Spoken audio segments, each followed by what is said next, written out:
100%. The beauty of this double elimination bracket format is that you do, of course, get that second chance. So even if your first game of the afternoon does go a little bit rough and you do find yourself down in that lower bracket, you still have a chance, as you mentioned, to qualify, but you are at a higher risk of being sent home basically with nothing if you do finish in that bottom two. So, of course, as you can see, double elimination, but you got a lot of chances still left to be played. Now, round one has already started, but we will be joining in for round two, which will be Rip and Tear versus Team Launch. These are going to be the two teams we will kickstart today off with. Now, of course, guys, as we've kind of touched on and alluded to, we're going to be seeing a lot of games and a lot of different teams. Not only that, but of course, as we have had a month break, quite a few of the teams have made some roster changes. They're not quite the same teams that we had a month ago, for instance. Yeah, that's exactly right. We've had roster changes. We've had quite a few orgs jump on board as well, which is always great to see here in OCE. On top of that as well, a lot of significant changes to the game, which of course has shifted the meta quite a bit. And we're going to see that finally in a full force official. We have had a couple of like side tournaments, charity events, etc., but nothing really with the stakes as high as this. So teams will be bringing everything they have to the table, all their scrim knowledge, all their strats. Keen to see how it plays out. So Team Launch, they were, of course, one of our invited teams into the Rise of Valour. You've got Tux, Texter, Wizard, Dick, Stacy, Ferg, well-known CS guys, of course, throughout OCE. No surprise to see these guys go well all the way towards what should be the Final Four. That's probably the expectations. Up against Rip and Tear, Scroll, Void, Lukey, Greg, and Torgago, which I can already get PTSD from a month ago of having to say his name. The thoughts sort of on this as we go towards the map picks, guys, of course, coming into this, Team Launch are going to be favored. Yeah, that's exactly right. I mean, Launch have the backing behind them, the experience. We're expecting them probably to win, but hey, the nature of these tournaments open it up really for that upset to occur. But again, even if you lose this match, you can sort of find a little bit of solace in the fact that you do head down to that lower bracket and you do have the second chance.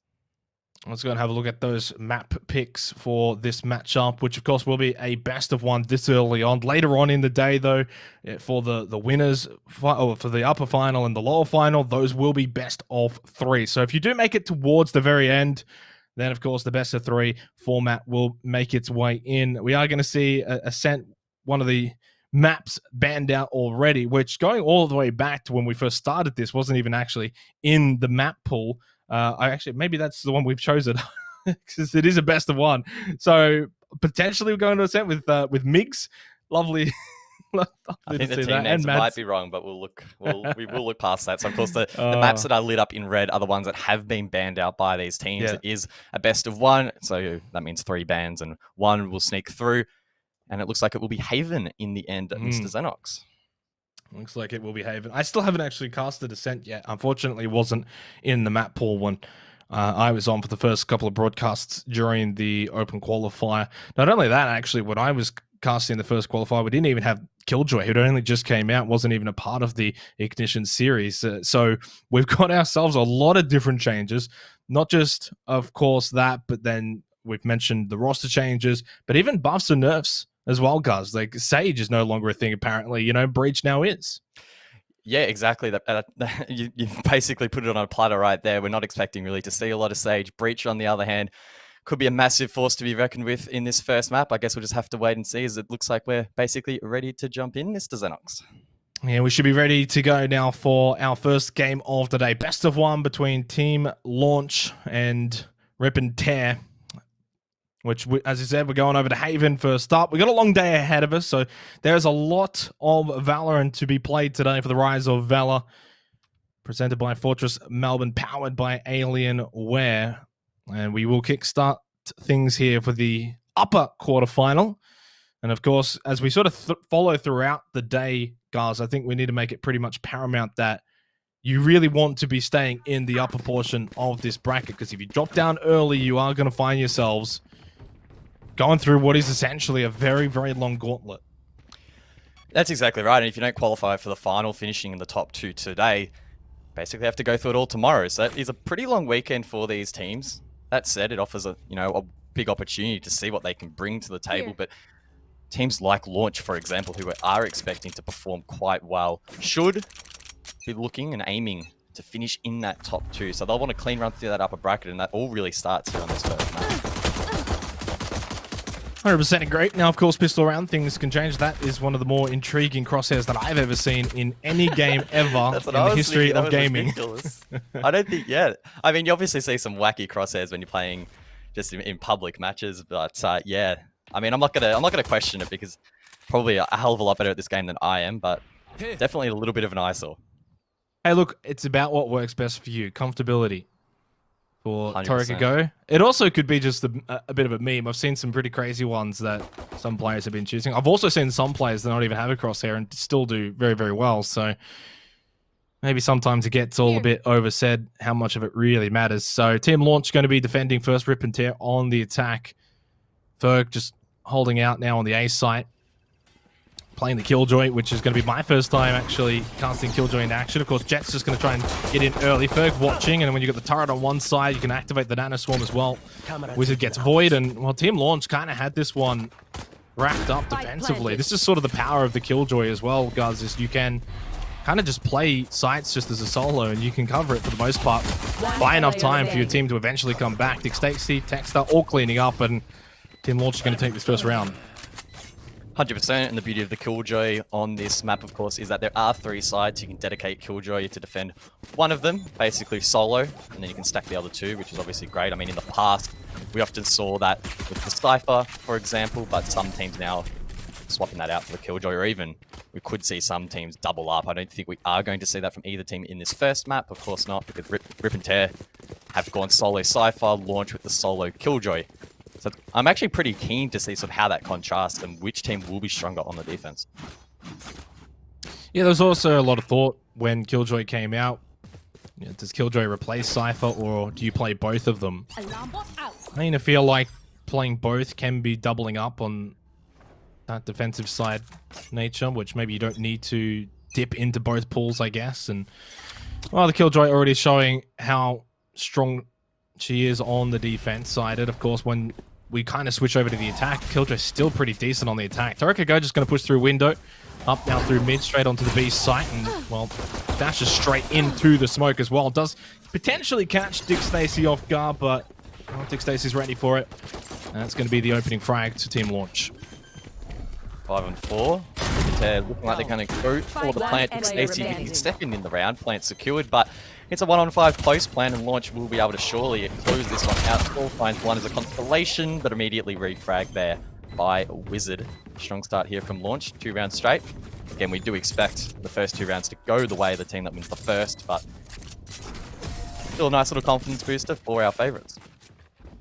I'd say it's good, though, for Rip and Tear that they are getting these plants down. That's at least a positive. So it's 2 rounds, 2 plants, a bit of extra credits in the bank, but Team Launch taking the first 2 rounds, not too much of a surprise. Now, of course, Rip and Tear, 3rd round, they'll be able to buy in and have what probably feels like their first real chance at winning a round.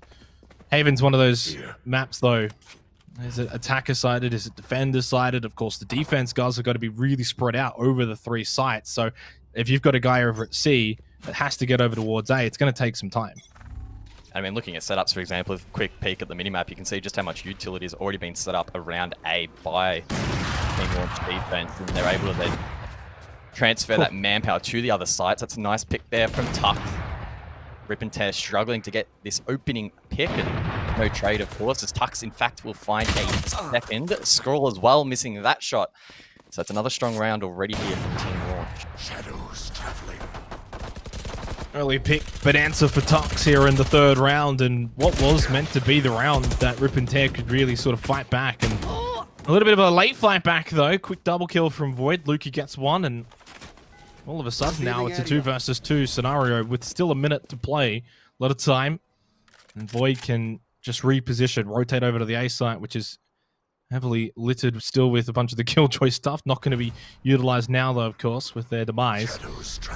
How's Void going to want to play this one out? A is pretty much the go-to. Still got to get rid of that turret, though, of course. Tux over at B can quickly rotate through connector and get over to A. Team Launch really don't want to lose this round from here after the start that they had in this round. 30 seconds left. Looks like Void will be able to secure that spike plant. That's well played from Void, and is actually able to teleport all the way back towards short. That will give him some safety from Tux, who has been on point this round. It's really going to be a case of whether or not Rip and Tear can trade this out appropriately or hold that long position. It looks like the spike has been planted to hold it from there, but as I mentioned earlier, Tux has been on point. Oh, he can actually smoke it off. Unless the smoke bank can be hit, he might be able to just stick the defuse. Rip and Tear, I think he got off it. Void. Oh, Void manages to find the pick eventually. Dick Stacy unable to hit the refrag. That's 4 for the Omen in the round. Looked a little bit dicey there towards the end, but they will pick up their first here on Haven. That's also the operator acquired too for Rip and Tear, so that's a big round win, all things considered. When you go back to the start of that last round, they lost, I think it was like 5-2 or 5-3. It was a great start by Tux especially. Good little comeback from Rip and Tear, and then a well-executed plant. Void with the 4K has now 4 on the board. Didn't pick up the operator. Get out of my way. Huh. Everyone's got their preferences, I guess. Topic of preferences, we are going to see the man with the crazy crosshair pushing through mid once again. Dick Stacy shuts him down. Decent trade back there onto Ferg as the plant already being secured. Rip and Tear not shying away from these early round plants, and Team Launch need to retake once again, and that's a great way to kick things off. Dick Stacy just through the shadows, able to find that one. Power of the Vandal, which has been, at least from a month ago, been brought slightly closer in line to the Phantom. Greg with a quick double onto Tux and Dick Stacy, the quick collateral kill. 30 health for Texter in the 1-versus-1 breach. We're going to see a lot more of that today. Picks up the triple onto Texter, and Rip and Tear just tie things up 2-2. Good recovery from Rip and Tear, evening out the scoreline, and now their economy will be looking quite strong. Team Launch, on the other hand, probably weakened. Might even be a save round. Doesn't look like anyone has bought as of yet. So, I mean, it looked a little bit rough at the start here for Rip and Tear on that attack, but the last 2 rounds, quite strong. Not going down without a fight. Not letting Team Launch gain too much momentum, which is pretty critical in these best of ones. Yeah, and look, it's still early days, but best of ones can throw up some curveballs compared to best of threes. Chance always that you just have a bad game. Things don't quite go your way. Maybe it's not the map that you really wanted to play on. Rip and Tear doing well on the attack so far. Now that we're going to force the eco out onto Launch. Toka go quick headshot onto Dick Stacy, and that's going to be a quick spike plant, and most likely from here you would expect Rip and Tear to take this round. That would mean also taking the lead, 3-2. There's still a bit of a half buy though on Team Launch. Got a couple of Spectres still available. Texter's going to slow push in through the smoke. And going to be quickly denied pushback. Question is, can he find a pick? Gets lit up. We'll find one in the end. Traded out. And out. Oh, that's a nice smoke bang there from Ferg. Oh, almost able to find a second as well. The round surely isn't winnable here for Launch. And they do find a pick. It's a decent trade though there from Void, who has been on point decently so far here on this map. And Rip and Tear do take the round as we expected.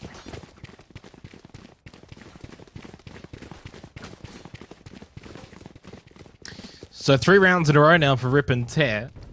Of course, when you win the pistol round, guys, and then you're going to generally follow up with that second round. It's after that, when, of course, the team that lost pistol round can get back into it. And it's hard to sort of gauge where this one's at right now. Double operator setup for Wizard and Tux for Team Launch here on the defensive Haven. First match of the day. You're in this upper bracket. We're just going to push straight through. Of course, that's running back, so no casualty there, but a missed shot from Tux is going to get punished. Quick refrag, though, from Texter. At least takes out Void. 1 for 1. Both teams down to 4, but look at the health of Team Launch. A couple of them quite low, and Scroll will finish off Wizard. This is looking like another good round for Rip and Tear. So far, every round, they've been... Oh, I don't know about that one from Lukey, though. Wasn't aware of Dick Stacy's position and gets eliminated. Now it's 3-3. And the scary thing is Team Launch were able to get so many kills on that pistol round. If Rip and Tear lose this round, they'll be weakened significantly in the bank as Ferg picks that one up. At least the spike has been planted. It's a 2-on-3 post plant here. Torcargo going to try and get aggressive as these Team Launch members rotate back towards the site. Killjoy with the ultimate though. This is really a curveball, but Torcargo finds one. Is refrag though by Ferg, leaving it in a 2-on-1. The Killjoy will be initiated though. The retakers need to be very mindful here. Only one player detained though in its range, and It's Sova so far away. Team Launch will be able to defuse the spike with not much trouble. That's 6 rounds ago now that we've seen Rip and Tear actually get the spike down. So this has been a very clean attack, even though it's 3-3 on the scoreboard. To get 6 out of 6 spike plants is very impressive from Rip and Tear. We saw the lockdown there used from Killjoy on player Zane, but it's such a strong ultimate. Clears out so much of a site. There's really not much you can do to counter it. Of course, if you can find it, guys, you can stop it. You can shoot it and stop the lockdown from happening. Wizard, Dick Stacy with ultimates, but not much else for Team Launch in terms of ult utility. Torek is just going to crash straight in again, like they've been able to do so far. They actually landed the headshot too with Spectre pushing towards the back of B site. Luke is going to take out Wizard though after Wizard got Torek as we saw just then, and now this is in favor of Rip and Ted. Quick double though from Texter on this B site. Once again though, Spike is down. That's more credit to the bank at the very least, but this is going to be the round win for Team Launch, and after a couple of rounds in a row to Rip and Tear, Team Launch have now bit back. And I know that we've been pretty positive for Rip and Tear being able to get these spikes down, but it almost feels like they're rushing it to the point where they're not setting up well enough for the post plant time and time again, especially through mid. They are getting it down, but then Team Launch quite easily are retaking side. I mean, on that occasion, it took no less really than like 5 or 10 seconds, and not only did they find the picks, but they had the control of site. Round was over. So Rip and Tear, if they want to play aggressive, just need to be a little bit more mindful of that. I'm assuming that their thought process is that they're trying to take it to the face of Launch and not let them dictate the pace of the game. But that does come with its own risks and rewards. Force buy from Rip and Tear, scattered around. You got half armor, you've got bulldogs. Typically not the way you want to be going into a round. Scrawl's just going to find one over in Cubby. It's just going to force Tux back. Look at this slow push up through Garage. Ferg just watching him from the Garage window with the Phantom, which is where you like to see. Has got a bit of information, though. They're going to be starting to push down. Quick double. Not a surprise. We saw that before after we left. There's going to be a Cyber ultimate as Texter just with the runner back. Gets that second life. And there is the Bulldog in play. Does take out Ferg. 3-3. Not horrible, considering the round at hand here for Rip and Tear. Low on the economy side. Texter just walked straight in, and well, that's basically the round done. They got the plant down, and that's what they have been able to do consistently so far for every single round now.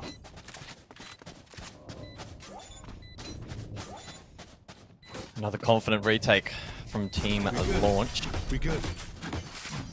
Not sure if we can get a peek at the scoreboard. If we can, that'd be great. I just want to see how many of these rounds the bomb actually has gone down and then Team Launch have actually gone on to defuse that spike. It feels like it has been a lot of them, and that is a concern when you're on the attack.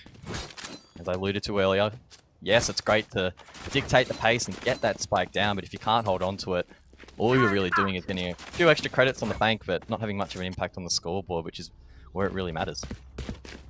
Yeah, I agree. Obviously, coming into this, we both favoured Team Launch, though, and I think Rip and Tear have done an amazing job to keep up with them, considering that, you know, Launch also got the first 2 rounds. They got the pistol round and the follow-up after that. So, if you take those first 2 rounds out, it's 3-3, and it's a pretty close affair. And typically, when Rip and Tear full buy into a round, they are looking very good. They're able to get onto site. They're able to get these plants down. Post-plant situation, though, definitely favouring Team Launch right now throughout Haven. Wizard just moving around, but he's unfortunately going to move into the sightlines of Torikago. And once again, it's going to be another relatively early plant. They push through Garage and they get straight onto the C site now. And they've got this one essentially locked down. This should be the round win for Rip and Tear. 5-3, they've got sight and they've got everything that they want. Even C Long's covered. You should run. CT Spawn's covered.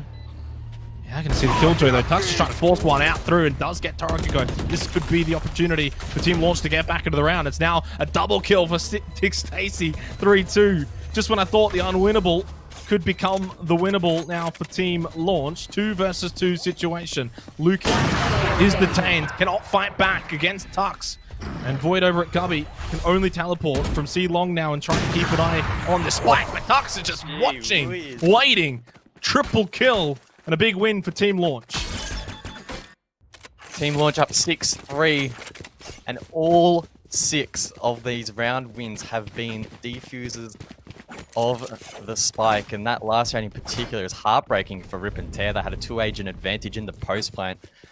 And unfortunately, Killjoy spoiling the party there. Stunning the last two members up. Unable really to put up a fight.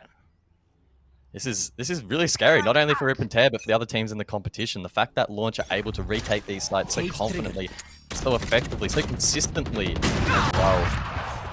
Very worrying. 6-3 now, and maybe just things getting away from Rip and Tear. Throwing out a lot, but Team Launch have just been able to match everything that Rip and Tear have thrown at them.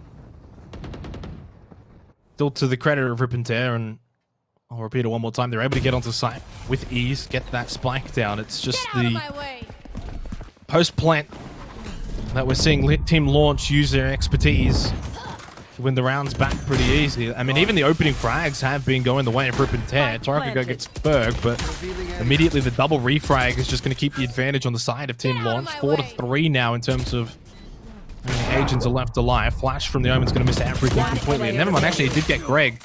As Tux from above will take out Lukey, and it's going to be another round win to Team Launch. 7-3 now. I'm just writing in my notebook, I have a tally going, the amount of spike defuse. We are at 7. That is every round. I'm sure Rip and Tear know. It's really up to them, though, to try and work out exactly what is going wrong here. As he mentions, Xenox, it feels like on most occasions they are getting that opening pick. They're aggressive in towards side, but it just falls apart. They're overwhelmed in that post plant, unable to refrag it out effectively, whereas Team Launch, they've almost taken it in their stride. I get the impression that they've gone, all right, we'll just surrender side. It doesn't matter too much. We can consistently retake, so there's no real stress. Yes, it does hurt a little bit in the fact that they do get the credits from the plant, but I mean, it doesn't really matter from what I can go to mid-round. It's going to be an A push now from Rip and Tear. They get 1, but again, they lose 2. That's becoming a theme. They'll get these opening frags, but by putting themselves in the aggressive positions that they are, it's allowing Team Launch to get the refrags pretty quickly and with ease. Torakago, though, finds 3 kills this round in what is a fast-paced round. It's over before it even began, really. And finally, they get one back against Team Launch. Last round in the half. Awesome to see. Last round, of course, before the swap of sides. Team Launch in a position to double the score of their opponents, give themselves some nice footing heading into the second half. Of course, keep in mind, it is a best of 1. Both these teams still do have a second chance if they lose, but the longer you can stay in the upper bracket, of course, the better. A little bit less stress, and you're not at risk of falling out of the competition completely, whereas if you do lose this first match, you run that. Come on, let's go! Running back from Texas straight through mid window. That's not going to be pushed on, though, by the breach. Although as Dexter falls back down mid, Torakago just going to catch them. Tux does get Torakago, though, with the crossfire. Refrag, 4 versus 4. Final round of the half. Big Stacy just solo holding C, and right now, Rip and Tear is going to have to figure out what they're going to want to do here. Maybe Garage Push is the play, and it looks like that's going to be the same idea for them. Could go down mid. They've got decent mid control here, but 55 seconds. This is one of their slower pushes. Pux is holding mid as well. Escape prospect considering they main hold point. And there we go. Illustrating my point right now as GRG is dropped. Tux still holding this angle. Time for the recon ball. In fact, it's good enough for the distraction to allow the entry, and it's a 1-on-2 now, actually in favor of Rip and Tear, but their postmates have been a little bit dodgy. They're up against Dick Stacy as well, narrowly missing those first shots. The Cypher as well, so low on HP as Dick Stacy gets aggressive and tries to find these picks. They may well line up here. Oh my, but Scroll hits the flick. A great shot from them. It's a 7-5 half. Switching sides. I just think Dick Stacy that sees 2 targets and is caught Out of charges. in his mind. Which way does he, or which one does he want to shoot first? And that slight indecision is enough to just throw you off, even for the greats like Dick Stacy. 7-5 though for the half. Team Launch, of course, won the pistol round, so they kind of got the extra 2 rounds. That's the buffer right now as well, Guz. Really, you take the first 2 rounds out, 5-5, pretty even half.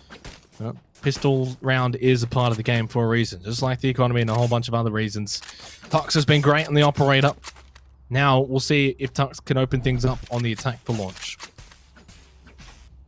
Of course, the consistent trend in the first half was plants going down, but the post plants not going in favor of the attack. Besides switching now, we'll have to see what launch can bring to the table and whether or not they'll be stronger in that department. First round of the pistol, it's looking like a full A-long push. And they might be able to get the spike down quite easily, but again, they do need to be mindful of that post plant. Tux hitting the entry, bursts forward, and we'll be able to tap one.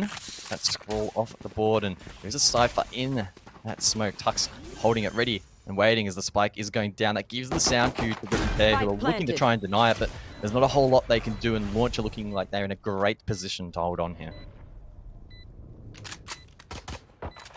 And this is where we need to see now the post plant situation for Rip and Tear on the defense. They're attacking post plant, not ideal, and it did lose them a few rounds. That flash ineffective. Torakago just going to avoid it completely. Walks straight into Tux though. Stays will take out Void, and Team Launch are going to win the round. 8-5, they win the pistol round again, and not only that, guys, they do well in the post plant situation again. So those two trends have been the consistent factors in this match so far. Here. Careful. I think Team Launch really could have asked for a better start. Here. They could take the second round here in the half as well, and in theory that would give them the 9-5 lead. Edges themselves closer and closer towards that match point. And of course it is match point, being the best of one. Might be a bit more of a quick push this time from Launch. In fact, it might actually just be them picking up the ult orb, which is not a bad idea. Back up nice and early in that here on Haven.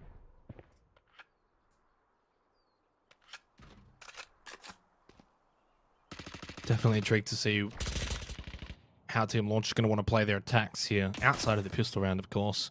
And we saw Rip and Tear very aggressive, utilizing the dash from Jet to sort of just break the front lines, get onto a site. Shadows traveling. Will Team Launch would have sort of played the more sterile approach, and, well, Rip and Tear are suspecting C. You can see it on the mini-map right now. If you glance at it, you can see all of Rip and Tear over at C and all of Team Launch over at A. Well, this is probably the easiest site take you'll ever get. I don't know how you can read that much information that you're defending C like that aggressively. Spike planted. It is a bit concerning, and of course, being such a great distance between C and A, even by the time Rip and Tear make it towards the objective, that's probably going to be close to at least a third or even half of that spike ticking down. Doesn't give you a lot of options, and if they're going to slow walk as well, it only increases that gap. Nah, this is over. This round's over. Surely not. I mean, Launch, they don't lose post plants, right? We've seen that already so Well, far. yeah, that's the other part of it as well. But even as you touched on, getting over from C, just not going to happen in time. The unfortunate part for Rip and Tear as well, they're still on pistols, so they're not really saving anything either. They could just try and get some exit frags, I guess, on Team Launch, who are going to want to come out and clean up the rest of Rip and Tear, which is successfully executed for Team Launch. Not so much for Rip and Tear. They did get one, but that was it. Void with a shorty, not going to catch Wizard. Finds a triple kill now in that round, the 9-5 to Team Launch, and yeah, that was a staggering round, that's for sure, from Rip and Tear. Definitely, we saw some smokes being outlaid over on the C site, and a bit of sort of quote fake information sent from Team Launch, but not enough that you literally take out everything you've got from A and B, for that matter, and send it over to C. If you had Cypher set up the trap wires and the Cypher cam over on A, I would have said, okay, maybe that's okay. But Cypher was setting up on C or B that round as well, so yeah, very staggering. Looks like Cypher setting up on B on this occasion, but Team Launch dedicating at least thus far to a full push down C long, and they're going to burst in towards site. Tux finds one. Traded back out, but Launch, as they try to gain control, are actually mowed down there. Cargo finds 3 in the round. Dick Stacy with a nice burst with the Spectre. Finds one for themselves, but it's a 1-on-3, and I don't think even Dick will win this one. It's going to be a tough one. If a shock bolt kill can be fine, maybe it will be winnable. Cargo will find 4 in the round, and that's a pretty good comeback here from Rip and Tear. But it's similar to what we saw in the first half as well. Team Launch got the first 2 rounds, Rip and Tear got the third, so it's not too much of a surprise. This goes here. And the way this best of one matchup is heading right now, Launch are just going to continue to edge out Rip and Tear, barring a comeback of some sorts. Now, Launch are going to buy into this round. You can see the Vandals. It's Phantom as well for Ferg. Of course, Rip and Tear also going to buy into this, so it's going to be a bit more even-natured. One carry used from Dick Stacy to great effect, actually. Even catch a scroll off guard. Trying to anticipate the early push from Tux. Hunter's Fury used as well from Dick Stacy. That will take out. Great headshot from Tux. And just like that, the round's basically won. 5-2 in favor of Team Launch. They've got the A site, and this is where you definitely want to save if you are Void and Torikago. How do you think... do you actually know how the... Torikago? I forgot. Torikago. Hotel Travago. I have no idea, to be completely honest. Void's gonna get one here, surely, yeah. The one thing I really liked in that round was the fact pushed deep in towards site, right? Instead of just getting control, sitting there waiting for a retake, they actually had the initiative to spearhead that attack onto the rotate coming out from the defense. And Rip and Tear didn't really have any opportunity to actually inflict some damage in towards that site. And in the end, it was a pretty confident win for the attack. Alarm bot out. You get the feeling this one's pulling away, though, from Rip and Tear, guys? Yeah. We're going to see the result we expected, for sure. Team Launch will close this one out, I would expect. Unless Rip and Tear can... I mean, even looking at their economy this round, right, Xenox, like, on paper, it doesn't look like they're going to be able to win this one, so they'll have to wait one more round. And Team Launch will only be a few away from taking the map, so it's risky, but I guess Void getting that opening pick is a nice start. There's always still a chance for a comeback, but Rip and Tear have got to believe, and they've got to really buckle down on defense. This is better defensively set up. Torikago, or Torikago, however you want to pronounce it. Pushing up through Kirby, he's going to get punished by Wizard. Makes it 4 versus 4 now, and they lose that advantage that they had for the moment.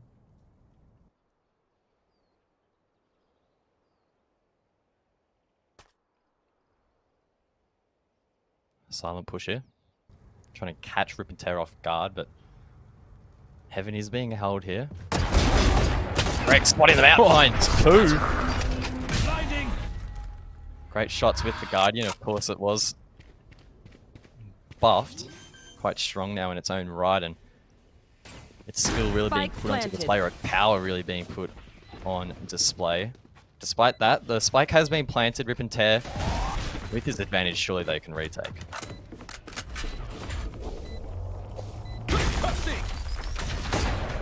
Greg started off the round for Rip and Tear. Can they finish it off?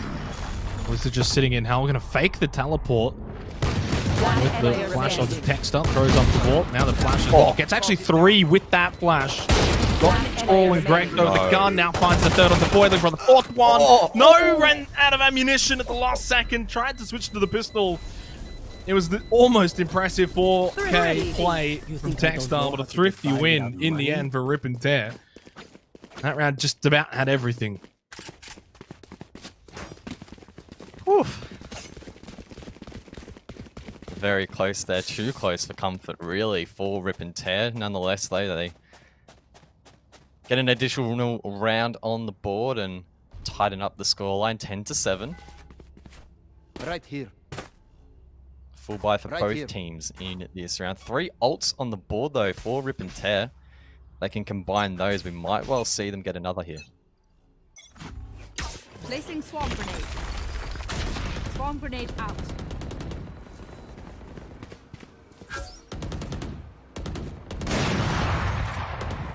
Still, though, as we've seen throughout this match, it's just been constantly Team Launch with a decent buffer. You always find a way to keep a hold of a slight lead against Rip and Tear, and Tux with the opening frag here. And this round suggests they may be able to keep doing so. Lukey just watching on the cam is holding pretty close by on the left side here at the B site. Rip and Tear still have pretty much all sites covered extensively. He's going to have to be a mid push from Launch straight in the B site. Stacey trying to see if he can find anything with the Sonic Arrow. Tux will get the frag though onto Lukey. Nice wall bang. Gets a second one immediately then onto Greg. Texter walks in with the back of B site. Gets Void with the run it back. And also then gets the information on Scroll. That's going to be the spike down, guys, and the round one. And the scary thing really for Rip and Terror in that round is the fact that they had the side dumped towards that site. Despite that, Launch pushed through, got the plant down. It's a flawless round in the end. A nice momentum booster for them. Once again, extending that lead back out. Has seesawed a little bit here in the second half, but a flawless round, as I mentioned, should give them that confidence that despite even the utility that they needed to push through, they were able to be successful. Rip and Tear, though, might need to start changing things up a little bit, because so far, at least, again, focusing in on this Cypher, it has been solely focused on B for this entire map, and I mean, at least in that last round, it only had the max. It's going to be a very early Hunter's Fury from Scroll. Does catch Ferg, though. That's a success. Take those. Anything to give yourselves a slight advantage into the round. Just try and make this push from Launch a little bit harder, which it will be down to 4 for the remainder. Not too much of a concern, though, you'd think, for Launch. Even if it goes 11-8, they've got this best of one at the tip of their fingers. Tori Cargo's just going to push straight through, get one with the right click. Misses the second right click, though, onto Dick Stacy. In the end, that just ends up being a 1-for-1. Ult used as well. Revealing area. 3-4, still in favor of Rip and Tear. Dick Stacy arguably a little bit lucky to get away with that. Missed a few shots, but able to secure it most importantly in the end. And that opens up the rotate now for Launch, heading over towards A. Looks like it will be a 2-1 split through long and short respectively. Greg there to greet them though on the objective, and it looks like the rotation coming through from the Sova 30 seconds left. as well. Intel going out, so they know the push is coming. Surely Rip and Tear can hold on here. The ultimate as well from the breach, just delaying the inevitable. Only 20 seconds left on the board. Dick Stacy trying to find an opening. So challenging. There's so many angles that he needs to be aware of. That flash as well, hampering his 10 progress. seconds left. Luke is holding heaven. Dick Stacy, they will eventually find that opening entry. It needs to be an explosive execute. The spike is going down. Planted. 4 seconds left. It is confirmed as Dick Stacy finds his third in the round, eventually taken down. Void with the final 2. They'll be able to defuse the spike. That was a great retake from Rip and Tear.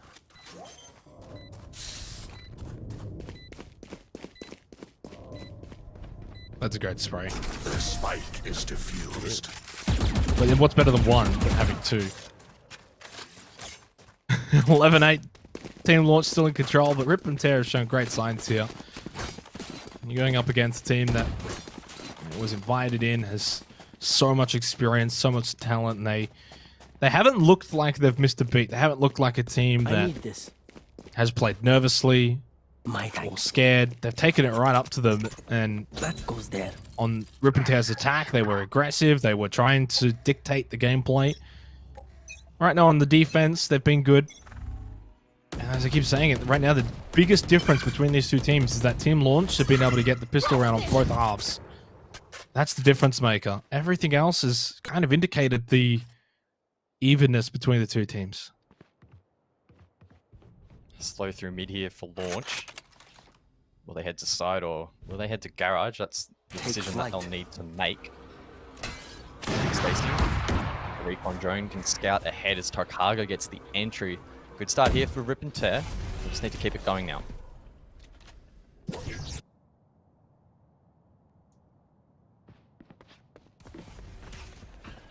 Luke, he's still got Void sitting over at C-Long as well for the crossfire, but Dick Space is actually going to get Void immediately. Doesn't expect Lukey to be sitting at the fault site. He's going to get caught. Scroll does get Wizard. Only 2 left standing for Launch right now. Can still defend with this, but Flash, it's double flashing back onto Dick Stacy and Ferg. Rip and Tear find another round, and they just put a bit of scoreboard pressure on Team Launch. 11-9 as we get closer towards the end of this best of 1. You failed. Now flee. The trend continues really of retakes reigning superior. Rip and Tear with another on the board here in the second half. Doesn't feel quite as dominant really as Team Launch's defense, but it's netting the result. It's netting the rounds that they need. And just when it feels really, when Team Launch is starting to run away with it, just that little bit, Rip and Tear just hanging on, really. It feels like it's a thread. It's a delicate thread at that, but well and truly winnable. And I mean, that round history again, 3 out of the 4 rounds by Rip and Tear that have won have been defusing this There they fight. are.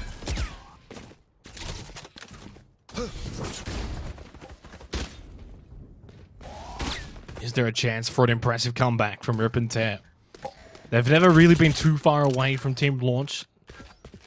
They've always just had a 3 or 4 round buffer against Rip and Tear. You should run. Next they're pushing up through sewer. Now that's going to be lockdown activated. Berg will get Lukey. Flash down there as well. Oh, they're pushing up. Berg walks straight into Scroll.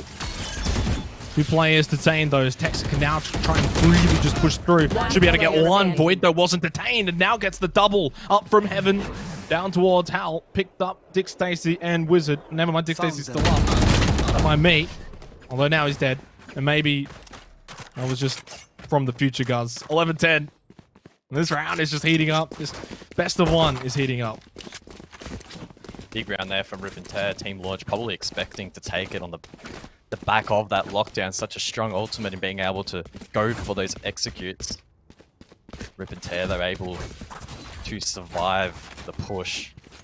1 round away now from evening out the scoreline. It's the closest it's really been throughout, and that pressure starting to mount now a little bit for Team Launch. Hopefully they can take this one at least for their sake. Otherwise then it starts to look a little bit more dicey. Void just losing the 50-50 to Wizard. That's a big one for Team Launch. Here. Take a player over at C. Opens up potentially the mid play. Knowing full well that Rip and Tear are going to have to split this even further. Now, Torikago gets Texter though, and that's 1 back immediately. And no longer does Team Launch have an advantage in this round, and they kind of navigate back over towards C long. Where they have a bit more information. No trap wires placed here. They're all used over on the B site. Lukey just going to watch, try and take out that Sonic Arrow. He's flashed though. That's going to allow for Team Launch to get onto the site. They're going to get 1, but Torikago and Greg get 2 back onto Tux and Ferg. Wizard from Seed Long does get Torikago, but the spike planted. 2-2, 44 seconds. This round could go really either way. Wizard low on HP, needs to be mindful. Dick Stacy's going to be the one to watch here. 30 seconds left. 50 shield, 100 HP. What can he do? Greg's so low. Stacy, though, unable to hit the swing. Now it's left in the 1-on-2 Wizard. Cover going out. Trying to hold on here. Trying to head his way in towards the side. But he only has 10 seconds to work with. And Greg will shut him down, Xenox. 11 was still line. Oh, that's unfortunate. That is most unfortunate. I don't think it'll matter. They should have yeah. enough credits. Yeah, they should have enough credits here towards the end. It's good to see Greg, by the way, popping off these last couple of rounds, especially on the defense for Rip and Tear.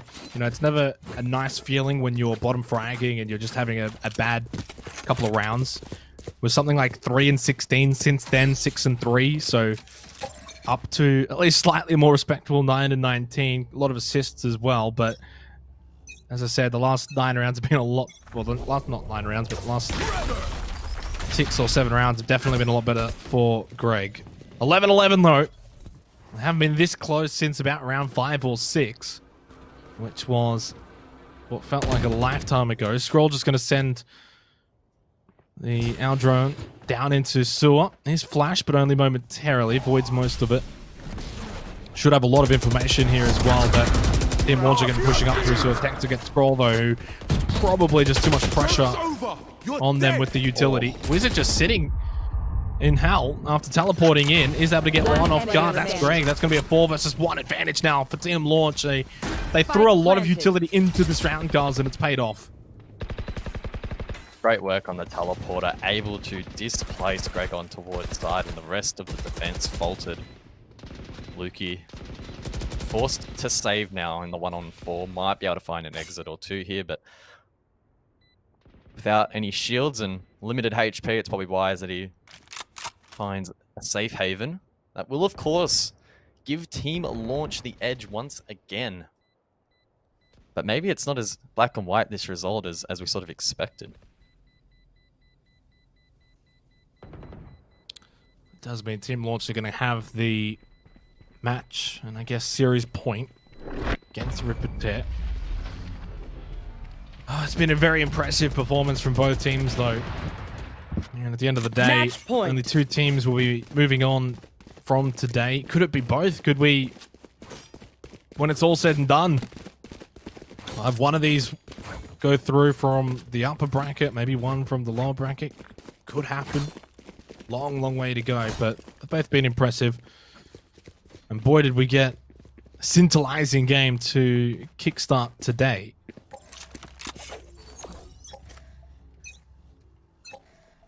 Rip and Tear desperately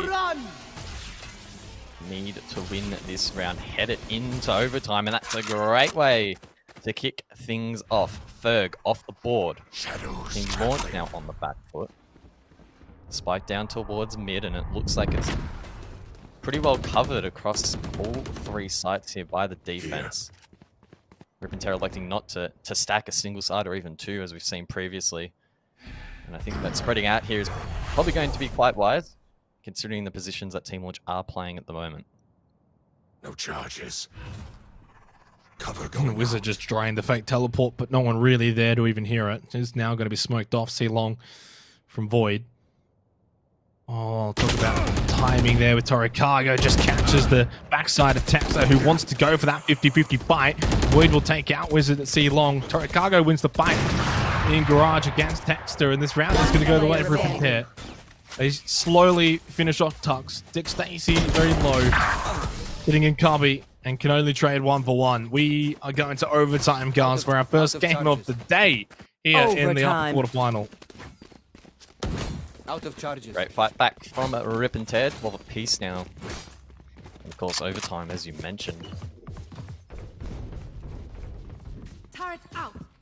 Both teams, again, wanting to stay in that upper bracket. That's the place to be. Heading down to the lower bracket, you run the risk not only of making it a lot harder to finish in the top 2 this afternoon and qualify for the final, but you also do run the risk of being eliminated completely. And after battling it out for so long, neither team would really want to find themselves in that position. And just to put it, I guess, into perspective, you know, visually, if you stay in the upper bracket, you win this, you only have to play 1 more best of 1, and then you get into your best of 3. If you go down into the lower bracket, you're going to have to play 4 best of 1s, and then you have your best of 3. So it's 4 best of 1s versus 1 best of 1. Now, you would expect that 1 best of 1 to be very difficult, obviously. But they probably after the first or second best of 1 down in the lower bracket, those games are still going to be tough. Very, very tough. And just for reference, the winner of this particular match, which is going the distance, will be taking on either Ground Zero or Mystery Inc. Dick Stacy gets the opening frag, gets the opening 2 frags onto Void after that, and finds a third. Nowhere to run!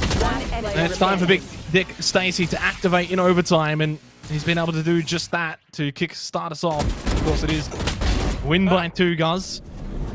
Greg, though, with a quick double, and you got nothing to lose here as well. Really, in the overtime, go for it. Don't have to worry about saving as a third. Brings it down to 1 versus 2. Speaking of, though, 2 only has 2 health, and that makes it pretty easy for Dick Stacy. With a pretty nice health margin remaining. Match point. As he did briefly mention, Xenox, it is win by 2. That means, of course, if Team Launch win this round, they have that 2-round margin. They'll take the map and progress in the upper bracket.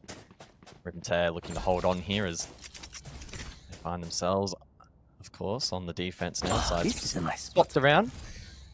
That It goes does there. in Yes, OT. this should do.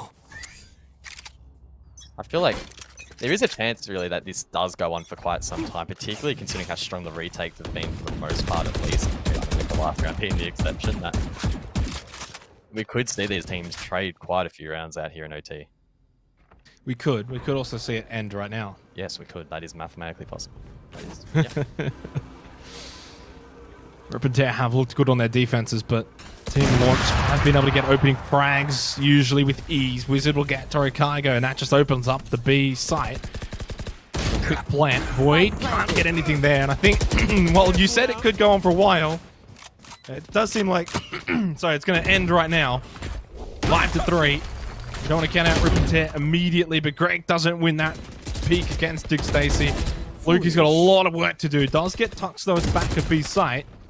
Needs to find a second and does now onto Tex. 2 versus 3, not impossible, but Scroll has a lot of work to his flashed as well. Surely can't win this. Somehow gets Wizard. 1 versus 2, and the 2 for Team Launch are not on site, but typically in this sort of scenario, you do see Launch win, and they do. 14-12. What a way, guys, to kickstart us off today for the play-in stage. Team Launch will advance to the upper bracket semi-final. Unfortunately for Rip and Tear, they will have to drop down into the lower bracket. I'm not sure exactly who they were going to be playing. I believe actually could be the winner between Avant and Tire Wolves, in fact, which are currently down there in the lower bracket. So that could be actually a really spicy one. But big win for Team Launch. And as we've sort of alluded to, that moves them on to the semi-final, which would in fact be their last best of one for the day. If they win it, of course. Yeah, upon reflection, that result going the way that we likely expected. Launch looked like the stronger team heading into this one. The fact that it did go to overtime, though, was a little bit of a surprise. Rip and Tear put up a really great battle in that second half in particular, considering how disappointing that first half went for them. So many rounds where they got that plant down on the attack and the site was retaken. So to recover like that, a valiant effort. Unfortunately, though, it wasn't quite enough, but they do have that second chance in the lower bracket. Yeah. Well, we're going to go to a quick break. When we come back, we very well should be heading down to the lower bracket.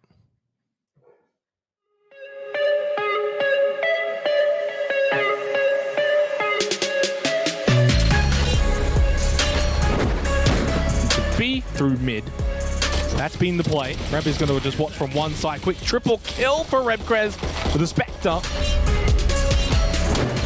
Spotted him, crossfire coming out, so had to take it. But of course, being pushed into that situation, it's very awkward. Oh, this could be a 3K composed. If they stay composed, it's a 3K indeed. Quick triple headshot. Then you start to see a lot more like utilities coming into play. Oh, Skits, that was just clean. Is out. Finally now, they're going to be pushing through Heaven on B side. 1-for-1 trade, and finally it is looking like 3 Kings Esports are going to win a few of these trades. Swag goes down. Tipsy Potato, the Cypher on B. What kind of is separating them from some of the other jets that we've seen that just stick to primarily operating? Yep, that's going to be countered again. Utilizing the dash from the jet with the shorty combined, immediately going to push over to Vents. Where, of course, from this sort of position, the shorty is amazing. We've got a 3K from Kaito. Cannot be stopped right now. And we've got 50 seconds here in this round. They're only 3 rounds away from match point. They don't need much to really go their way. They just can't get anything to work. KZR. Look at KZR. Double kill with the operator on the back of A site. And it's all to the credit of McTeam, who have been playing superbly on their own defense. That's 3, that's 4. Oh my flawless. goodness.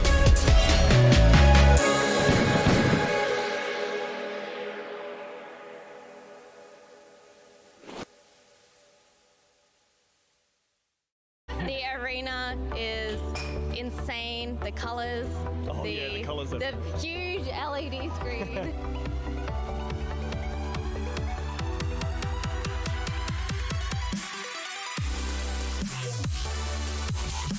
Okay, hi guys, I am with another fabulous Twitch streamer here. How did you find out about Fortress? First time I found out about Fortress was just before PAX last year. It's quite mind-boggling, eh? Like compared to the photos and like the 3D models you saw online, like it does not compare at all. Honestly, the PCs here are amazing.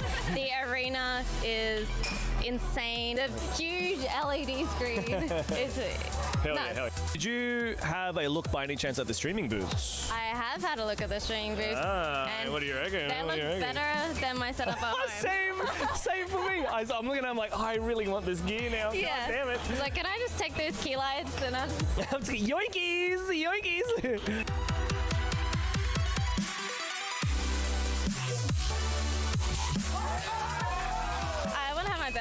So that'll be a lot of fun. We're all invited. There you go. You heard it here first. We're all invited!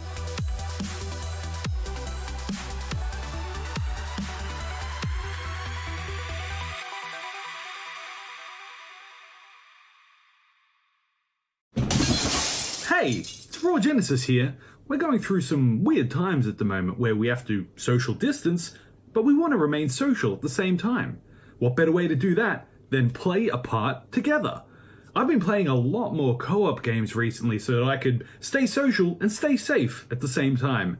What have you been doing to play a part together? Let me know in the replies down below, and stay safe.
on, let's go!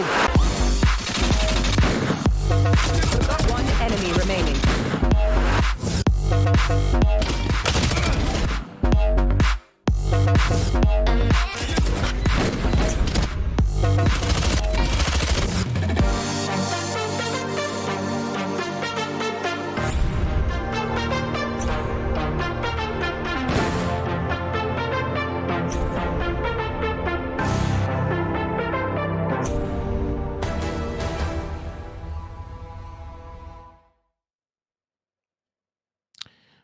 Again, the books. Welcome back to the Rise of Valor, an official Valorant Ignition series presented to you by Fortress Melbourne. We're excited, of course, to bring you guys $70,000 tournament powered by Alienware. We're back after the first game of the day. Could very well end up being the best game of the day, guys. It was a cracker. It was indeed. It was Team Launch taking on Rip and Tear. Launch edging out 14-12 in overtime over on Haven. It was a great match to really open up proceedings. And I mean, you're saying it might be the best match of the afternoon, but it could well be one of the worst, really. As we progress further this afternoon, the matches really should get even tighter. So who knows what we'll see. I don't know if I'd go as far as saying one of the worst, but you're right. Like, we do have not. obviously a lot of games still to play out throughout today that could potentially catch up to that in terms of the skill level that we saw. It was a great game to watch. And look, I kind of expect both teams to go far in what is now their respective brackets. The upper bracket, of course, for Team Launch, and for Rip and Tear, they're going to have to run the gauntlet down in the lower bracket. Before we jump back into the action for the playing stage, though, we just want to give a bit of the limelight over to the OCE Rising Play winners. Here's the video.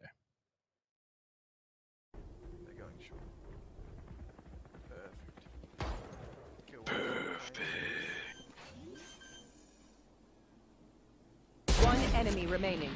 He was hit 80. I think Heaven. By the way. Oh! No way you just fucking hit that dude! About that. Yes. No, I'm not gonna smoke. I got cammed. I got to pull that out. They full sport. They full sport. Watch out. I'm stunning them off. Go on sewers. One on sewers. One enemy remaining. Spirit, let him get the ace. Go 8. I'm not gonna kill him. I'm not gonna kill him. I'm not gonna kill him. I didn't kill him. I'm jumping in first. I'm jumping in first. Nice. Tell me if they're pushing. I'm gonna ult them. Pushing. Nice, nice, good ult. Good stuff. Phil, you're actually a god. That's so nice. Last one, that's fly, shoot. She's in mate. One with orb, Push together. Main off school, watch work. Nice, get the orb, get the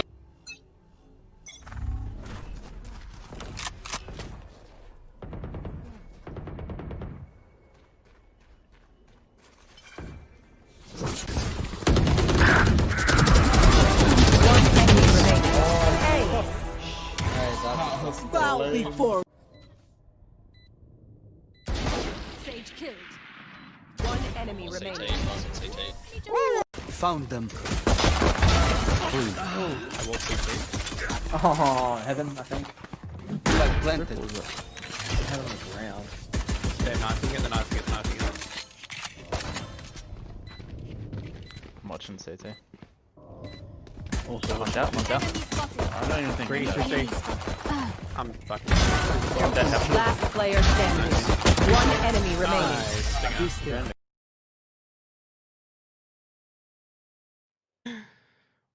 Awesome stuff. Congratulations to our winners there. $100 each for their winning clips. So good to see that, of course, even if you aren't still playing, you can still have ways to win some prizes. Now, as I said, though, we're going to be jumping back into the playing stage now. Let's go and have a look at the bracket and see where things currently are standing so far. We've only played the one game on the stream, but other matches, of course, have been taking place off stream. So as you can see, in terms of the upper bracket, Team Launch 0 after they edged out Mystery Inc.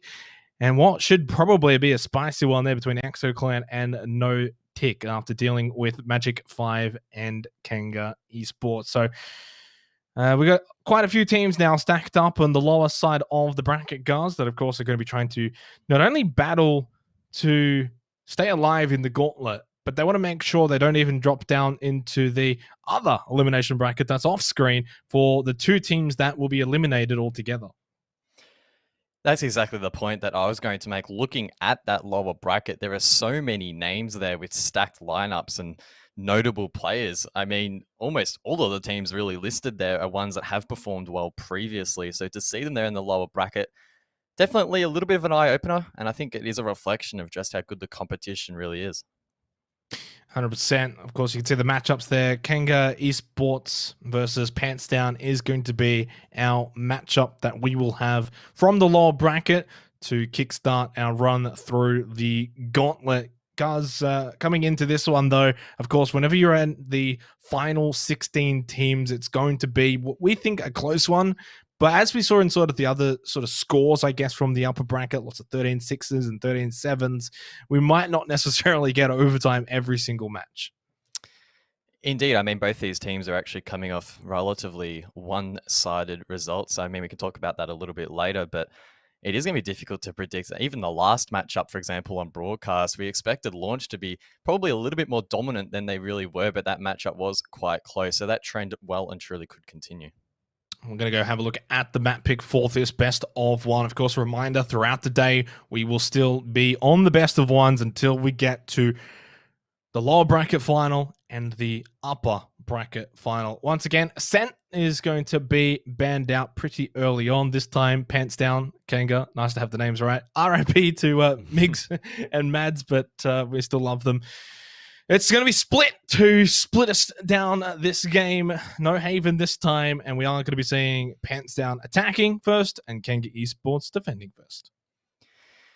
Yeah, quite intrigued to see that we are heading to split. I mean, traditionally, most teams don't really like heading there. It's a little bit of a strange map in the way that the verticality works, and it has the rope system throughout. Keen to see how these teams approach it. I mean, personally, I'm not complaining too much. I'm a little bit of a split fanatic, if you would, a bit of a fan of that map, and it's always nice to sort of mix it up throughout the afternoon. Not sure what these teams will bring to the table. I mean, we often see a lot of play through mid, so that might really be the turning point for either of these teams to be able to take the map and continue that run through the lower bracket. 100%. Well, we're going to get into split pretty much right now between Pants Down and Kanga Esports here in the lower bracket for Rise of Valor. Really, right now, between these two teams, guys, have you got any sort of predictions coming into this matchup? Any thought whatsoever? Or is it, ironically, too hard to split? Some would say it could really go either way. I mean, personally, I'm probably going to be backing Pants Down heading into this one. That's what I've written down. But look, in this best of one format, the fact that these teams are under quite a bit of pressure, exactly, split it down the middle. It's going to come down, I think, to really who is more dominant on the attack, especially on this map being generally a little bit more sided towards the defense. Yeah. In terms of Pants Down, they played Rip and Tear in the upper bracket, losing 13-7. And for Kanga Esports, in fact, defeated Direwolves 13-5 in the first opening upper bracket game. Moving on, though, they did lose to No Tick 13-6. So for Kanga Esports, it's their first affair down here in the lower bracket. For Pants Down, they did beat that cool team 13-8 in the first lower bracket game. So that to the elimination stage, and we move on to essentially the lower bracket round 2. Not a surprise to see Jet dashing in and trying to find the opening frag, although Magnet Brain going to lose that one out, unfortunately. And Kanga Esports are down 2 players early on. Fortunately, though, Super Trooper does find one back onto Psycho. Mid control is going to be super vital on split. Ever important. Gives you the option, of course, to split down the middle and go either A or B, such is its namesake. I mean, continuing on from that, Pants Down splitting their defense equally between both sides. So no matter where Kanga go, it'll likely be a 3-on-2 trade out. That said,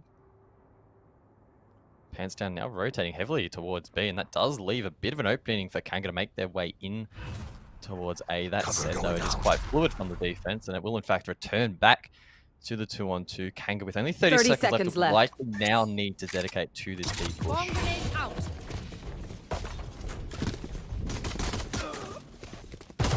Chronix going to get cover.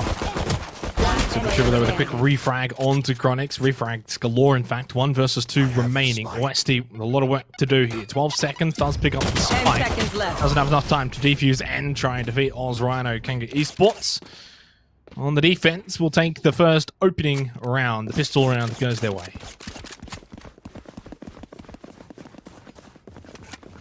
Briefly mentioned it earlier, but quick look back at these teams' results, or at least their most recent result here in Rise of Valor. Kanga coming off the back of a 13-6.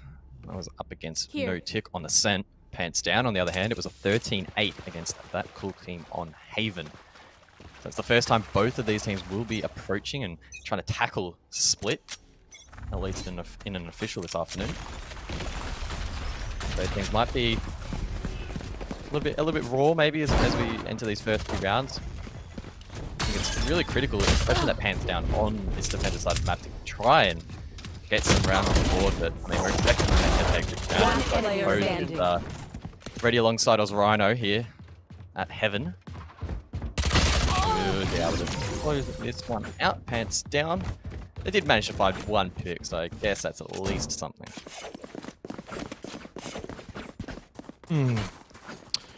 Bit of a nothing round though, of course. Pistol round up against a bunch of Spectres. It's stock standard. Now Pants Down will buy here into this 3rd round. Kanga Esports, if I'm correct off the top of my head, used to be over Palace Strike. Qualifying in the opening weekend of the Open Qualifiers. Placing swamp grenade. To note as well, for Kanga Esports, both Chronix and Oz Rhino have actually played for Kanga Esports, I believe, for Paladins. So I guess keeping it in the family. Super Trooper though, and the rest of Pants Down going to get straight onto this A site. Still with 1 minute 20 seconds remaining. Noticing today though, teams just not really taking too long to get onto the sites and get the spike down. It's a quick rushing fiesta.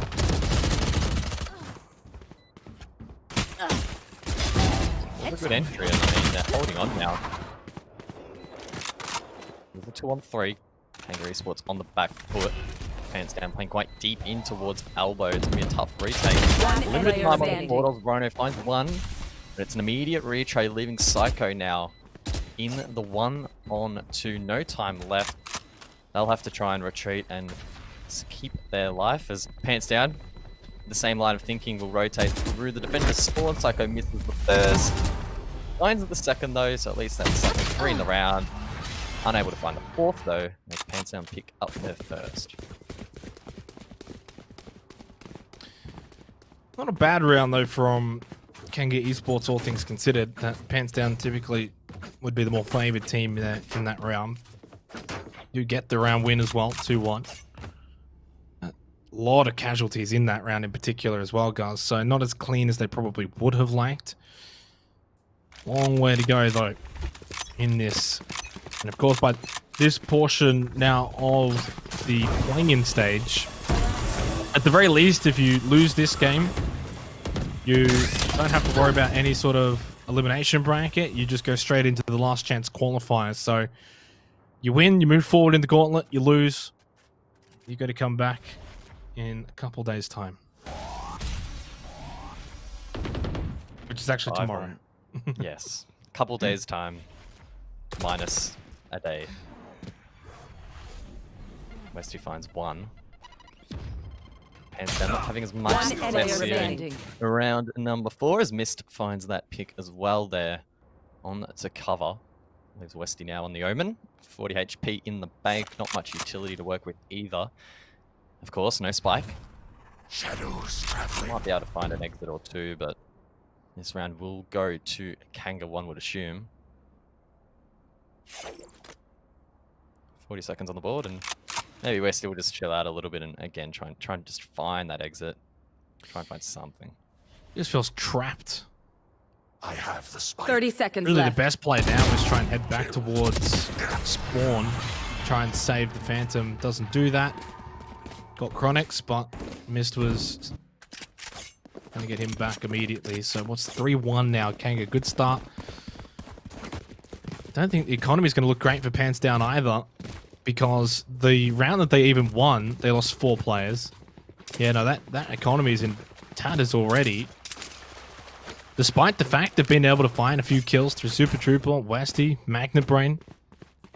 Unfortunately for them, it's been rough going. I'd put a lot of money on saying Kanga Esports are going to make this 4-1, and that's going to be a nice start for Kanga Esports here on the defensive split. And they're Rhino, they do quite really cover. Able to really cover his teammates if he wouldn't find the traders flying. Make it 3, in fact. Another clean round from Kanga, no real scary entry, if you would. Made there by Pants Down. Kanga just looking to just continue stacking on these rounds on the defense. Pants Down, at least, you know, aren't mucking around. If they know that they're not going to really do well in a round, they're just going to full rush in, try their luck, try and just sort of overwhelm the defender or defenders in front of them with numbers and make it difficult to get everyone. Operator in the hand of Magnet Brain, so they're going to buy into this round up against Kanga Esports, doing well here on the defensive split, which to my knowledge is still very much defend decided, despite the changes that were made to try and open things up, such as mid, for instance. It was a while ago, though. I think that's actually a month ago they changed the spawn barriers.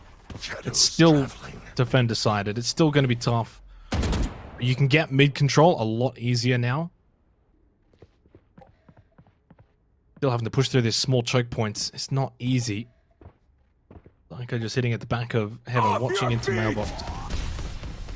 So, of course, the higher ground, and we know that that's always quite useful. Lines 1 traded out by Westy. It's a 4-on-4, and Pants Down now. Pretty deep. Maybe collect their second attack and split. You should run. Again, though, it's really only one small task that has been ticked off as Lines 1 traded out. Compose going so well here already on this map. Popping off really, and Killjoy might be the turning point for Pants Down. It's not very definitely winnable, but Chronix 30 seconds left. Was not detained, finds that kill, and out the Jet in the 3-on-1. Not a horrible lockdown from Pants Down, but due to its placement, it just allowed for Kanga Esports to still sit in the alleyway. And basically meant that they could get back onto the B site really quickly. 10 seconds left. So not only do you use Killjoy's ultimate and get really nothing out of it, you lose the round, you're losing a round you also bought into. This is very well Esports. So they take it out. 5-1 now. They are in front here on split. The longer this continues, the less likelihood that Pants Down are going to be able to do the same on their own defense for so long. This goes here. Raises the question, how many rounds do Pants Down need to take? 3, maybe Probably 4 would be nice. Yeah, Especially probably 3-4. It's already 5-1. 3 is not ideal, but well, 3 would be at least half. 3 would be half of the remaining rounds, or just under half. No, it would be smack on half. So I mean, that would be okay. Go get him.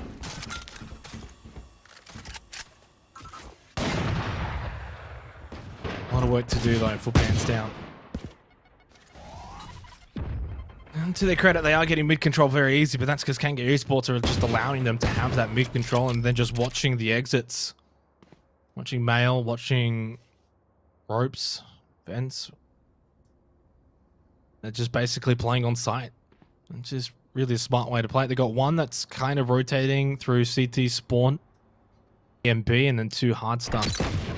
And Pants Down are just struggling to sort of unlock this defense and push through. Chronix just holding top up in heaven. Now if they elect to go through vents here, that's the big one though. Magnet gets Oz Rhino. This can actually completely unlock the A site. Heaven is theirs for the taking. How many can Miss get? Does actually get the elimination onto RDW. And a couple of trades as Composed from the back of the A site will get cover up in heaven. So this is still not clean from Pants Down. It's got 3 players up. Make that 2 because Compose gets another one. Gets a second one there in a row. He's got 3 in total for the round. The Paranoia is going to go out, and that will get Magnum Brain. A 4K from Composed, showing their composure. How did I know you were going to say that? You're not wrong, though. Composed so far here on Split. Popping off. Surely top fragging. Quick look at the scoreboard will likely confirm that. And even in the scenario where Pants Down were like, hey, maybe we'll be able to get an entry in towards this site. Composed did exactly what Raze just did, nodded his head and said, oh, no. Yeah, that's a 13 KD. Yeah. That's a quick map. Look, it also kind of coalesces with the scoreline of 6-1 right now. This is a bit of a stomping from Kanga Esports onto Pants Down. They're going to pull in their pants down, I guess you could say, right now on the defensive split, which is not too surprising, all things considered. Of course, they're going to get their own chance. Now, Magnum Brain has been able to find a few opening frags for Pants Down, but can they convert? Mist sitting over in screens from a distance, though, with the Phantom. Maybe would prefer the Vandal from that distance, but never mind. Still gets the headshot onto Super Trooper anyway. Composed. Up in heaven. Still has the ultimate and the teleports available, and really from here, A should be secured. It's a 4-on-4. The spike being rotated back through the attacker spawn by the Raze. Pants Down might be shaping up for a B push now. Jet and Cypher working hand in hand to hold that position. It's an even split from the defense. Kanga might be able to find 30 seconds left. the opening here in heaven if they stack it. He might have got time, they only need 25 on the board. Chronix just has to hold the spot over at the stairs. Falls back. Big shot from Psycho, though, on the Jet. Takes out cover. Storm activated, although from behind, Westy. 10 seconds left. Big headshot. RDW going for the top play. Composed just walked straight through the smoke. Knows exactly where that was going to go down. Spike carrier was killed. Spike planted. And Chronix in a 1. Sorry, the 2 versus 1. Westy goes down. Operator picked up. Spike's going to be defused, and just like that, guys, it's 7-1.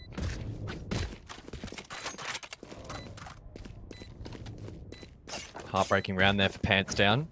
So close to sticking it on the first plant attempt, but the coverage not there from Pants Down. Kanga able to just walk straight through onto that player, shut them down, and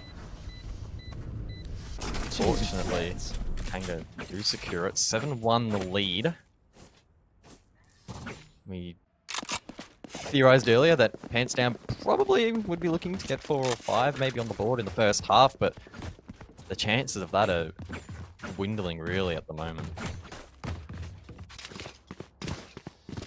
Still a chance. All it can take is 1 or 2 rounds. 4 rounds to go on the half. And can still technically get it to 7-5. That would be the dream. Very unlikely from this position, you would think. And we said, what, 3-round wins? Right now, they'd probably be happy with 3-round wins in the half if they can get there. Trying over the paint shells, just going to throw that out. Does actually get one, gets a second one. Perfect paint shells from Waltz Rhino. Along with the frag and finds a 4K. Takes out Westy, there's only 1 remaining, pushing over towards ramps. Can we see our first ace of the day? Surely. They give this one over. Covers low, Mist will steal the kill. That will be a flawless round win for Kanga Esports. And right now, emphatic. They are dominating Pants Down.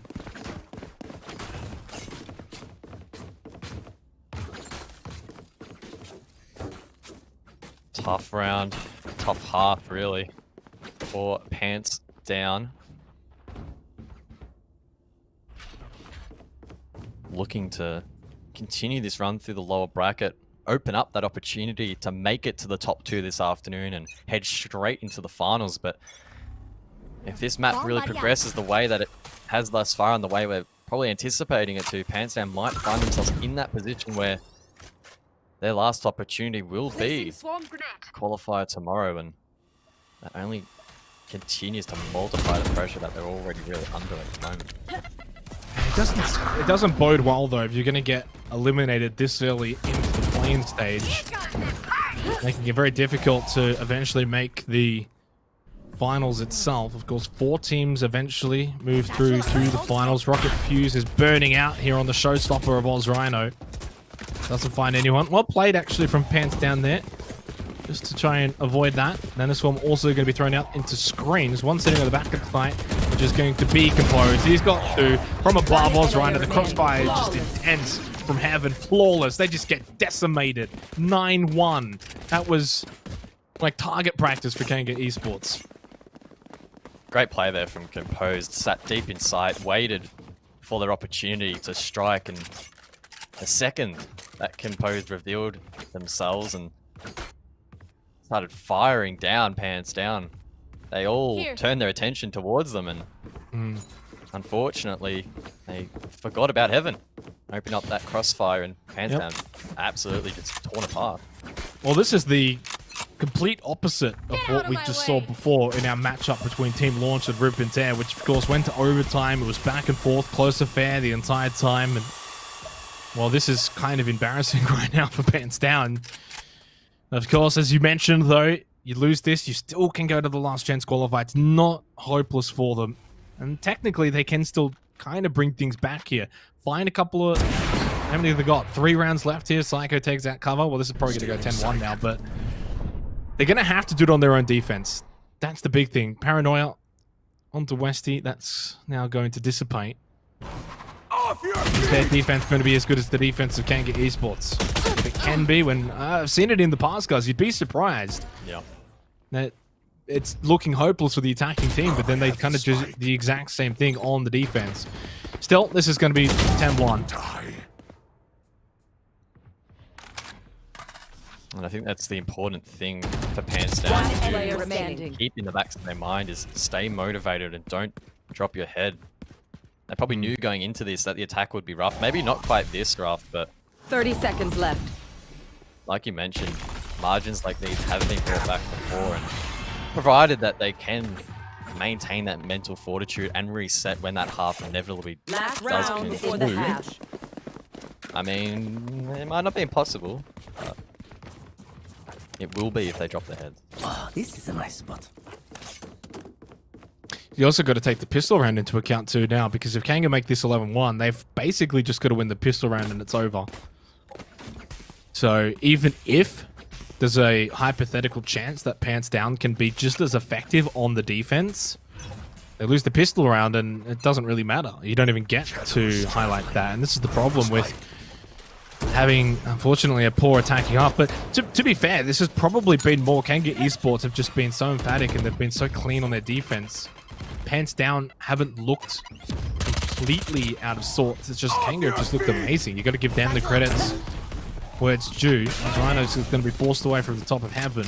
Super Trooper can now get onto the site, which there's no one there, but then immediately peeking from heaven, Composed and Oz Rhino with quick double. Paranoia is going to be thrown out. Don't think it connected onto anyone. Pants Down did find another kill. 3 versus 4 remaining in the round. This could be a very critical round win. It will just buy them some time in terms of having to worry about the pistol round on their own defense. Chronix, though, takes out cover at RDW. Westy in a 1 versus 4, trying to defend. Oh, great flick turnaround. Holy moly. What was that under Psycho? Chronix does eventually shut down Westy. 11-1. And the half is finally over. That's a half that Pants Down are not going to want to see again. Switching sides. Tough round to end the half on as well, so close to closing it out, but the nature of split, quite vulnerable to retakes. I had no one pressuring Heaven, and also got a man down. Quickly followed by 2-on-4, so Kanga did well. Significant lead, a 10-round margin, in fact, so it's going to take a minor miracle, I think, for Pants Down to come back. And as you mentioned earlier, Xenox, they have to win this first round, or it's probably going to be over. Yep. I agree. Tear them down. Because it does mean Pants Down will have to play again tomorrow in the last chance to qualify. Kanga Esports will progress here in the lower bracket. What I like to call the gauntlet, because it feels like that with the amount of best of ones you're going to have to play today. Psycho just pushing on through. A little bit late with that smoke, but does get a bit of vision because of it. Paint Shell's going to be effective again. So Rhino doing big things with it, but Outpants down on the defense as well. And look at the way they actually played this already, Kanga. They've got a plan here on the attack, sending everyone over to A, and then back through vents over towards B site, now pushing through mailroom. Super Trooper just watching him on the stairs. Surely gets at least one, and does. Gets missed. Psycho does get the refrag immediately, though. So a 4 versus 4. Still 2 members over at the CT spawn, coming in quite late. Westy, though, gets Chronic. He's going to get a second one. Nice headshot. Gets a third one. Westy's insane, apparently. Especially after the flick that we saw at the end of the first half into a quick 3K here in the pistol round. And, well, Pants Down are going to find themselves another round win. They got 2. Well, they've doubled up. Yep. If you want to mount a comeback, that's a great way to start things off. Crystal Ball, of course, indicating that the scoreline will result in 11-3, provided they don't throw this round, and they can really start to get into the nitty-gritty of the second half. I'm sure Kanga maybe too phased, probably, at the moment. I mean, they would have liked to win that first round. They would have known that. They probably would have been able to close it out a lot faster, but the fact that they have such a margin to fall back on is obviously going to play heavily in their minds and should be reflected in some confident plays here. That paranoia, like a second late onto remaining. Oh, jeez. All right, RDW. That's one way to get involved, and a quick flawless round for Pants Down. Now, not going to be too hyped about it though, guys. It is of course the round after the pistol round, so Kanga didn't really have much to play for. 11-3 though, and look, as I said it before, it can happen. I've seen it happen, where teams can lose a good 10 or even 11 rounds on their attack, but then do the same thing on their defense and shut out a team as well. It can happen. Doesn't mean it will. Can't lose hope. I'm gonna lean on the analogy of the comeback train. The train at the moment is still well and truly decommissioned, needs a renovation for sure before the engines even kick in and the train starts rolling. But I mean, it's definitely a possibility. This push though from Kanga is aggressive. Pants Down needs to be able to hold on here. It looks like they might be able to get in the opening pick, but Composed, he's been activated as Kanga find a couple more. It's a 4-on-3. Yeah, this is where I worry for Pants Down though, that the post-plant situation, like in this case, is kind of a replica to what we see from Pants Down. Spike planted. Sort of attacking in the last round, trying to take a site, which is where they really lacked. Cover does get composed though. Now that 3 versus 4 becomes 3 versus 3. They're going to start to make their way in, but kind of back Kanga in this sort of situation, unless you're looking in the wrong direction, which is what Mist was doing. And well, as you can see by the kill feed, trains galore, 1 versus 1 remaining, and it's Oz Rhino to come up close, which I'm a bit surprised Westy's been on fire the last couple of rounds, guys. Now it's match point indefinitely. Big round there from Kanga, holding on in the 1-on-1. 9-round deficit against Pants Down. Just when we thought that the comeback train might make an appearance, it looks like that's even further away, well and truly out of arm's reach. My thanks. They cannot falter now, Pants Down, for the remainder of this map. If they want to head it to overtime, that is a very tall order. And they've got a force buy into this round as well. Pressure of the match point. You lose and you're done for the day. Pants Down will have to head back to the trading mode, the scrims, and try and practice and get ready for tomorrow. Kanga Esports will move on. They'll be playing the winner of Magic 5 or Paradox Gaming in the lower bracket. Will Kanga Esports. Provided they, of course, win, but at 12-3, I think it's fair to say that they are the favorites to win it from here. They've got a bit of a split. Couple up mid. One just lurking around B side in garage. And it looks like it is going to be a B focused push.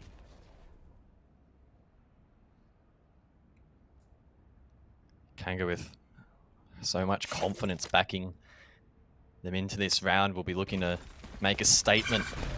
It looks like it could be a full rush now through garage. Utility dump from Psycho's already deep into the woods. Looks like that's one. Take it two.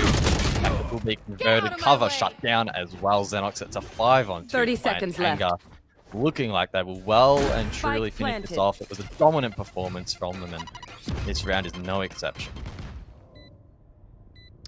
Well, I've already just shifted back in to prepare for us coming back to camera. One enemy remaining. They're going to prove me wrong? I don't think so. Unfortunately for Pants Down, they've met their match here today, and that's Kanga Esports 13-3.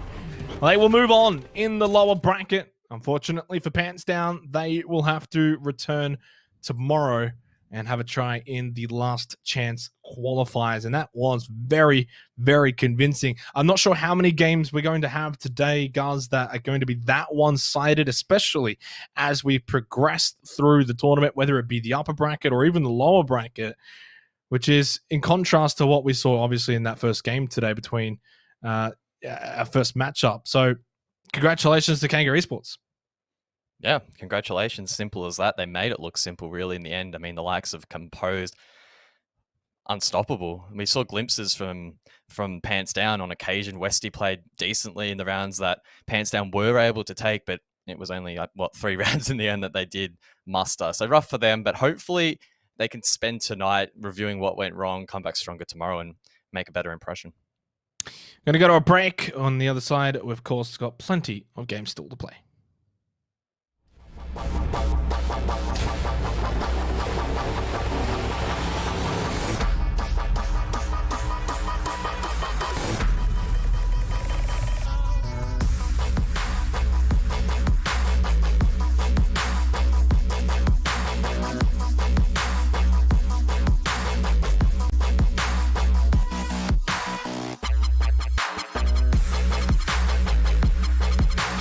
Welcome everyone, my name is Tolga. I'm a live caster at Twitch. It's going to be absolutely amazing, and I cannot wait to see this goddamn place.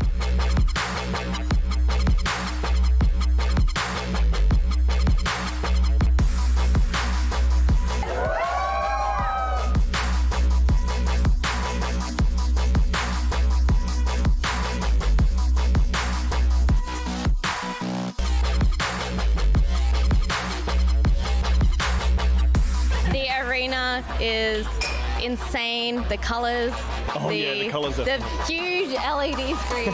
Every esports stream, honestly, the PCs here are amazing.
Hey guys, it's Fangetta. As you know, gaming is all about community. That's why I'm working with Alienware to thank you guys for staying at home and doing your part.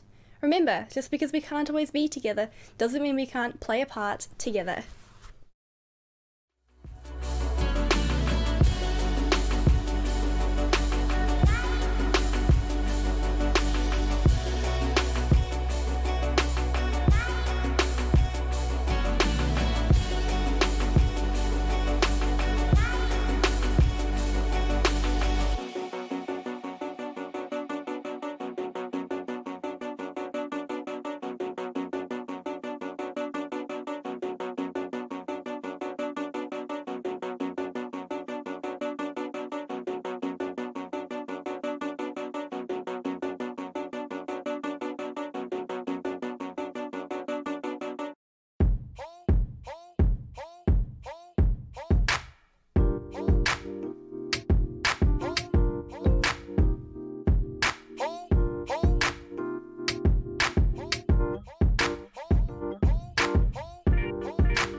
Welcome everyone, my name is Tolga. I'm a live caster at Twitch. It's going to be absolutely amazing, and I cannot wait to see this goddamn place.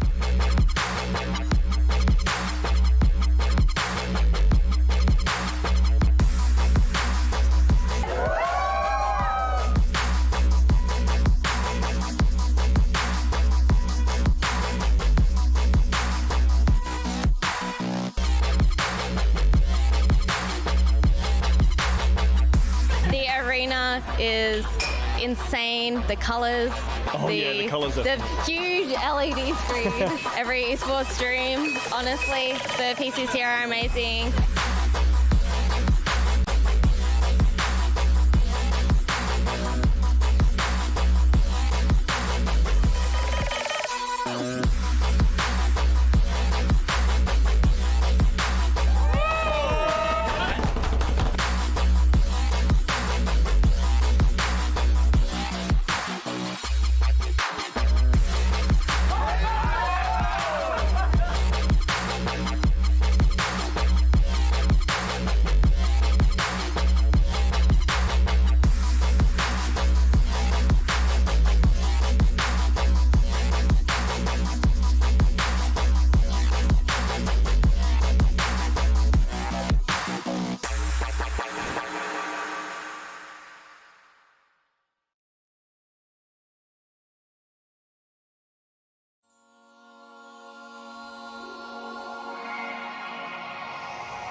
Hey guys, it's Fangetta. As you know, gaming is all about community. That's why I'm working with Alienware to thank you guys for staying at home and doing your part. Remember, just because we can't always be together doesn't mean we can't play a part together.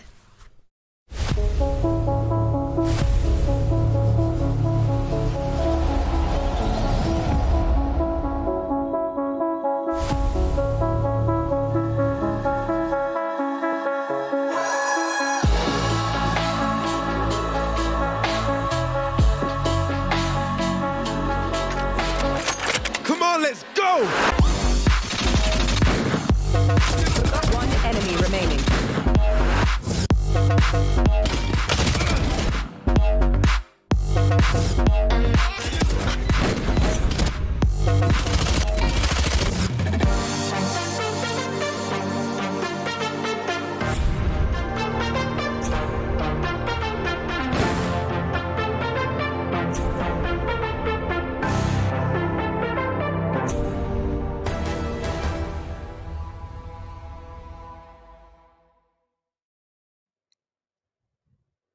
Welcome back to Rise of Valor, an official Valorant Ignition series presented to you by Fortress Melbourne. We're excited to bring you, of course, this $70,000 tournament powered by Alienware. We're tuning back in, guys, of course, to the play-in stage where two teams will eventually qualify for the finals by the end of the day. One from the upper bracket and, of course, one from the lower bracket. Now, we did dip down into the lower bracket in our previous game to look at one of those best of ones. We now go back up to the upper bracket where we can see our one and only best of three from that upper bracket. It's the the winners, or the upper winners final, essentially. Best of three. The winner goes into the finals. That's exactly right. And best of three, it's what the teams prefer. It's what us as casters probably prefer as well. It gives a better indicator generally, which is the better team as opposed to a best of one. So hopefully this format does reflect that and the better team does make it through. Team Launch versus Exo Clan is going to be the matchup we will be seeing for the best of 3, which of course, throughout the best of 3, guys, we will be taking 10-minute breaks between each particular map, which of course just gives the players a bit of a rest or a chance to speak with their coach as well. So, of course, while these best of 1s have been relatively quick, this should go on for a little while, and hopefully it does go on for a little while, because I hard to split where this one's going to go between Launch and Exo Clan. We could be basically looking at both of these two maybe by the end of the day going through. Of course, the loser from this particular game then does drop down into the lower bracket, where they will get sort of a second chance to still qualify by the end of the day. The biggest downside, I think, guys, is if you lose this best of 3 in the upper final, you go down to the lower bracket. Of course, you have to then play a couple more games, a couple best of 1s. Then you got to play another best of 3 as well at the end of the day. It'll be a long, long day for that team. That's exactly right. And the lower bracket isn't an easy get out of jail free card either. Still some stacked lineups that have progressed through that bracket. So both of these teams will be looking to just close it out, qualify, sit back, relax, watch the other teams go about their business, and really, I guess, then prepare for the longer term for the actual finals itself. I mean, quick just reflection upon the bracket itself. It's been, a couple of results there probably that we didn't expect, but across the board, it does look like the stronger teams have filtered through that upper bracket, which again is what we expect in this format. As you can see, as you mentioned, the bracket on your screen there. Upcoming match, Team Launch with their very lovely lunch rocket. And then, of course, Exo Clan with the more classical actual logo. Where do you see this one going, though, guys? Of course, best of 3, so it's not quite going to be that best of 1 nature where you can kind of toss things up into the air and it could go either way. This does feel like it can go the distance, or we could even see a 2-0 from either side. But are you favoring Exo Clan or are you favoring Team Launch? Well, we have only seen one of these teams on display this afternoon, at least. It was Team Launch. Pretty okay performance from them. They did get the dub in the end, maybe a little bit closer than they would have liked. I mean, these two teams actually have some pretty strong history. In fact, in the last Ignition Series event, they actually went head-to-head in the grand final. Team Launch won 2 maps in the best of 3, 13-5, 13-5. It was Haven and Ascent. Pretty dominant performance for a grand final. So if they can continue that form heading into this match, Team Launch might not have too many issues. But of course, the game has changed a lot. So it's all up in the air. We'll have to wait and see. Let's go and have a look at the map pick / bans. Of course, this is a best of 3, so we are going to see a bunch of different maps this time around. At least 2 of them are given, guys. So we've already seen what Haven and Split today, and we are going to now also journey over to Ascent for our first map, which I'm very excited to see. And then Bind will be our second map. So how about that? Literally our first 4 maps of the day, we are going to see all 4 maps, and Split will be our decider. Of course, that's if we get there for the third deciding map. Good to see it mixed up. I mean, quickly just analysing the bans, at least Haven taken off the board there from Exo. Maybe still a little bit of PTSD potentially from the last Ignition Series Grand Final where they did lose 13-5. Again, as I mentioned, a lot has changed in terms of game balancing and the meta, but maybe it's just a safety pick from them to take it off the board. On top of that, we did see Team Launch actually win on Haven in the first match of the broadcast this afternoon. So Exo may be banning it out for that reason as well. As you can see, of course, Launch will then be attacking first on Ascent. Exo Clan will be defending first. Then on Bind, it will swap around. Exo Clan will attack first, Launch will defend, and then on Split, which if we get there, Exo Clan will once again attack and Launch will defend first. And if we do get to Split, it'll be, of course, the third map is a best of 3 rather than a best of 1 that we've been seeing essentially throughout the entirety of Rise of Valour, dating back all the way a month ago to the Open Qualifiers. So this is going to be our first real best of 3, leading the way forward for the remainder of the tournament. Of course, though, after this, then we will presumably drop back down into the lower bracket, probably see a couple, maybe 1 or 2 best of 1s before then the lower bracket final. So while we're excited, guys, we certainly got to keep expectations in check throughout the first couple of rounds and understand that this is one that most likely will go the distance.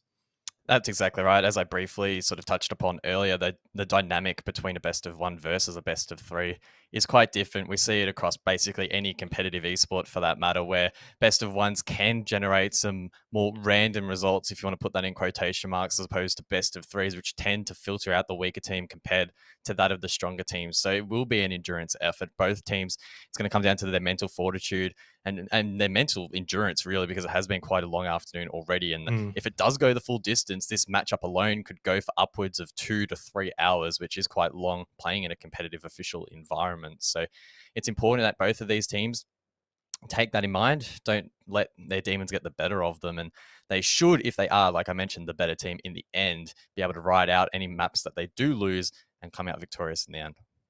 Of course, as you mentioned, we haven't seen ExoClan at all today in the play-in stage. Their previous game in the upper bracket semi-final was against No-Tick. They won that 13-8 rather comfortably. One of the matches we didn't get to see, of course, as well, was the other upper bracket semi-final match between Team Launch and Ground Zero. That was also won, of course, by Team Launch 13-8. So both pretty similar there in those regards, which kind of leads me to believe this is going to be really, really close between Team Launch and ExoClan. Down in the lower bracket, just in terms of being able to give a bit of an update as to where things are currently standing. Kanga Esports still playing against Magic 5. No result from that. Of course, we saw the fact that Ground Zero lost to Team Launch, so Ground Zero will be awaiting the winner of Magic 5 and Kanga Esports. And of course, for No-Tick, they will be waiting the winner between McTeam and Avant. Avant, of course, moving past Rip and Tear, which was unfortunate for Rip and Tear. We kind of thought maybe after their performance against Team Launch in the upper bracket, where that went to overtime 14-12, well, guys, they kind of got demolished by Avant in the lower bracket, 13-4. So a completely different Rip and Tear to what we saw against Team Launch. And you just wonder maybe if that doesn't bode well at all for Team Launch. Yeah, I mean, you would have thought that after a strong performance against Team Launch, they would have been able to maybe carry on some momentum, but I guess in the end, it just wasn't meant to be. Well, we have got the best of three matchup between Team Launch and ExoClan ready to go. Our first map of this best of three series is going to be Ascent. It's surely, hopefully, going to be a long and arduous best of three series between these two very top teams. Of course, the loser drops down into the lower bracket. The winner, guys, moves on to the finals. That's exactly right. Ascent, of course, unique in the sense that it does have those retractable doors, and that can change up some of the opportunities available to the attack and even the defense. The attack in post plants and the defense in setup. Quick look at the lineups, we can see that there will be some slight variation. Sova coming out from EXO as opposed to the Phoenix for Team Launch, so there will be some variability in how these teams approach both their attack and their defense. As we've alluded to, we are going to be seeing ExoClan defending first. Team Launch will be on the attack. Pistol round, hand down. Over towards B main is where we're going to see the majority of the action early on. Dizzy Life with the quickest 3K into a series you could ever really expect to see. Iron, though, walking through the smoke, catches Wizard off guard, and only Dick Stacy remains. And trying to get down that spike is paramount for the extra credits, but he's kind of expecting to be pushed any second now. Aldron's going to spot him out with a recon bolt as well. And I don't sense Dick Stacy's going to be able to pull off the miraculous in that one. ExoClan on the board, first round. Solid start for EXO. Always nice to get the first round on the board on any map. Again, if you're the team that's wanting to set the momentum, set the pace, particularly in a best of three series, kicking things off strong is always a positive indicator of that. Oh, this is a nice spot. That said, of course, this goes here. It is an endurance effort. It's not a matter of winning a couple rounds here and there. It has to be consistent. It has to be prolonged, and I'm sure ExoClan will be mindful of that and try to carry on any momentum that they can gain here into the rest of the map and then the rest of the series. You definitely can't let singular rounds, especially pistol rounds, put too much thought into that. Interesting plays from Plex. Closes the door, then destroys the door. Trying to play some mind games early on with Team Launch. Pushing in through now A main. Iron though with a quick double. With the Spectre. Crunchy just trying to get involved as well with the Ghost. And, well, that's a flawless round pretty early on. No surprise there, especially backing up the pistol round.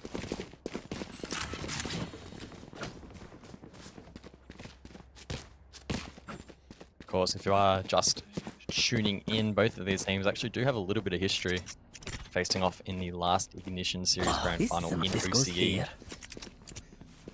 On one occasion, it was Team Launch who edged out on top 13-5 on both maps in the best of 3. So based on that form, we're expecting them to do quite well. First couple of rounds, of course, not indicative of that, but very, very early days. It's been a while, though, as well, between drinks. Yeah. Things can change, and, well, obviously, metas have changed as well. Put down. Third. Let's find the opening frag, but is immediately traded back by Plix. Dizzy Life with the operator. Ever impressive, and does pick up the elimination onto Wizard. Dexter does catch Plix off guard just below. Again, just these trades coming back from Exoclin just so quickly. You lose one, but then they're able to find one back. Spike is planted on the B site. Dexter up close. Going up.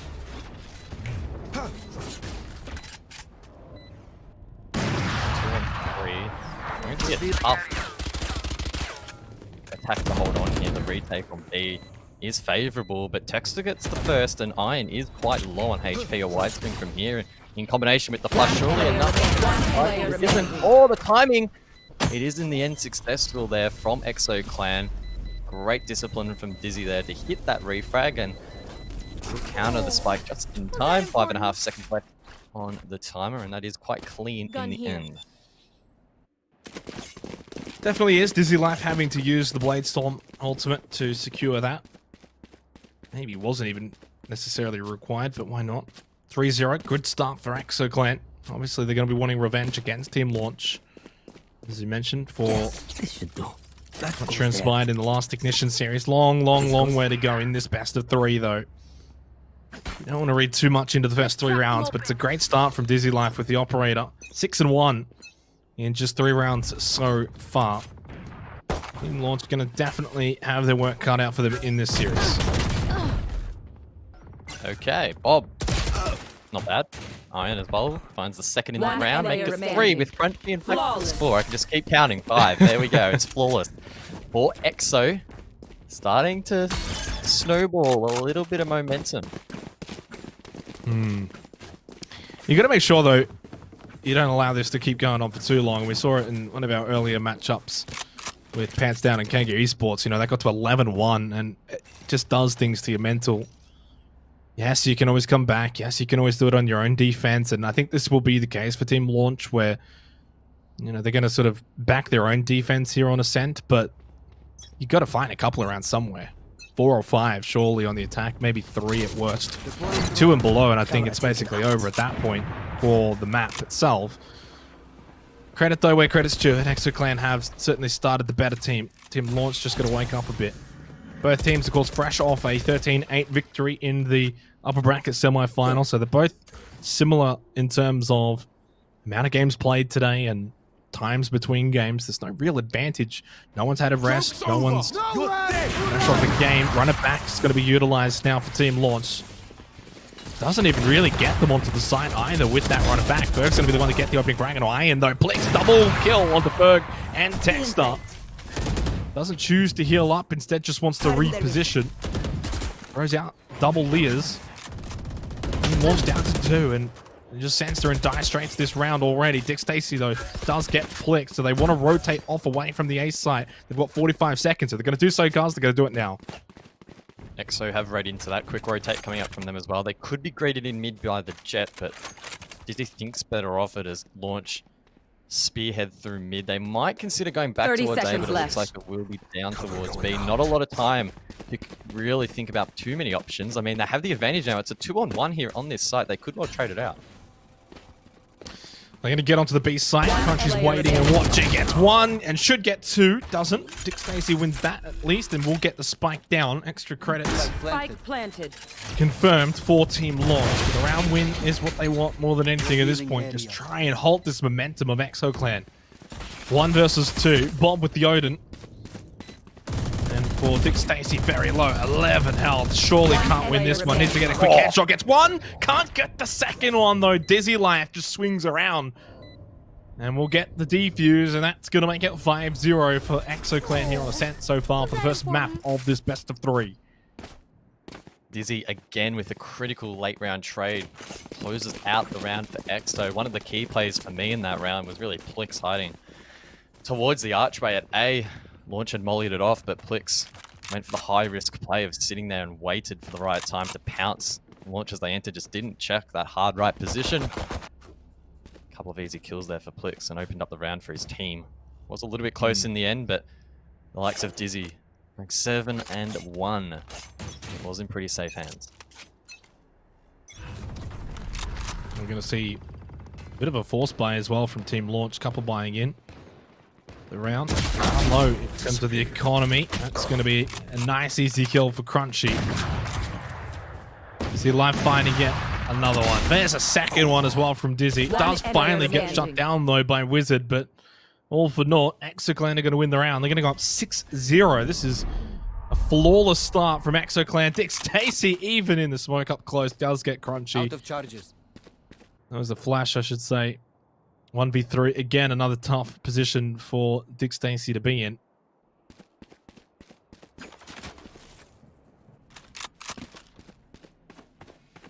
Of course, Dick Stacy doesn't have the spike in hand. Exo fully aware of that.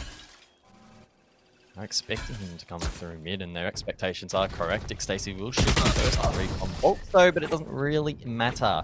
He's greeted by Plix in mid. Stixo lead to Exo.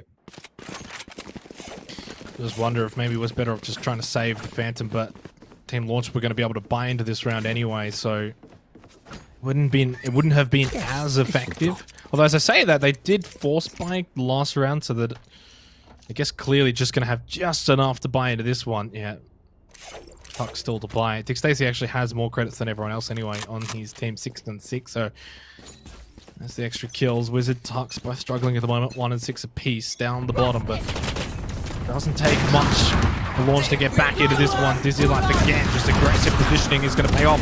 Plix catching them all off guard at B main. Gets the double onto Texter and Wizard, and this is just a slaughter right now from ExoClan onto Team Launch. There's a third, can find a fourth, you would think. Should be able to find that fourth, especially with the Leah onto Ferg. 7-0, and right now this couldn't be any more one-sided. It was a great play from Plix, don't get me wrong, but it was also a massive oversight from Launch. That's the second time at least that we've seen on this map where they have been hiding in a corner, hasn't been checked by Exo, and it really probably should have been. 3 kills really. Plix remains composed, 10-3. Multiple ults as well now on the board for Exo. This could just continue to snowball in favor of Exo. Life just sitting at Cubby waiting and watching. Feels like 7 rounds where Dizzy Life has been able to find an opening frag. Not this time, not just yet anyway. Ferg just doing battle in mid. Plix gonna win that one though. No charges. And again, ExoClan will find the opening frag and just makes life difficult for Launch. Wizard does get iron though. Get out of my way! And potentially push up through window now and get control, but Dizzy Life just can't be stopped. Immediately shuts down Wizard, immediately shuts down that idea. And they're probably going to shut this round down. Plix with a triple kill. Dizzy Life with a second one with the AWP this round. I mean, this is just a demolition derby right now between ExoClan and Launch for the first map. 8 and zip, guys. I definitely was not expecting it to be this one-sided. Now, of course, the beauty of the best of 3 is we'll see if maybe this is just a poor map in general for launch, and maybe they're not actually playing as terribly as the scoreboard reflects. I guess we'll have to wait for the second map to sort of draw any conclusions from that. But if the form here on Ascent does continue, it doesn't bode well for them in the rest of this series. Even if this is an off map for them, the fact that they're basically getting demolished and making a couple of basic mistakes on top of that, it's quite scary.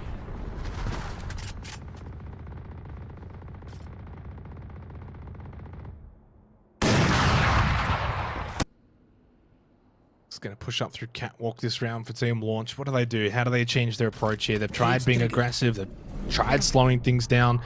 When they slow things down, typically Dizzy Life finds an opening frag, but they rush in. They typically just rush into someone who's holding a decent angle. It's a shot from Tuck to at least not allow Plix to get away there. But Iron is just putting in the work. It really doesn't matter who is still alive for ExoClan. They're all evenly distributing the kills. 9 and 0. Could we see our first perfect map of the afternoon? Definite prospect. We didn't see a whole lot of flawless maps in general in competitive Valorant. Never mind this deep into this goes here. The likes of Rise of Valor or Ignition series in general, where typically at these sort of stages, the teams often produce really close results. And I mean, both these teams are, on a skill basis, quite close. So it is surprising to see such a deficit.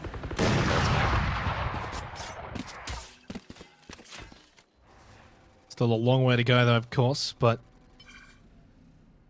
this first map could be over very, very quickly if ExoClan keep this up. Team Launch definitely do not want to have the humiliating defeat of a 13-0 to kickstart this best of 3.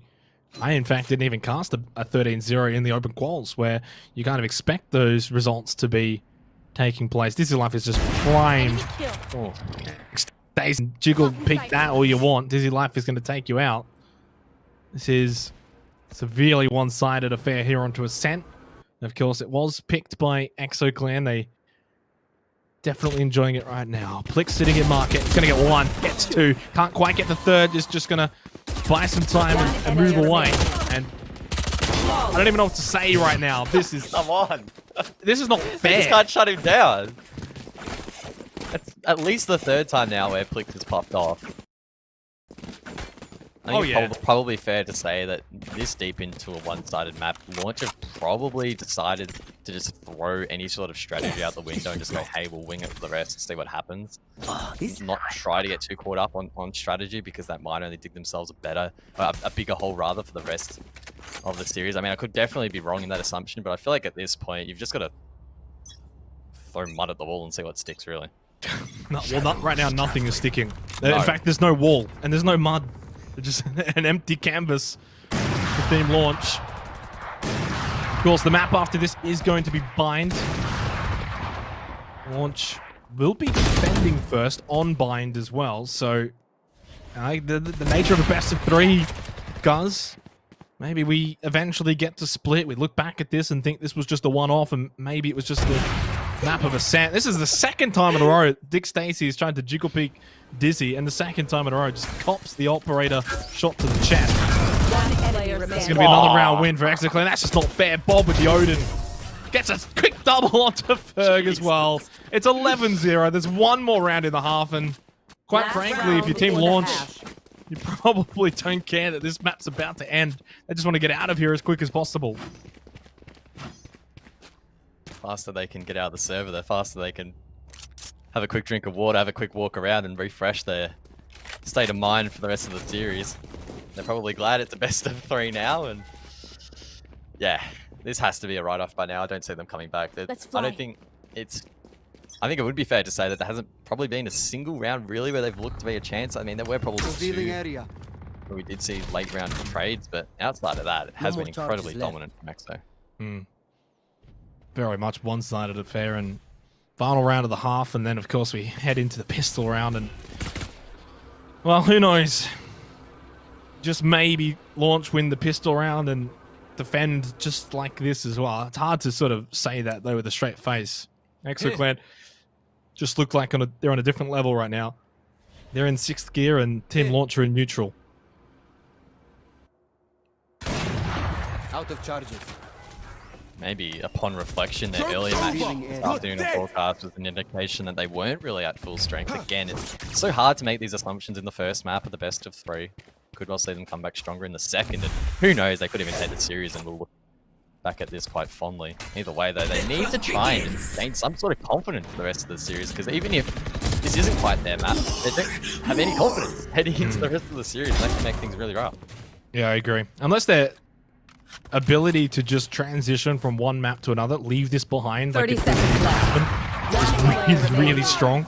This is another round that's just flawless. I think that's either the 3rd or 4th flawless round in this 12-0 half. Match point. Round This 2, is round 4, round 10, round 12. This is going to be my first 13-0 of casting Valorant. I would not have suspected it would be against ExoClan Team Launch. This is not pretty to watch. But as we keep saying, look, Bind is after this, and just maybe... And not only that, but there's going to be a 10-minute break, so a chance of a quick refresher for Team Launch to talk things over. They will be defending on Bind as well. So a chance for them to potentially get back into this best of 3 series does await them on the other side. But Ascent is over. It's as good as done. I'm happy to call it now. And if it, you know, they somehow win the next 12 rounds in a row, I'm happy to be proven wrong. It would go down as the greatest comeback in OCE Valorant ever. Maybe even one of the greatest comebacks in any Ignition series for that matter, just because of how unlikely it is.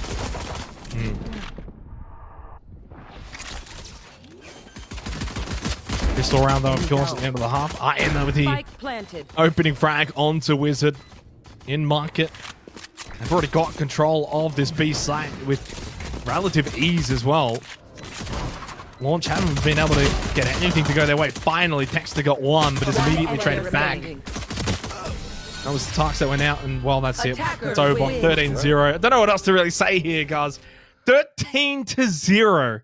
ExoClan have just really, I don't know, set a statement. They've what more can you really say? No one was expecting this. I'm lost for words right now. I'm not even really... I feel like I just sort of sat down to get ready to start casting this map, and it's over. I think that's probably the best way to describe it. That map felt like it was over before it started at all. No real look in at all for Team Launch. Not once throughout that entire map really did they look to be a decent chance. I mean, the fact that they didn't even win a single round is indicative of that. The best hope they have now is to fall on the next 2 maps. Hopefully they can mount a comeback. Yeah, well, look, fortunately for Team Launch, they are going to have 10 minutes to sort of talk things over, clear their minds, figure out where things went wrong, because just about everything that could go wrong went wrong for Team Launch. We're going to go to a break, and hopefully for Team Launch on the other side, they can show up.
Let's go!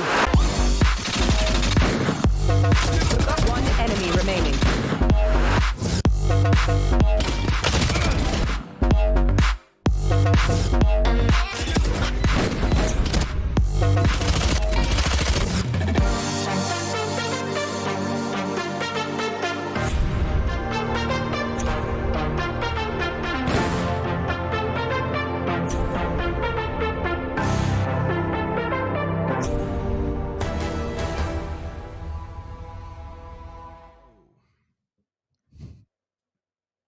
Hello, welcome back to Rise of Valor. Of course, we are in the midst of the big best of 3 versus EXO Clan and Team Launch. If you've just joined us, so you missed out on that first game, it was 13-0. Guzman, 13-0 to EXO Clan. Yes, you say it, but I still don't believe it, really, considering just how strong these two teams, the two teams that faced off in the grand final, no less, of the last Ignition series. It was a lot closer on that occasion compared to what we have here. It was 13-0, as you mentioned. Fortunately, though, for Team Launch, it is a best of 3. So I think it's really important that not only Team Launch, but even EXO just reset that map. The scores are 0-0 in their heads, and they can just go into this one with a clear mind. Second map is Bind. Who knows what the result will be on this one? Maybe Team Launch are going to mount some sort of crazy comeback. Well, they're down 1-0 in the series. They're going to need to win Bind and try and send it over to Split. Of course, it is best of 3. So this is the, I guess, the part where now they've had 10 minutes to sort of just refresh things, talk about strategies going into Bind. You kind of mentioned at the end of that first game on Ascent, the mental pressure now. And I kind of said, you basically got to ignore that and say, like, that game didn't even happen. You're just down 1-0 in a series, but you're starting fresh on Bind. Not only that, guys, but they are going to be defending first on Bind. So, look, there is lifelines here for Team Launch. Of course, the winner of this will progress immediately on into the finals. The loser, if it does end up being Team Launch, will have to drop back down, well, for the first time, into the lower bracket.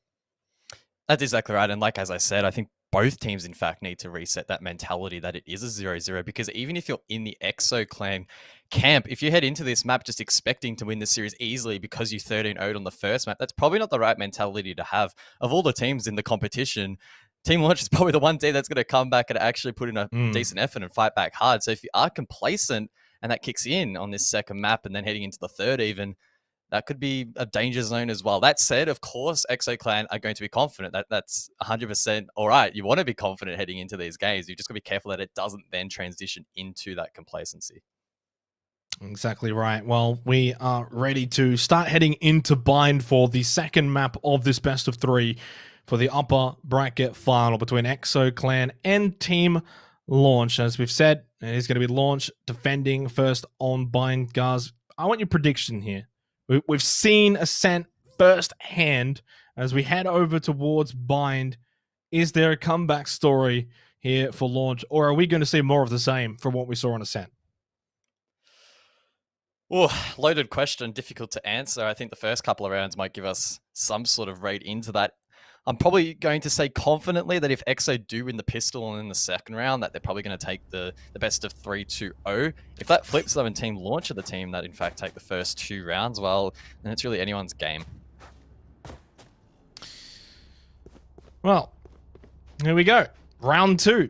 I feel like we're heading into round 1, but such is the nature of this best of 3 and the way that it's already played out, kind of. I mean, on my own schedule, guys, I kind of thought we would maybe be at like 10-10 on the first map by this point, and yet here we are, just about starting the second map. EXO Clan will be attacking first.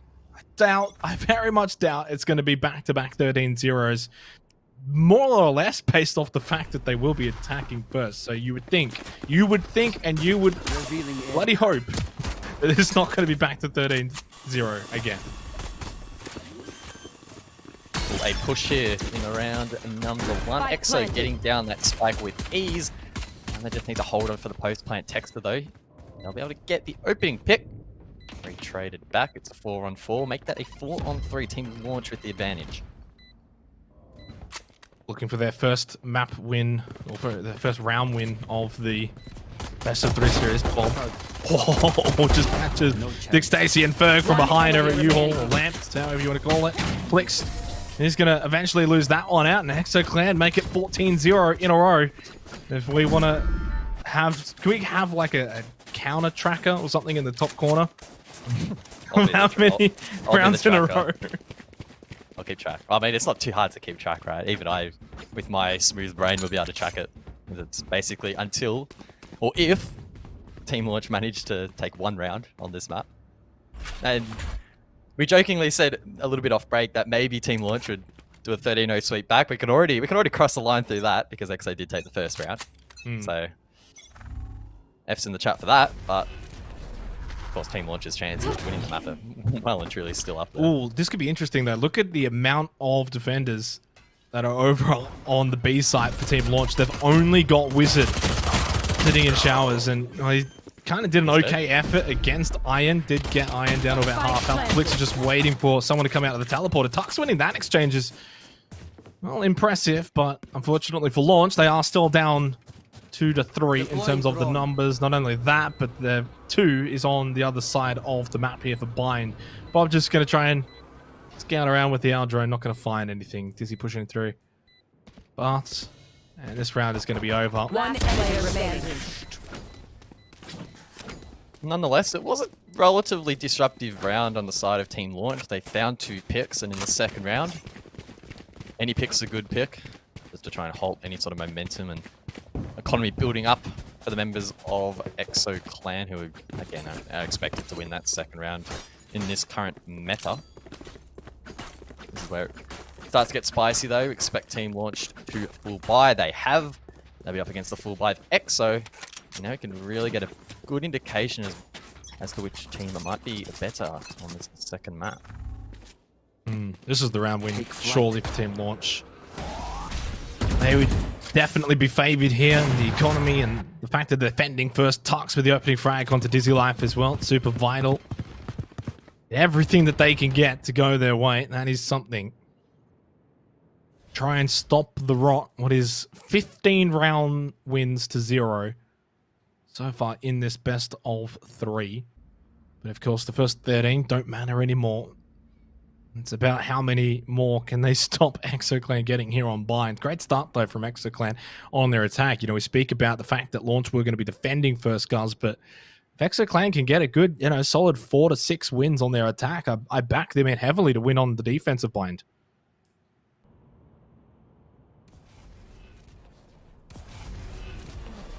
We up to some of the star players like Dick Stacey holding site to come up big here on this second map. A little bit quieter on the first map. He went to 13 in fact, so quite uncharacteristic for him, but of course it's difficult to perform when the whole team is struggling. That said, the spike is down. The opening pick take it 2. Decent refrag there from Berg, and Team Launch getting closer maybe to taking their first round in this series. Versus 3 post-plant situation. Sad, looking for their first round win. Berg will take out Crunchy, and it looks like finally the rot has been stopped. Team Launch are going to win the round for the first time in 16 rounds. Woo! Well done. Amazing. They were patient. Look, it only takes one, guys, and then you can turn everything around now. They got the momentum stopped against EXO. Huge. Massive. But it is still only one round. Long, long way to go in this map, and indeed the series. At least I've got the monkey off the back. It's always nice. It is, but it's also the round win that they should be getting in that third round. Now it's sort of like EXO Clan are going to be ready for them. This could still, I mean, I don't want to, like, it could very well go to 13-1 now. But jeez, don't get that. I don't want to be too harsh there on Team Launch. Obviously, absolutely talented players. And at some point, we always expected them to turn their fortunes around. Maybe, just maybe, they're going to be able to do so here on Bind. First round win in the pocket, as you said, monkey off the back. Economy's okay without being too amazing. And just for the moment as well, guys, EXO Clan just taking their time here on their attack. Joke's over! You're dead! A minute to go in the round. The indication as to what the push will be from EXO Clan is text up. Does find the first spike still over towards A. We might see a solid jet over towards B, though, to bait out Team Launch. We're still holding firm. That said, though, the Raze is rotating through the defender spawn back towards B. If EXO Clan can strike now, they might be in a good position. Still have to deal with the fact that they're at a 30 seconds left in terms of the numbers, but as you said, if they go now on that A side, it's Going to be a 3-on-2 in favor of Exo Clan. If they can go early, get this quick headshot from Bob on a text that's successful at U-Haul. Just going to try and clear out Heaven, goes for the default plant at the truck, and I think they got the numbers and they got the advantage now. Plix will take out Wizard, and what was once a 5-4 advantage for Team Launch is now a 4-3 advantage for Exo Clan. Plants will take out Crunchy at Tetris as Ferg can push down from Heaven. Well, that's going to be a showstopper to the face, and Ferg is eliminated. Only Dick Stacy remains to try and salvage the round for Team Launch. Does get Bob. There's another one coming though from Short A, and it's Dizzy Life with the Blade Storm activated. And just a couple of knives into the back of Dick Stacy. 3-1, Exo Clan in favor. Of course, just to reiterate the stakes of this match, the winner of the best of 3, Exo Clan, of course, currently leading that 1-0, will progress into the finals of Rise of Valour. The loser will head back down to the lower bracket. So not completely out. Overall, of course, only 2 teams this afternoon do progress to the finals. Again, one being from the winner of this game, and then later on this afternoon, the winner of the lower bracket final. The remaining teams, 12 of which will return tomorrow for their last chance, and the last 2, in fact, will be eliminated, or probably already have been eliminated this afternoon, so unfortunate for them.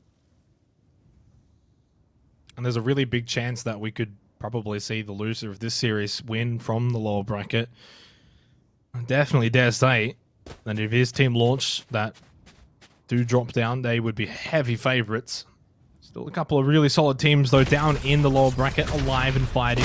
Ground Zero, Kanga Esports, Notic, and Devant.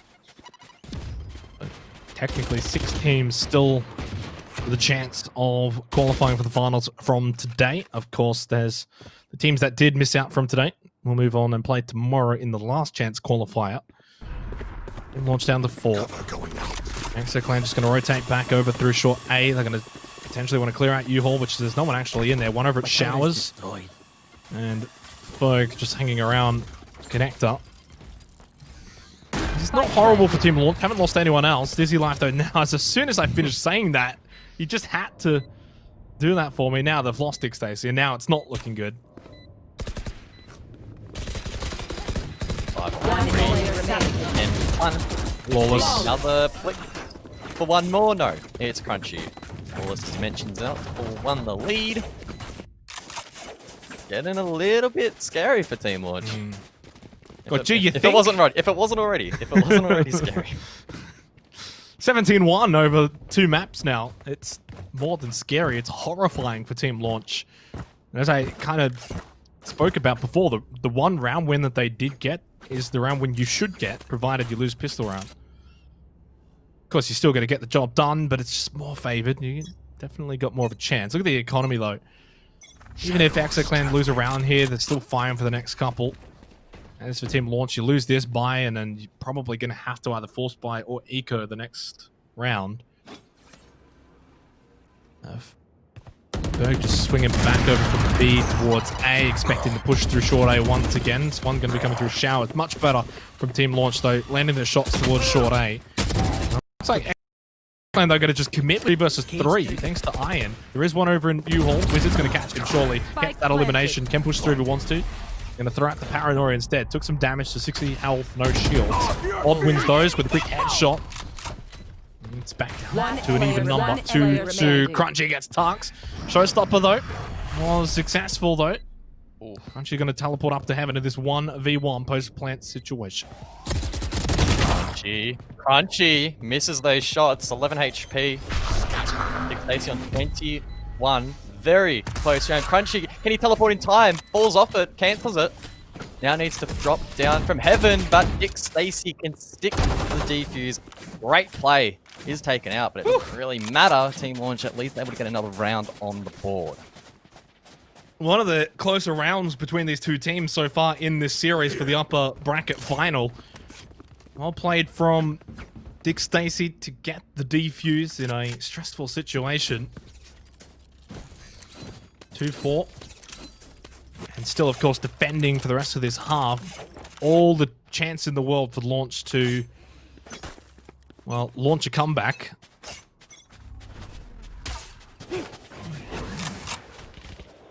action towards B long in this round. We haven't seen a whole lot of action towards B at all, really, from the attack. Looks like they're trying to switch things up a little bit here and maybe floating one off. Picking quite aggressively. Dick Stacy with one. Bob, though, trades that one out. You always trust a guy called Bob. Without a doubt, Plix making some moves. Heading onto the site for ExoClan. Ferg, though, does find one. They found my wire. Cage triggered. 4-3 advantage for Team Launch here in what is one of a rare B-site plants. Successful, though. Does get the plant down. What can Team Launch do now to retake the site? Get the defuse. Blizzard opens it up, takes out Iron, and Plix is just stranded in no man's land. And this is going to be another round win for Team Launch. Can you believe it? Back to back. Dizzy Life, though, with a quick collateral at the end on the Ferg and Texter. Just not nice for the economy's sake, but for the scoreboard's sake, guys, 3-4 looks a lot better for Team Launch.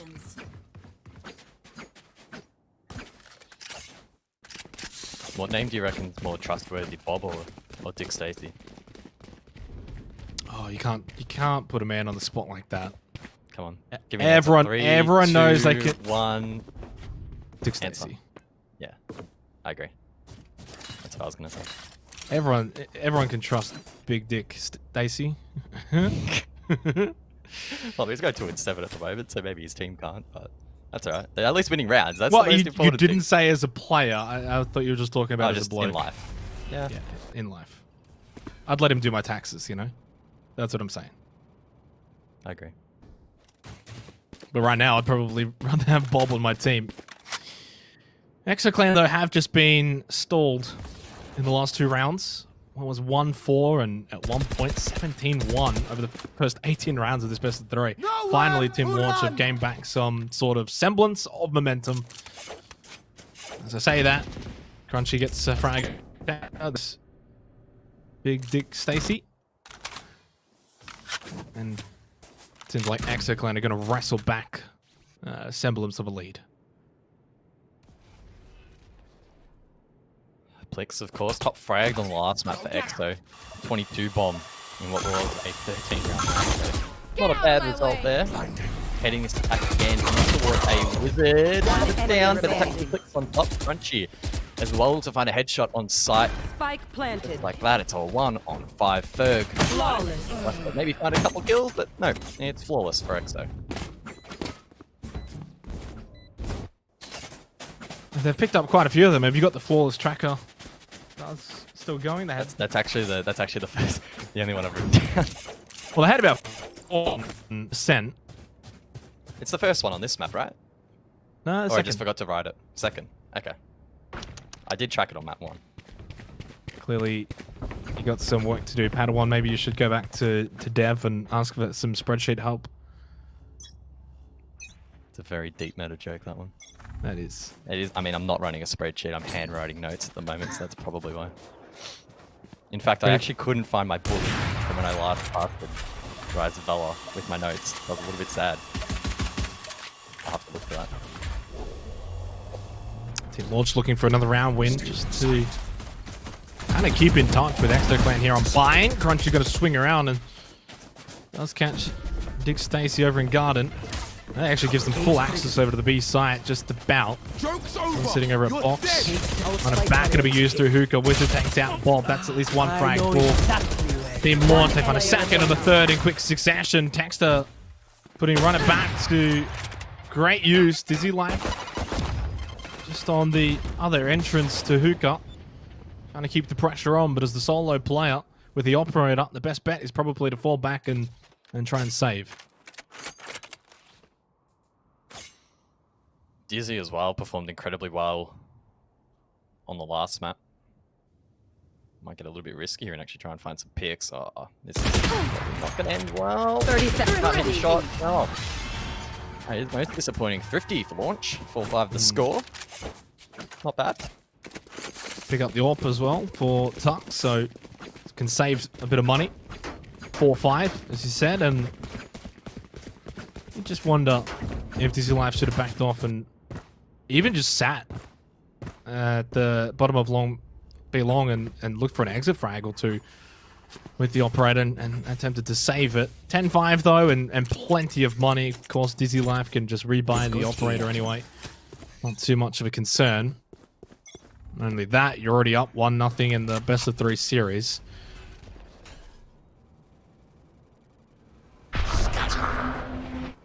More action towards A here, it appears, for round number 10.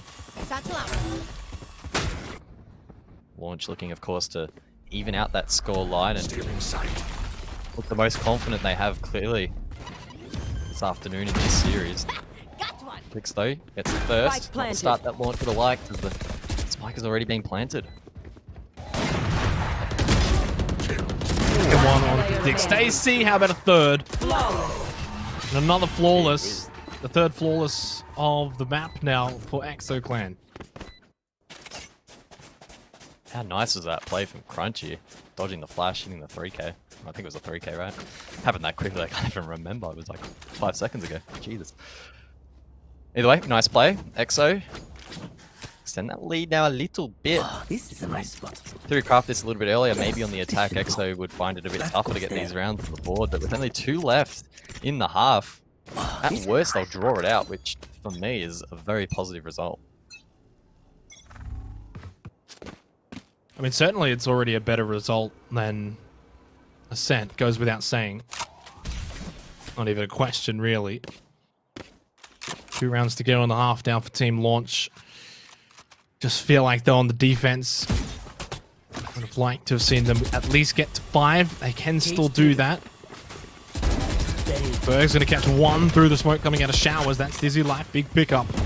Blitz will just continue on through past Tetris, and well, that's the aggressive nature of Exo Clan. They're not going to fall back just because they lost an entry player.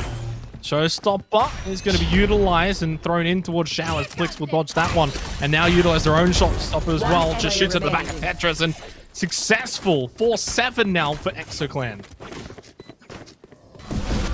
Very, very clean from Exo. They enter the last round before we swap sides. Regardless of the result, they will edge out on top here on the attack. I'm probably expecting, I'm not sure if you agree, but probably expecting that momentum to continue on the defense, if not strengthen. So Team Launch are in quite a bit of trouble at the moment. Oh, I would tend to agree with you, Gus. If you're down 4-7, you're also down 1-0 in a best of 3 series. Yeah, you're in a world of hurt. And if this does get to 4-8, Exo Clan are just looking unstoppable.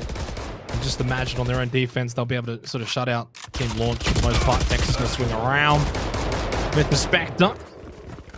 Relatively unsuccessful. You kind of want to get the frag in that situation. Can at least fall back, use Molotov and heal up. Bob just swinging around in through Hookah.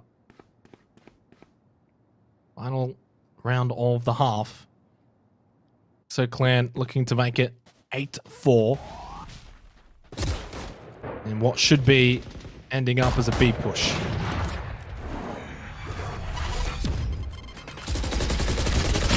Not much HP in the bank. Flicks with no HP in the bank. Out by Berg. Recon Bolt. Feeling their position needs to be mindful. An aggressive position under window could be compromised quite easily. Team Launch, of course. 5-3 man ad. To get aggressive again, missing another shot with the operator. Fortunately for Launch, they still do have that advantage. 30 but seconds win left. as Bob finds another. It's Dick Stacy taking down, having a little bit of a rough map here as Bob finds another. Make it 4. Okay. The tables have turned well and truly. Could be an ace on the cards here. No. Tuck's taken down by Crunch. 8-4. You just knew he'd look away from that too. Switching sides. Great performance from Bob, who was one of the quieter ones on Ascent, just due to the sight that Bob was holding on defense for the most part. Wasn't really seeing pushes coming from Team Launch towards their way. And has certainly been outstanding here on Bind, as has Exo Clan. And I did say in the pre-show, guys, that 2-0 certainly was something that we wouldn't have been surprised to see in this series. Really, whether it would be Launch or Exo Clan. But when you consider the nature of Ascent, the 13-0, and now what is a very one-sided bind as well, 4-8 to Exo Clan, it's been a stomp, and it's not been a great performance for Team Launch. And of course now, you know, you spoke about their mental before, but if they do drop down to that lower bracket, they've got a couple of games they're going to have to play. Will they be able to sort of just reset mentally and look to qualify through the lower bracket today? Is of course the golden question. Finishing in the top 2 today's really your golden ticket, if you would, into the finals. The 4-team finals, in fact.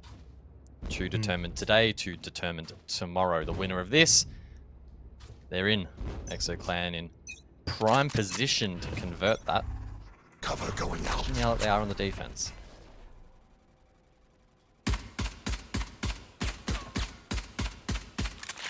So as we switch the half, Team Launch now on the attack. ExoClan on the defense here for the pistol round.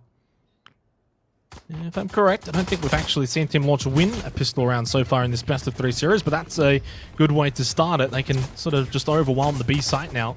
Checking over towards Alba, now they're going to smoke it off.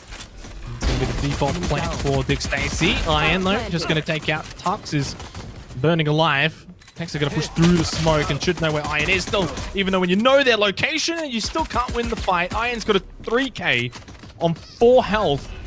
And what is now a 3v2 post-plant scenario. Ferg is also extraordinarily low. In fact, both members for Team Launch, 18 and 15 health, respectively. Crunchy can just paranoia down and through gardens and really now just throw bodies at the last 2 members. Ferg and Wizard eliminated. Bob on the board again. You know what? At this point, guys, Bob can do my taxes instead. Maybe. Do your taxes and do some Valorant coaching on the side, perhaps. But yeah. You always trust Bob. Yeah. It's tough to look past ExoClan now. 9-4 You know lead. The best thing about Bob? What's that?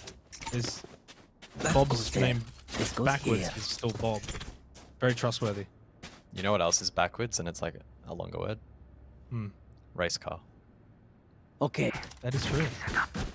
But this is not a racing game, so that's not really relevant. Unless Team Launch is racing to see who can get down to the lower bracket quicker, which in that case they're first. Or ExoClan are speed running their way through the I think he's speed running the tournament because they're doing a pretty good job right now.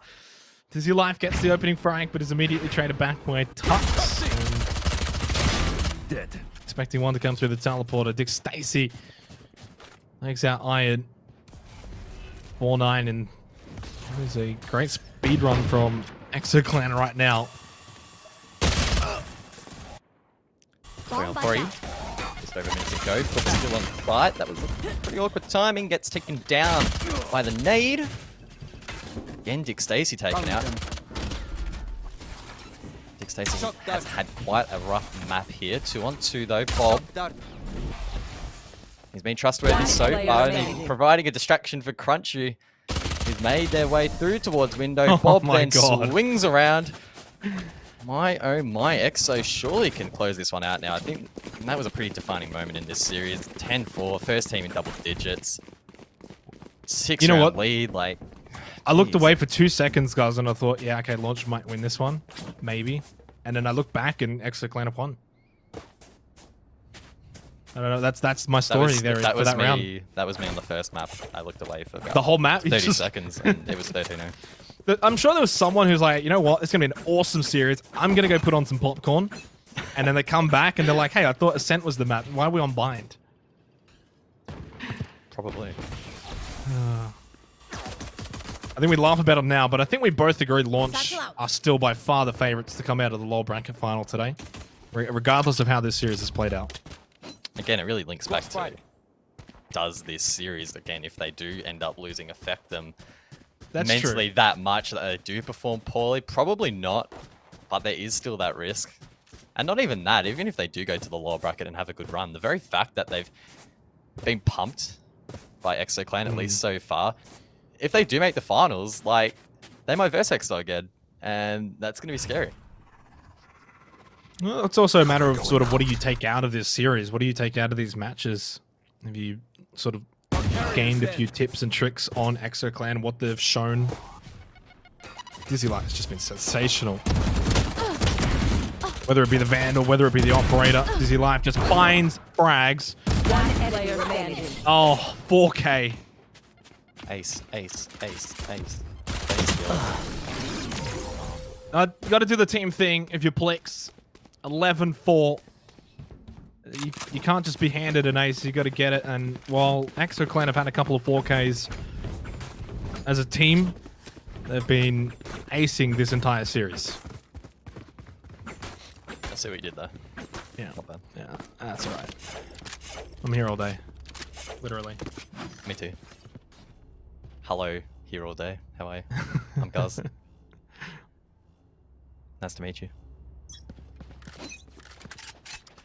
Well, thankfully for you guys watching, we will be shutting up very soon because this best of 3 is also going to be ending very soon. Well, we think it will. It should. Well, we'd be both in quite a bit of shock if Team Launch can bring it back from 4-11 and down a map already.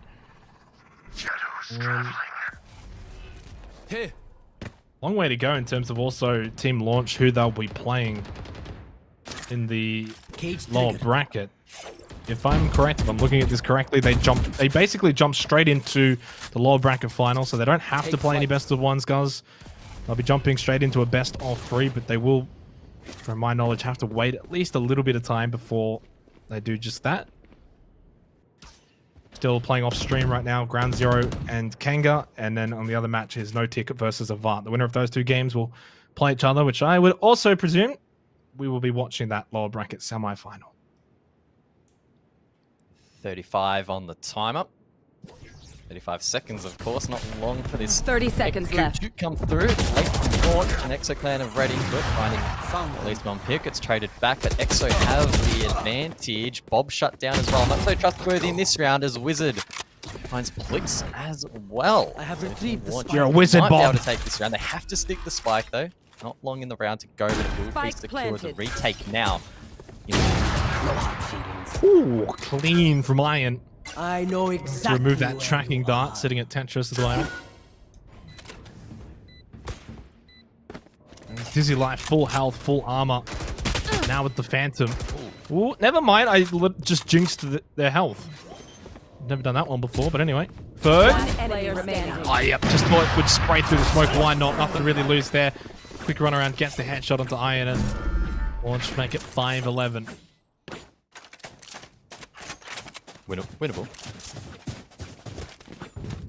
Still winnable. Just.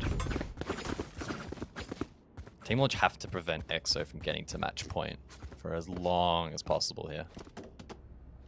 Just to alleviate a little bit of that pressure and allow them to play a bit more their style, because so far it has been dictated by EXO. For the most part, at least with pacing. Which is a stark contrast to the last round, in fact. We saw Team Launch wait a long time to launch their attack, right? In the last 30 seconds. Maybe it threw EXO off a little bit more than I anticipated.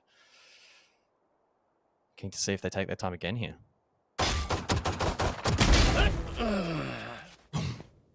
Got him in the end, though. Iron, that's all that matters. Worth. 1 for 1. Especially in a thrifty round where they're on eco.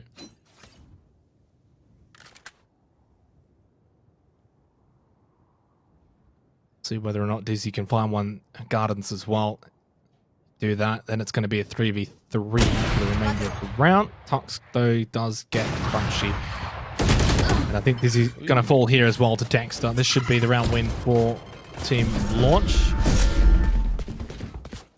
Whether or not they wanted to go through B or take the teleporter over to A, guys, you think they're going to win it. Cover going out. 4-on-2 on site. Should be able to trade it out. Bob, though, if he can maybe hit a couple of taps here with the Sheriff, it could be on, but that utility dumped. When he made that way towards side flicks. Oh, no! He was shut down. Tried to dunk them on site. Wasn't enough. I could smell the montage from here. I can smell Bob getting a couple picks here, surely. Come on, Bob. I actually thought they were all just going to run out through showers and Bob was just going to get like 3 headshots, but obviously that didn't happen either. No montage there. 6-11. Here. Well, is this the comeback, though? Comeback train. Didn't make an appearance on the last map, that's for sure.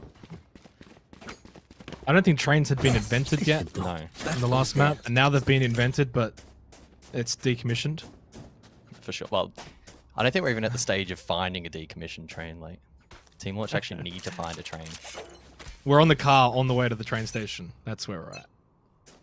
Are you saying that cars were then invented not long after trains? That doesn't sound right. I don't know where this is going, alright? So, bear with me. What I'd love to see where this match is going, though, is Team Launch find a couple more.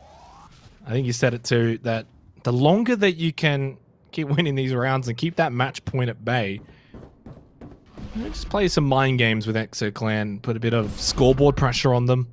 Get it to something like 10-11, and that just feels like it's a big slip up from ExoClan waiting to happen, and can start to panic potentially. You know, you lose this map and it's 1-1. Like, the series is back on. Of course, you kind of trust that ExoClan will shut this momentum train down before it's even begun. There's the teleport back over the way, so a bit of utility utilized over on the B side. Exactly where you are. Get messy over towards A. Exo rotating back. Crunchy gets to first. Keep an eye as well on the Exo Cypher, rotating all the way around. Could catch a flank late, provided the rest of the team can hold strong on side, and it looks like they are. Struggling in this 30 round. seconds left.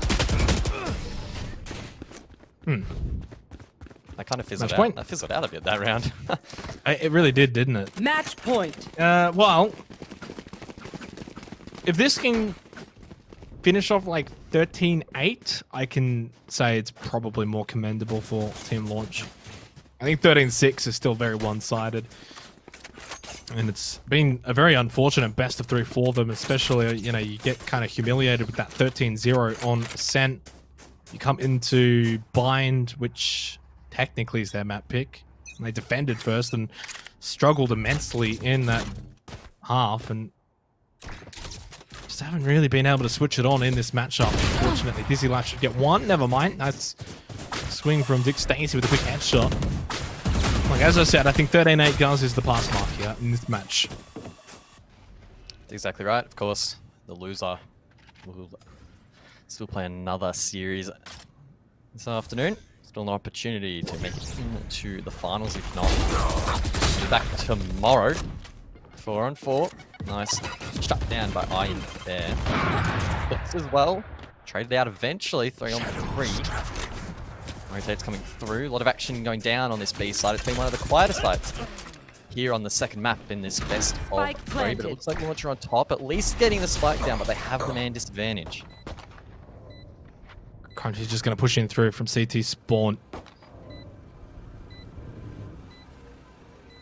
Aldrin going out. What information have we found? Hexa just sitting inside of the crate, and that's going to be a nice frag onto Crunchy, unsuspecting. Iron's got a 3K. Texter now to 1 versus 2. Gets the headshot onto Iron. Up close. Can't take out Bob. And has Bob got enough time? Yes. Of course it was Bob. Does. Bob doesn't lose. That's it. That's the series over. Yeah, quick nod of the head from Bob. 13-6 win. Okay, that is Defenders win. That's the series done and dusted as well. So a quick 2-0. Congratulations to ExoClan. As you can see on your screen, they are through to the finals. They do not have to return tomorrow, guys. Wow, I'd love to give a really long, in-depth discussion about that match, but I mean, the first map was a 13-0. The second, whilst being a little bit more competitive, was still incredibly dominant. It felt like in the side of EXO, some of the key players that we expect to show up for launch just didn't show up, unfortunately. EXO were all over them, not giving them the opportunity to find themselves in that one at all. So congratulations to EXO. Keen to see how they track in the finals. As for launch, though, a little bit dangerous heading into that lower bracket today. Yeah, as you mentioned, so congratulations to ExoClan for making their way straight to the finals. As for Team Launch, they dropped down to the lower bracket final. Awaiting them will be still a couple of teams playing it out. So we're going to go to a break, slightly longer break, about 20 minutes. And then when we come back, we'll be heading down to the lower bracket to close out the day.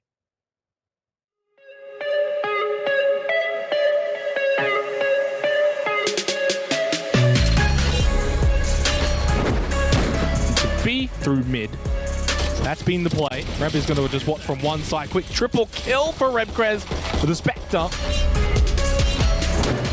spotted him. Crossfire coming out, so had to take it. But of course, being pushed into that situation, it's very awkward. Oh, this could be a 3K composed. If they stay composed, it's a 3K indeed. Quick triple headshot. Then you start to see a lot more like utilities coming into play. Oh, Gits, that was just clean. Is out finally now. They're going to be pushing through Heaven on B side. 1-for-1 trade. And finally, it is looking like 3 Kings Esports are going to win a few of these trades. Swag goes down. Tipsy Potato, the Cypher on B. What kind of is separating them from some of the other jets that we've seen that just stick to primarily operating? Yep, that's going to be Carter. And again, utilizing the dash from the jet with the shorty combined, immediately going to push over to Benz. Where, oh my. Of course, from this sort of position, the shorty is amazing. We've got a 3K from Kaito. Cannot be stopped right now. And we've got 50 seconds here in this round. They're only 3 rounds away from match point. They don't need much to really go their way. They just can't get anything to work. KZR. Look at KZR. Double kill with the operator on the back of A site. And it's all to the credit of McTeam, who have been playing superbly on their own defense. That's 3, that's 4. Oh my flawless. goodness.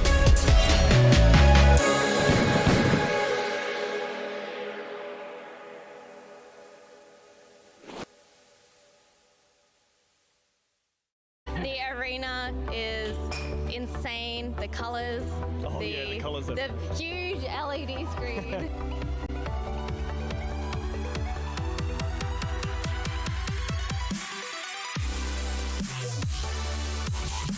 Okay, hi guys, I am with another fabulous Twitch streamer here. How did you find out about Fortress? First time I found out about Fortress was just before PAX last year. It's quite mind-boggling, eh? Like compared to the photos and like the 3D models you saw online, like it does not compare at all. Honestly, the PCs here are amazing. The arena is insane. The huge LED screen is Hell nuts. yeah. Did you have a look by any chance at the streaming booths? I have had a look at the streaming booths. And what do you reckon? They look better than my setup at home. Same for me. I'm looking at it, I'm like, I really want this gear now. Yeah. God damn it. Like, can I just take those key lights and I just... Yoinkies! Yoinkies!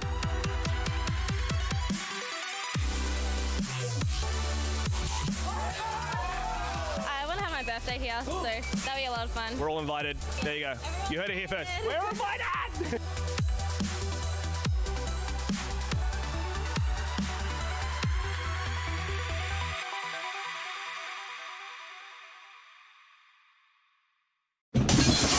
Hey, it's Raw Genesis here. We're going through some weird times at the moment where we have to social distance, but we want to remain social at the same time. What better way to do that than play a part together? I've been playing a lot more co-op games recently so that I could stay social and stay safe at the same time. What have you been doing to play a part together? Let me know in the replies down below.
Let's go! One enemy remaining.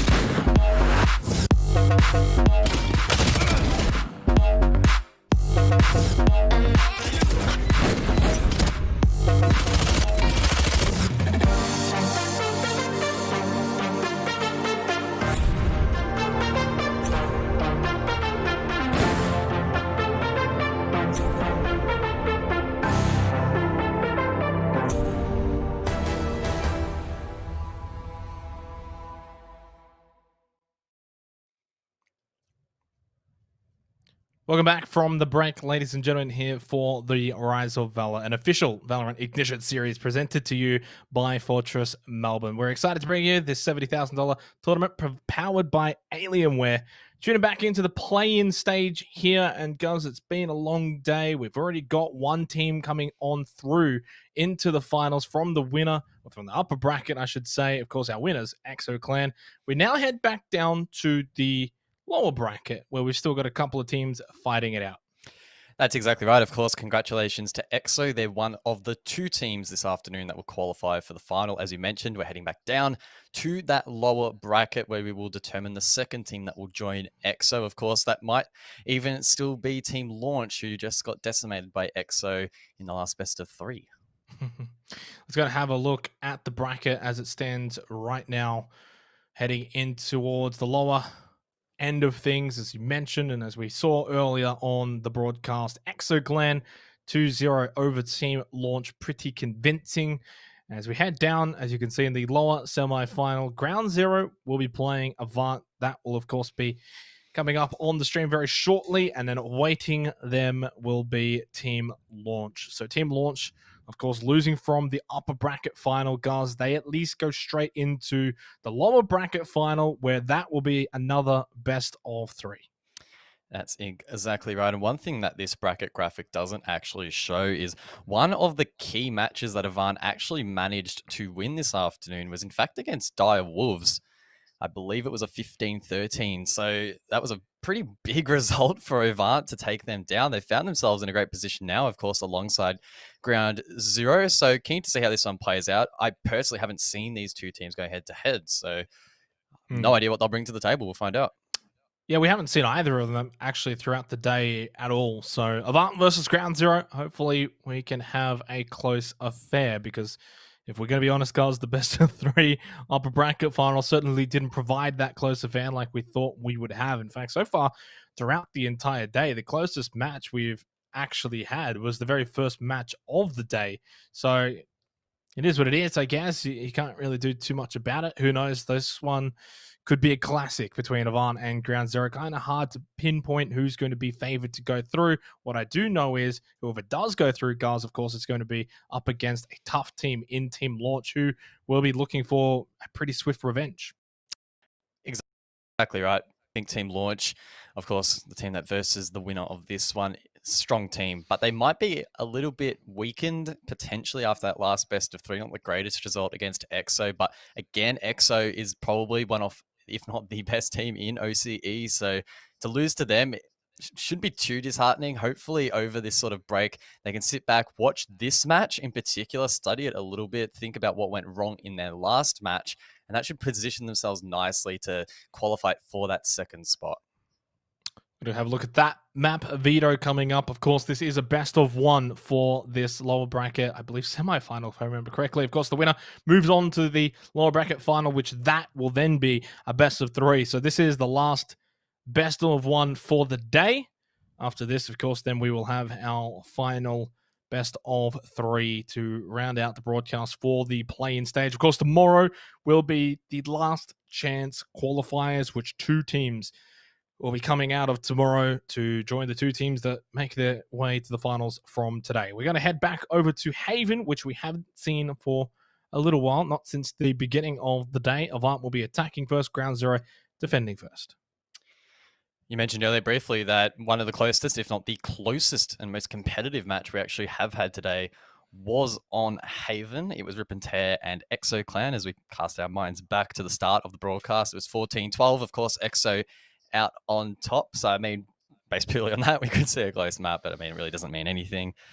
These teams head to head. Again, I personally am not 100% sure what we can expect, but the fact that they have both made it this deep into the lower bracket, fought their way through, suggests that it will be a competitive match. Again, it is a best of 1. So even if maybe you guys at home are expecting one of these teams to win, it can be a little bit of a coin flip in the sense that we do see some unexpected results in the BO1 format. Who knows? We'll just have to see who's performing better in this single map. Of course, for Ground Zero, now they lost to Team Launch earlier in the day in the upper bracket semi-final. They lost that 13-8, relatively close, I guess, and then that dropped them down to the lower bracket quarterfinal where they defeated Kanga Esports 13-9. So they've spent more time up in the upper bracket than they really have down in the lower bracket. The same, though, can't be said for Avant, guys. They've ran the gauntlet, essentially. Avant lost their first match of the day in the upper bracket to No Tick, dropped down, as you mentioned. They defeated Direwolves, then they defeated Rip and Tear, then McTeam, No Tick, and now into the semi-final. So they even got revenge on the team that dropped them into the lower bracket. So they've ran the gauntlet as far as you can run it. That's been the the way that Avant have chose to go about things today. So they haven't probably had many, if any, breaks at all. It's been non-stop for them. Yeah, and the beauty of the format is that once they got past Dire Wolves, they're actually in a position now where even if they do get knocked out completely, they can actually come back tomorrow for the final 2 spots. So both of these teams will basically just be playing without too much fear. Of course, it's more comfortable to qualify today and join EXO. But if you don't, again, come back tomorrow, you have your final chance, your second and your final chance to make it. So not all the pressure is on these players' shoulders right now to this afternoon, but it would be a great relief to have that confidence that you are the 2 out of the 4 teams that have already qualified. It's interesting you say that as well, because obviously 4 teams is how many we're going to actually have in the finals, right? So EXOClan have already been able to qualify for the finals. Then you got Launch, Ground Zero, and Avant. Is that going to be the same top 4 that we actually end up having in the finals? Of course, we're still going to have one more team come through from today. Then the 2 teams that come through from tomorrow, is it going to be the same teams? Is it going to be the likes of either Ground Zero, Avant, or Team Launch, or is one of them going to slip up towards the back end of tomorrow? Of course, we'll have to wait and see, but that sort of, I guess, gives us a bit of precedent into who we think should end up making the finals off the back of the performances from today. Honestly, tough to call.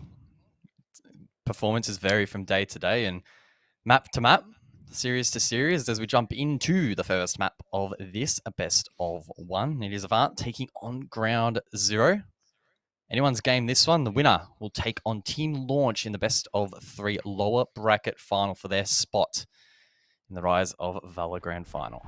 Or final series, not grand final. I was so close to finishing off that nice setup. That's why you take the map fly-throughs and I don't. Got spike. Well, as you said, best of 1. We bring it all back now from what was a rather uninspiring upper bracket final, but it is what it is. Of course, all the credit goes to EXOClan for how they defended that as we get the opening break. Special on support them. It's going to be Avant that will be opening up with the attack, and attack exactly what they've been able to do. Zen Coco, they found a triple kill in that quick push, and now Lakers in a 1 versus 2, which didn't last very long. Kane gets the first round win for Ground Zero. They win the pistol round. Of course, the one thing really to track on this map is the percentage of retakes successfully executed by the defense, particularly on that first match on broadcast this afternoon. We saw both teams, in fact, convert a lot of retakes on the defense. In both cases, the attack pushed aggressively quite early, got control, spiked down, but then were unable to actually hold on and convert that to a round victory. Not saying that will necessarily continue here in Avant v Ground Zero, but it is something to be mindful of.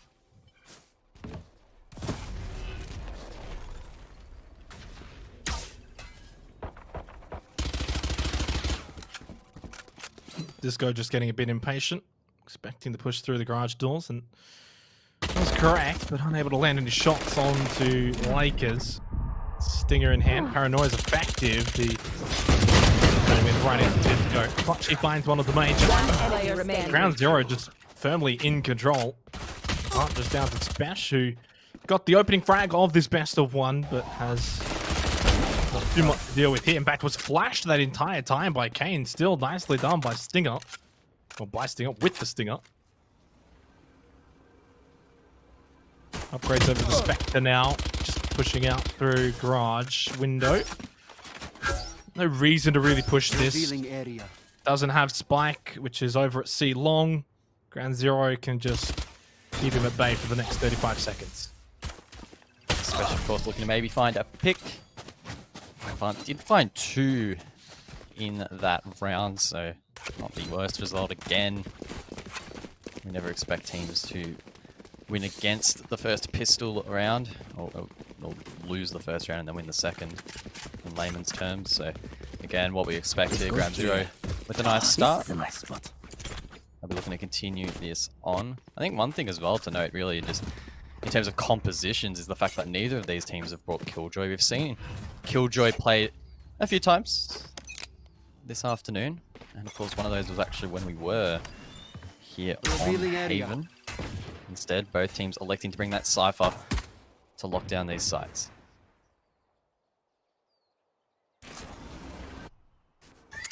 I feel like you get more visual information with Cypher.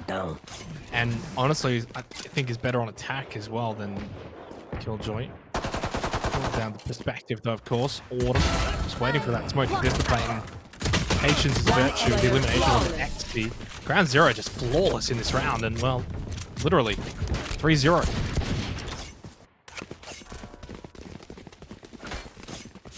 Solid from Ground Zero. Of course, it's best of one, no second chance this afternoon for Avant if they lose off the comeback tomorrow. So they can't let this one slide out too far. We're looking to get a couple on the board, at least. Full buy for both teams. And they've ran the gauntlet a long, long way though, guys. At some point, you got to think that they're going to meet their match. It has been tested so far this afternoon, as you mentioned. So that might be the edge that they have in this matchup. That said, it hasn't really looked like they've had a chance to win any of these rounds. Of course, the first two being pistols. And that last one being flawless. Avant need to try and find an opening pick here, maybe, to launch his attack.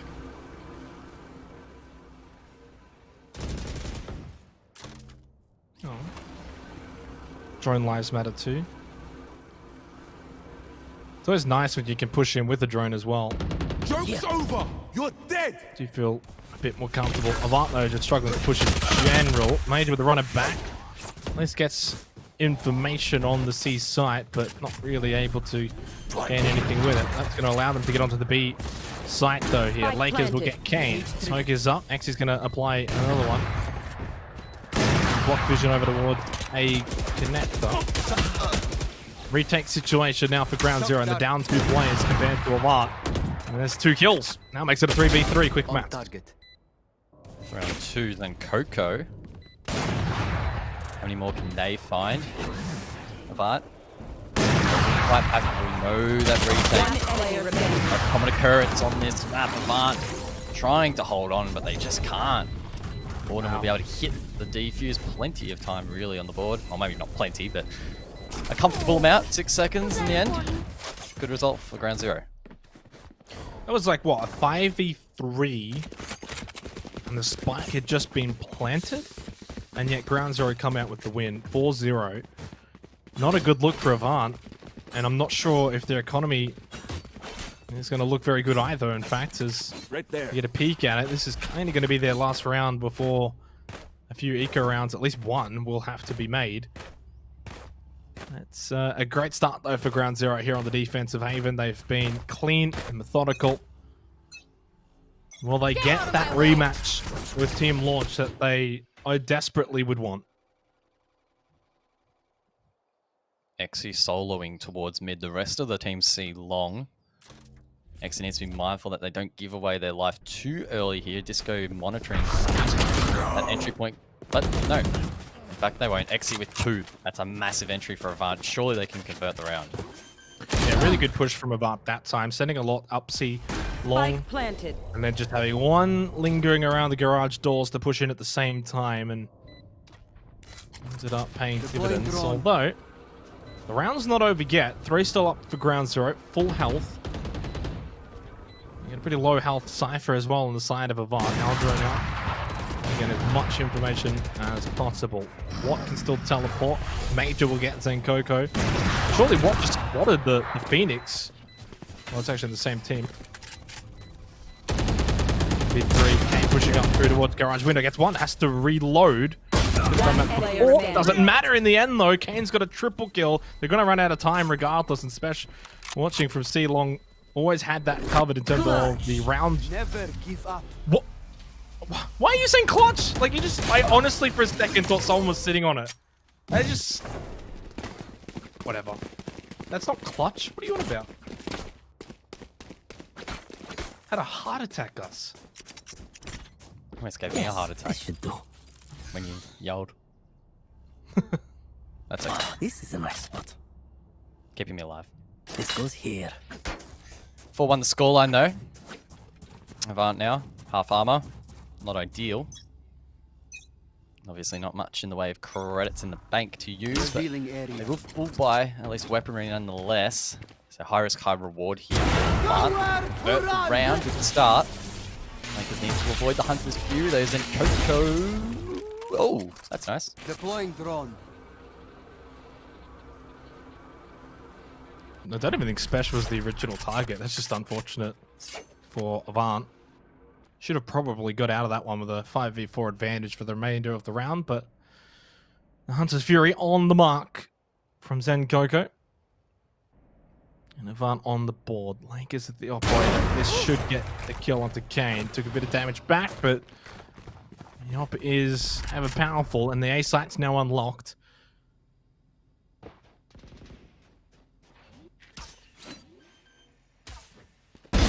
Will work with here on the attack. Find one. He's retraded out Zen Coco as well. Finding one as the spike has been secured. So it's a 2-on-2 post plant. Avant trying to hold on here. Don't want this scoreline blowing out too much. Black Hammer she taking down, drops down to Hell. Perfectly aligned though on 2 major. Now 2 versus 1. Lakers gets Disco. Now it's just the low health Cypher to deal with for Clutchy. It's a 4K clutch from Lakers. And Avant all of a sudden just breathing life back into this best of 1, 4-2. And they're not anywhere near done with this just yet. Sounds like you were happier with that one being called a clutch. Well, that one was a clutch. I see. I will add that to the dictionary. Thank you. As a definition. Yes, this should do. Pretty key round though, in all seriousness, for Avant. As I mentioned, it was high risk, high reward with the armor, but paid off in the end. Shadows traveling. Ground Zero will look to steer the ship now. Not quite sure what they'll set up for. Spike is located between B and A, so that might be the play. All picked up towards C. So they will now shape up for the attack. Oh, clean from Autumn. Onto Spesh. Shadows traveling. Avant have shown good signs though in the last couple of rounds that they can deal with this situation, being down a player. Now they're going to have to do it being down 2 players though. That makes it way more difficult. They're split as well. One over towards C, one over towards A, and the guy at A is now dead. That's Axie eliminated. This round's going to go the way of Ground Zero. I know exactly. And kind of more similar to the first 4 rounds that we saw earlier on. Disco should complete the flawless round, and we do see that happen. Another flawless round on the board. Good comeback, if you would, from Ground Zero, in the sense that they've now disrupted the momentum that Avant were beginning to build. That momentum, of course, being quite tricky to gain and then maintain on the attack. Particularly here on Haven, where, at least so far, the afternoon has suggested that the attack can be quite tricky. Even once site control is obtained, holding it is a whole another story. Push straight through sewer, up towards the A site. Flash out from Major, along with the dash as well. From Lakers, going to try and molly off. Connected towards A. Clutch, you can't get Major before burning. Special gets that spike down. 2 up in towards Heaven for Ground Zero. He's just trying to deter them. It's actually Zen Coco who did find elimination onto Major. 3 versus 3 now on the 8th site. 2 pushing in now for Ground Zero, so the reinforcements have arrived. And Disco got Lakers. After that was quickly Zen Coco eliminating Axie. Special down in sewer. Last one up for Avant with a pistol in hand. It's not going to go the way he would like it to go. 6-2, and Ground Zero just, well, reaffirming their lead back to +4. It is over. Yet another defuse as well. That trend continues. Good round from Ground Zero, patiently awaiting those reinforcements as he called. Timed pretty much to perfection, and Avant were overwhelmed.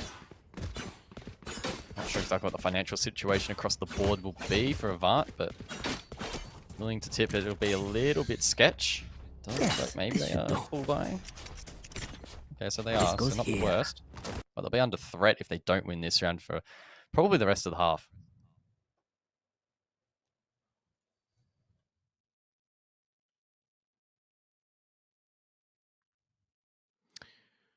6-2.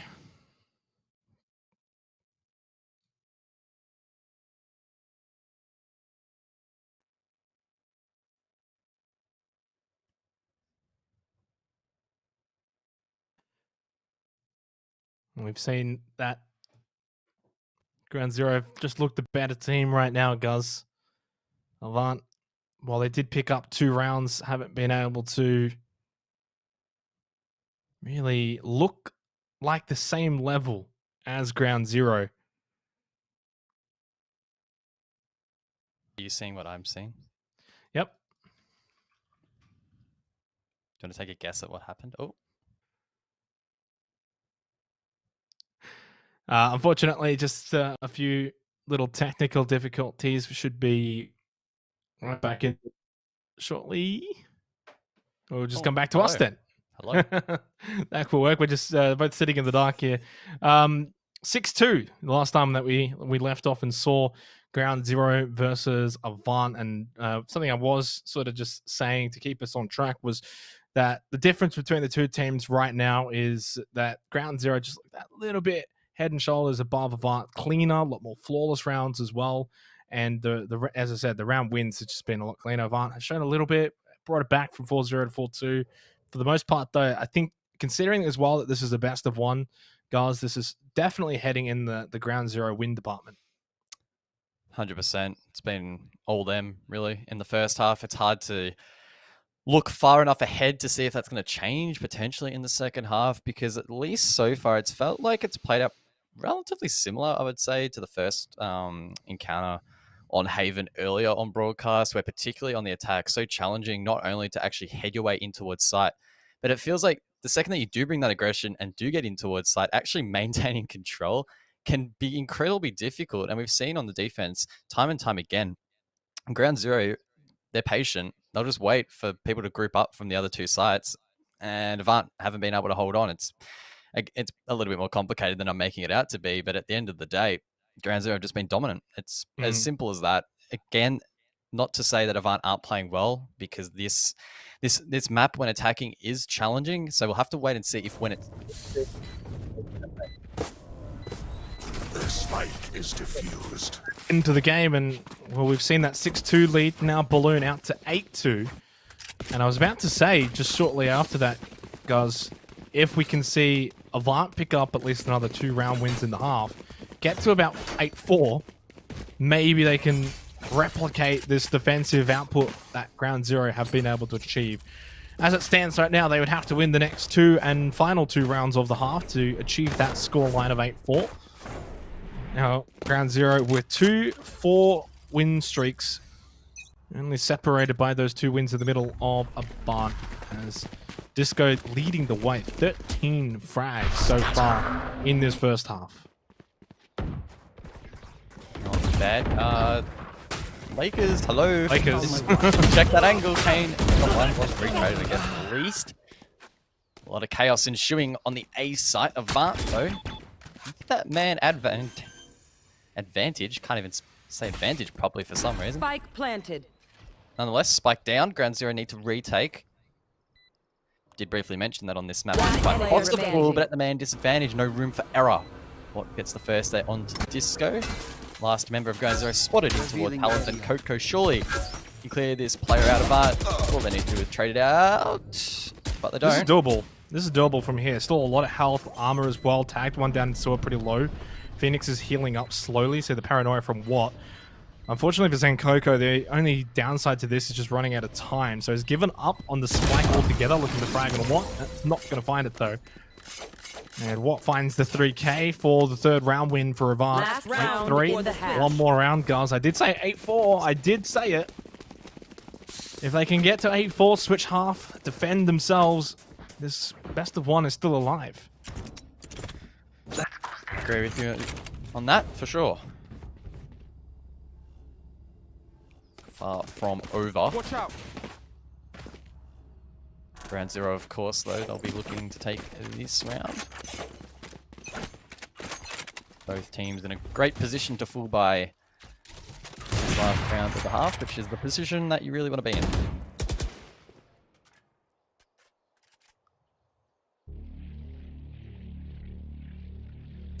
Big round for Avant now. Massive. Find this round win, wrestle back momentum, 2 round wins in a row. Going into the pistol round at the new half, you win that, and then it can really snowball to about 8-6, really. Or Clutchy just walks straight into what? Through the smoke. Into Cubby. And that's going to force out the rotations of the defenders for ground zero, but along that, Zenkoko dies to Exy, rotating near towards actually the attacker spawn. And that's going to allow Avant now, with that information from the neural theft, to just rotate over towards A. Exy's going to obviously want to smoke out the connector. No more charges left. And want to eventually keep an eye on Heaven.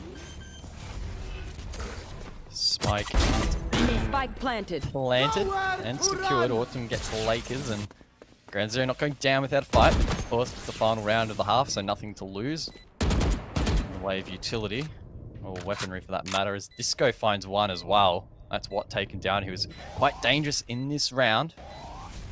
Aggressive post plant from Avant, still very close to the objective. Major gets time though on that first peek, puts up the wall to try and reposition for a second, as Spesh will find one. Major with another ground zero. I don't think he'll his round. Kane though gets one, 10 HP in the bank. Won't be enough. 8-4 Xenox, you called it. We've got ourselves a game on our hands now to switch sides at the half. 8-4. Avant now on the defense here for Haven in this lower bracket semi-final. The winner moves on to the lower bracket final to face Team Launch. Ground Zero, of course, did in fact play Launch in the upper bracket semi-final earlier on today, losing out that one 13-8. They will want a rematch in that best of 3. Still have got to deal with Avant though, and as I sort of said before, guys, you get that pistol round win now. 8-5 and then the expected 8-6 to follow. It's not a bad scoreline at all.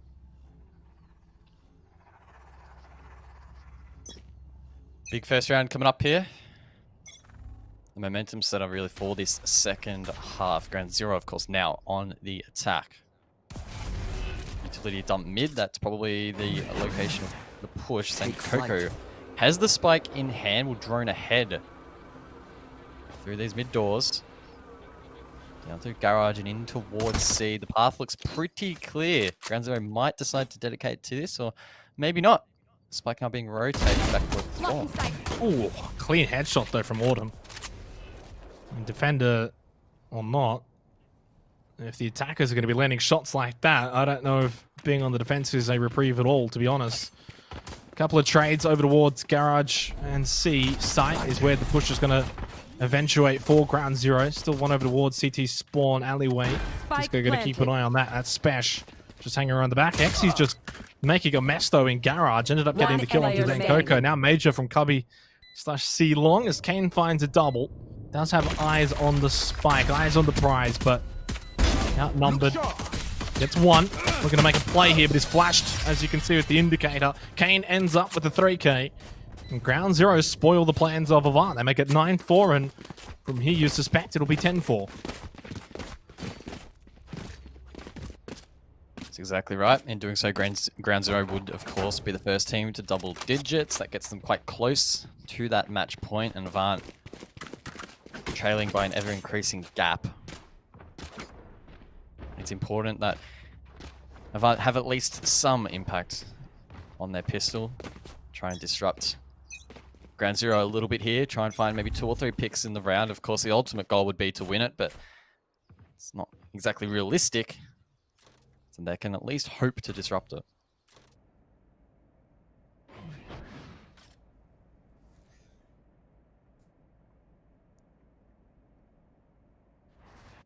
I guess as the defenders, though, you can buy up a few shorties and just pray that you win that battle close at an angle. It does mean, though, for Ground Zero, C long is probably a tantalizing option. Try and avoid the shorties. You can drone this out, push with this clutchy, and you can essentially just secure the C long push, which is exactly what they've been able to do. Mage with the ghost up close, going to lose that battle to clutchy every day of the week with the Spectre. He'll push through the smoke, just keep an eye on CT spawn. This round theoretically should be over. A couple of guys with shorties is not the best way to try and retake a site. Not much you can really do from those positions now. One enemy remaining. A turn of events really here for Avant. There we go. Nearly a flawless round. Autumn the only player to drop. 10-4 the scoreline as we suspected. Question is, can Ground Zero continue this momentum on? So far it's looking good, but this will be the real test. Avant will have enough cash in the bank, of course, to commit to a buy. Both teams will start unleashing what they have planned. This is a big round, though. I think if Avant lose this, it's all done. Yep. If they're going to obviously buy into this round, you lose this, it goes to 11-4. Not only that, but then you're going to have to eco the round after, which then makes it 12-4, most likely, of course. And that's match point then for the next 8-something rounds, and it's not going to be easy. Ground Zero have looked really good, though. Really clean. As I say that, though, Autumn just walked straight down mid, and Smash will pick up that elimination at the front of the mid window. There's going to be an A push, though, all but confirmed. XE going to trigger one of those diver cages. Unfortunately, lose that battle up with the default plant site. Clutchy nicely executed for this 4v4. Retake, what can Avant do from here? Big flank coming through from the Sova on Avant as well, which could play into this. Looks like an awkward exchange potentially alongside the breach. Meanwhile, on the site, the utility still being used. And there we go, the Sova actually is shut down on that rotate. That said, it's traded back, play on 3, but Lakers finds 1-2. Great position. Oh my word, what shutting down clutch on the wide scene. That was massive. Woo! Great retake in the end, and it will be diffused in the nick of time. We good. A little bit messy from Avant, but I think you take Messi at this point. 10-5. Doesn't matter how you win the round. It's a round win in the pocket. And they're still going to need a couple, probably at least 2 more, I think, to drive the economy out of Ground Zero. The work's not cut out for them just yet. Although, as I say that, really, guys, the economy for Ground Zero is not as high as I thought it would be. They just bought into this round, obviously. Still a couple of thousand credits each. 1 to 2,000. Next round should be fine for them. If they essentially, as I said, lose this and the next one, then eco round will follow. A chance now, potentially for Avant. Win these 2 rounds and you could get back maybe to 10-8. The best case scenario. Pushing up slowly through mid. Do they take the garage option? Or is it just going to be a full send down onto the B site for Ground Zero? And it's exactly what it's going to be. Smoking off the left-hand side, though. On the right-hand side, Smash will take out Autumn. It wasn't smoked at all. He finds a second one for Disco. One of the worst pushes from Ground Zero that we've seen so far on their attack. They just walked in, only smoking off one side of the B site. And, well, the flawless round is well earned for Avant. Another flawless to the tally. That's 3 overall on this map that I have tracked. So, decent proportion. As I mentioned, Xenox, pretty poor push there in the end from Ground Zero. I'm expecting they probably won't push B again, and if they do, smoke coverage will be definitely prioritized. I mean, looking at their setup from spawn, it may well be another B push, so hopefully they change something up. Or Avant will probably shut it down again. Here. Just some small buys here from Ground Zero this round so that they can buy fully in the next round. So Avant, though, at an advantage from here in the rounds particular. Paranoia is effective onto a few members of Ground Zero. Lakers and Major both going to capitalize on that. Clutchy stayed alive, though. Was able to get the refrag onto Lakers pretty quickly. Picks up the spike. They might have A open here. He's being cleaned up by Autumn with that Bladestorm active. There is a spy cam, though, on the A side. Should have information. Comes around the corner. Misses a few of those left legs, but it's a 2-on-1. Dashes out at the last second. Sheriff. It's handy if you can land that shot. Clutchy, though. The reinforcements have arrived for Ground Zero on the A site. And it makes it a 3 versus 3. Although Spash with the Hunter's Fury takes out Clutchy. That was also the spike carrier. It has to be quickly picked up. Now it's going to be planted for Ground Zero. Spike planted. Again, another tough post plant for Ground Zero. With the man Adv. Major. Doesn't quite spot the one on site. Though will eventually reveal themselves. It's going to be a great volley. Autumn forced a wide swing, still taps 1. What? Surely not winnable. Oh, it isn't. Avant will take the round.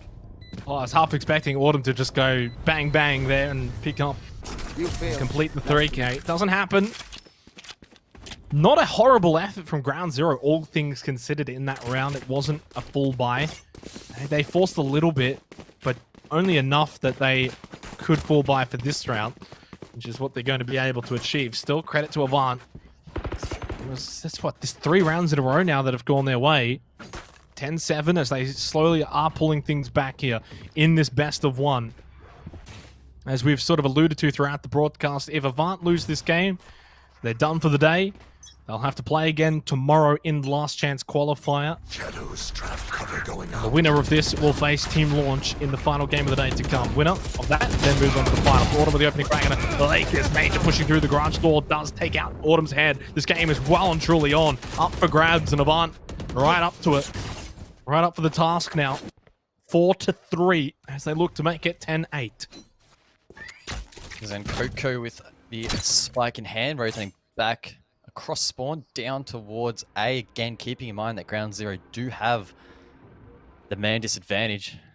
1 agent less on the board will increase the difficulty, not only of the execute, but more importantly of the post plant, where it seems that teams do struggle on this map. Great read in from Avant. Sees 2 players now rotate towards A, so it looks like Ground Zero have been read like a book here a little bit. Surely Avant can win this round. If they do, they're only 2 away from evening it out. Thanks, that clock's here now. 4-2. Avant should take this round out comfortably from here. 33 seconds left. Not much 30 seconds really left. Can be achieved here for Zane Coco. Can still get the spike down. The way the position, one over the outside of Powell, that was smashed. Major with a quick refrag, though, at least on the Zane Coco. Run it back. Is used and gone. 15 seconds. Still a bit of time here for Disco, but he's on 9 health in a 1 versus 3. 10 Get seconds this spike left. down, pick up the extra credits, and call it a day. Planted. Exactly how it plays out, guys. Good result for Avant, only trailing by 2 rounds now. Spike defused. It's been a valiant effort really on this defense. If they can keep it going, might not be too long till they're in the lead, which is definitely quite surprising considering that it was not the strongest of first halves for them. Up to Ground Zero now, of course, to dig deep, dig those heals in really. Don't let this one slip away too far. Man, this now is what, 10-8? Unfortunately, it's only a best of 1. You just get that feeling, guys. If this had been a best of 3, we could have gone all 3 maps. Avant have really impressed to come back after being at a very heavy deficit. It was 8-2 in favor of Ground Zero. That has changed pretty quickly. In the last 8 rounds, it's been 2-6 in favor of Avant. And Coco just slow pushing onto the C side. He's managed to get all the way up there and catch Major off guard. Fortunately, Watt wins that battle, though. It's at a 4 versus 4 for the remainder of the round. A lot of the Ground Zero players still going to be pushing up through mid. Kane will get XT. It just feels like, though, if Ground Zero just get 1 round win here, it just stops all of that momentum of Avant. Puts them 1 round closer to the match point. Avant have got a big task. They've had a big task, but they're still going to go and complete it now. That's just going to be smoked off, but does find a slight little sightline here. Kane finds a sight line on to Lakers, and Ground Zero bouncing back here for the 2. Is that man count? Disco as well, able to hit the ult. Can teleport all the way over towards A and actually commit to a plant. Avant, of course, Spike planted. no real idea. Spesh flanking towards mid, unable to find it. Now they need to try and retake, but Kane, with the 3K in the round, shuts that one down. No one Pull up to what? But there's nothing that he can do. Ground Zero only get 1 back. Well, they stopped the momentum of Avant, and that's the big thing there for that round. Not just obviously getting the round win itself, but 1 round away from match point. Avant should have the money in the back pocket to still buy not only this round, but even the next round. The next round would be very, very tight. In fact, maybe wouldn't be able to, but actually, no, you'd have to force buy, wouldn't you? That's the thing. So really, this is a big round for Avant. You lose this, you have to force buy into the next round, and it won't be a full buy. But if you win this round, at the very least, you'll be able to at least have another alibi or so. And Coco just beats out Major. The Paranoia is a bit late, can reposition and force out a 50-50 battle with Watt. Nice flash. He goes early with a shot because he was a bit nervous of being pushed on. And this round has just fallen by the wayside for Avant. Not the shot Lakers really wants. He wants to play it, not a drone. 2 versus 5. This has just fallen, unfortunately, to pieces for Avant. And as I said before, guys, now they're going to force buy into this next match point round. So really, you need a save here. These 2 players left alive, save, and then try and figure out a way you can buy into this next round. Ground Zero, of course, is aware of that. Trying to hunt them down, and Disco doesn't spot the Cypher through the smoke. Understandably so. Getting pressed here. Both players ripping shots, but it is XC out on top in the end. Lakers holding this quite aggressively with the operator. Finds one. Ground Zero needs to be a little bit careful that they don't give away too many picks here. Don't want to open up any sort of opportunity for a retake, despite it being quite late. One player remaining. And gets one XC again with another. One enemy remaining. Really struggling to close this out, aren't they? But Ground Zero finally will get that final pick. The thing is, Ground Zero get more out of that. Obviously, they win the round, right? But they didn't need to secure their weapons the way the last 2 players for Avant did. So even though it was scrappy and they sort of just threw their lives at it, it was still the right thing to do for Ground Zero, and it still technically works because they were able to make sure no one from Avant was able to take a weapon into the next round. It looks like they've got a proper buy here, although armor's not the best in terms of special. Lakers, they're going to have half armor. Mage has got no armor. But in terms of guns, they got the best guns you can really have. So it's more of a utility and armor situation now for Avant in this round. You win this round, though, and you can at least buy your armor, buy your util. And it's not over then, but unfortunately, to me, it feels like this is shaping up to be a 13-8. Commendable scoreline, but honorable losses doesn't get you into the finals.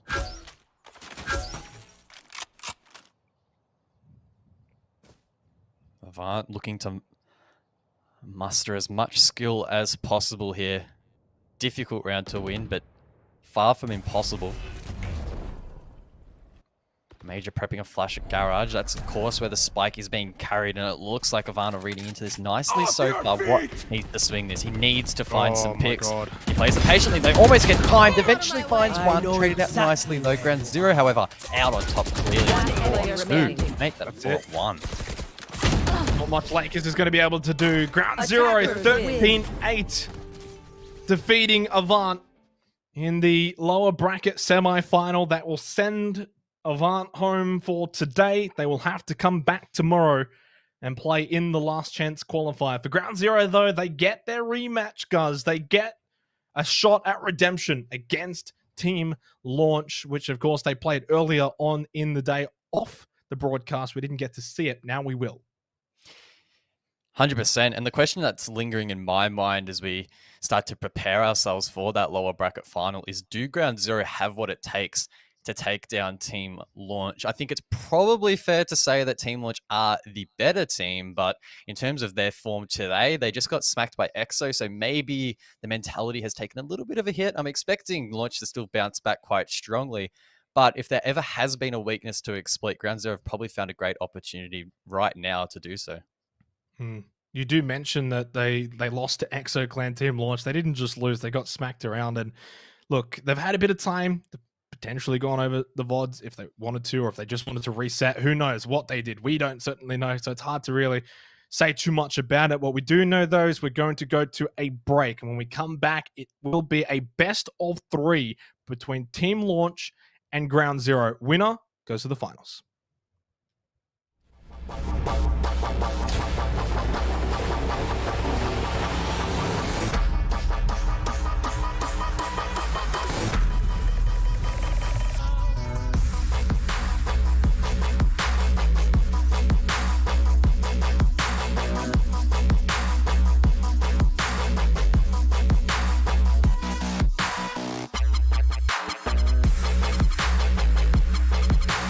Welcome everyone, my name is Tolga. I'm a live caster at Twitch. It's going to be absolutely amazing, and I cannot wait to see this goddamn place.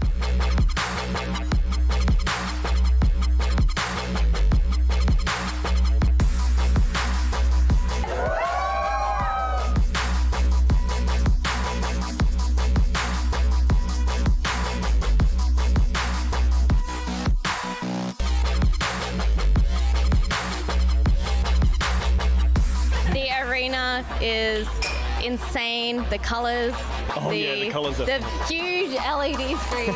Every esports stream. Honestly, the PCs here are amazing.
Hey guys, it's Vangetta. As you know, gaming is all about community. That's why I'm working with Alienware to thank you guys for staying at home and doing your part.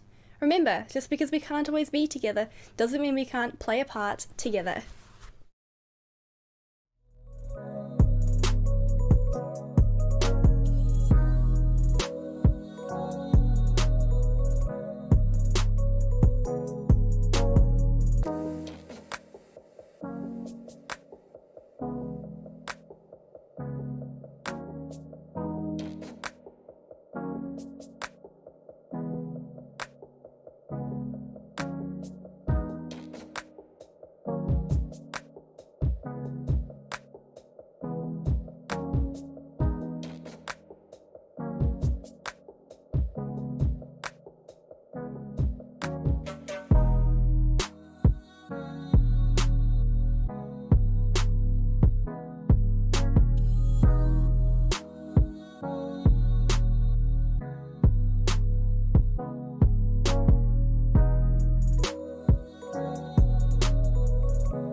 Let's go!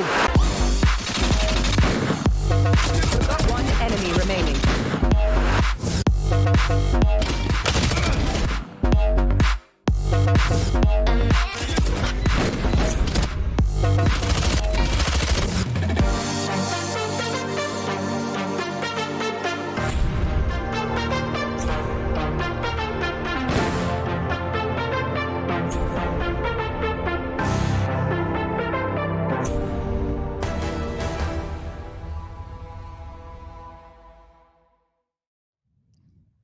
Welcome back to Rise of Valor, an official Valorant Ignition series presented to you by Fortress Melbourne. We're excited to bring you the $70,000 tournament powered by Alienware.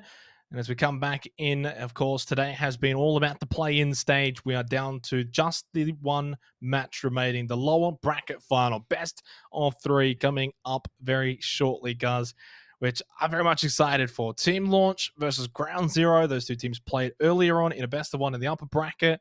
It was Team Launch who ended up winning out 13-8, and it sent Ground Zero down to the lower bracket, where, of course, they've been successful so far.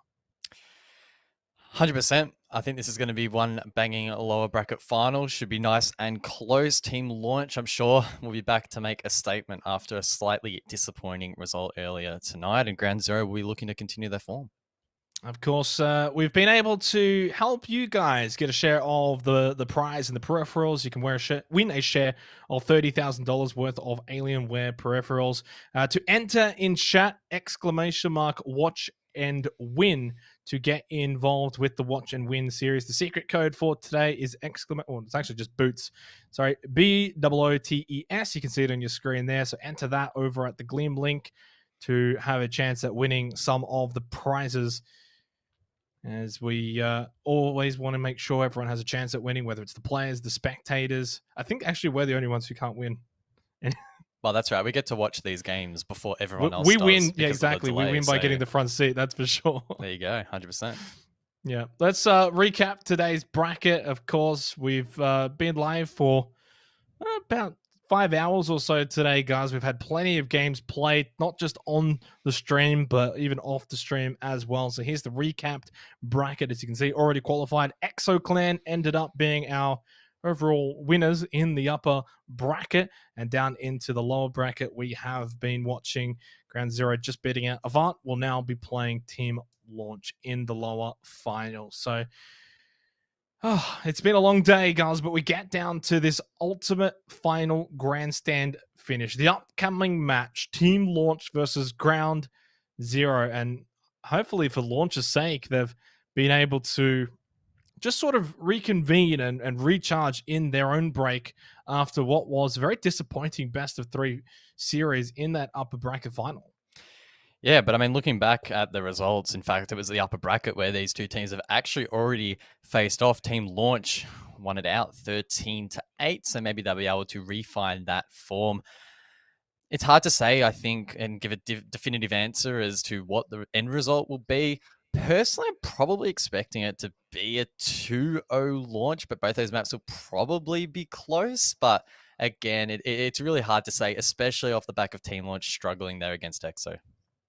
Of course, it is a best of 3, so we are going to see a majority of the map pool. Let's go and have a look at the map veto for this series and see where exactly we will be heading, especially first up. And then, of course, not only that, but then also where the second map will be. So doesn't look like we're going to be seeing Split. That will be the only map we will not see at all in this best of 3. Haven will, in fact, be our first map of this best of 3, followed by Bind. So we will definitely see both of those. In the event that we do go to a third and final map, we will end up on Ascent. And of course, as you can see, Launch will be attacking first on Haven, defending first, and then that flips for the remaining 2 maps. Yeah, and the one thing really to note in that veto is the fact that Ground Zero actually had the opportunity there to initiate the first ban, and they elected not to ban Haven, which was actually the map that they did lose earlier against Launch. So maybe they're just feeling more confident to take them there once again, or maybe just really disliking Split and not wanting to play the current meta on that map. Either way, they're going to be going head-to-head again on that map, and Team Launch, I'm sure they'll be licking their lips a little bit after beating them earlier this afternoon. I want your final predictions here, guys, before we get into this best of 3. Who's moving on and joining Exo Clan in the finals? Launch. Launch? But not definitively. I'm still a bit iffy. All right. Well, are we going to see all 3 maps? No. 2-0. Ooh, all right. Well, we are ready to head into this series. Our final match of the day. It's the lower bracket final. Best of 3. Team Launch versus Ground Zero, and we head over to Haven for our first map of the day. Between our second map between these two. Shh. That's okay. It's the first map in the lower bracket final. It's been a long day, okay? It has been. It's always a long day with you, but it has been a long day. I'm excited though. I think it's going to be a close match, as I alluded to in my prediction, but as people will probably catch on, my predictions are often quite terrible, so who actually knows what's going to happen? I've got to say, by the way, that I think I agree with you here.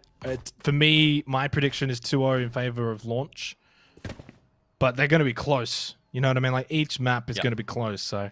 Look, I wouldn't be surprised if we see some overtimes, for sure. We've only seen, what, the one so far this afternoon on broadcast? So... Yeah, the first one of the day, which was Team Launch versus Rip and Tear. That was a 14-12 win for Team Launch in the upper bracket quarterfinal. And as you said, we haven't seen one since then. Let's get underway though. Launch are going to be attacking.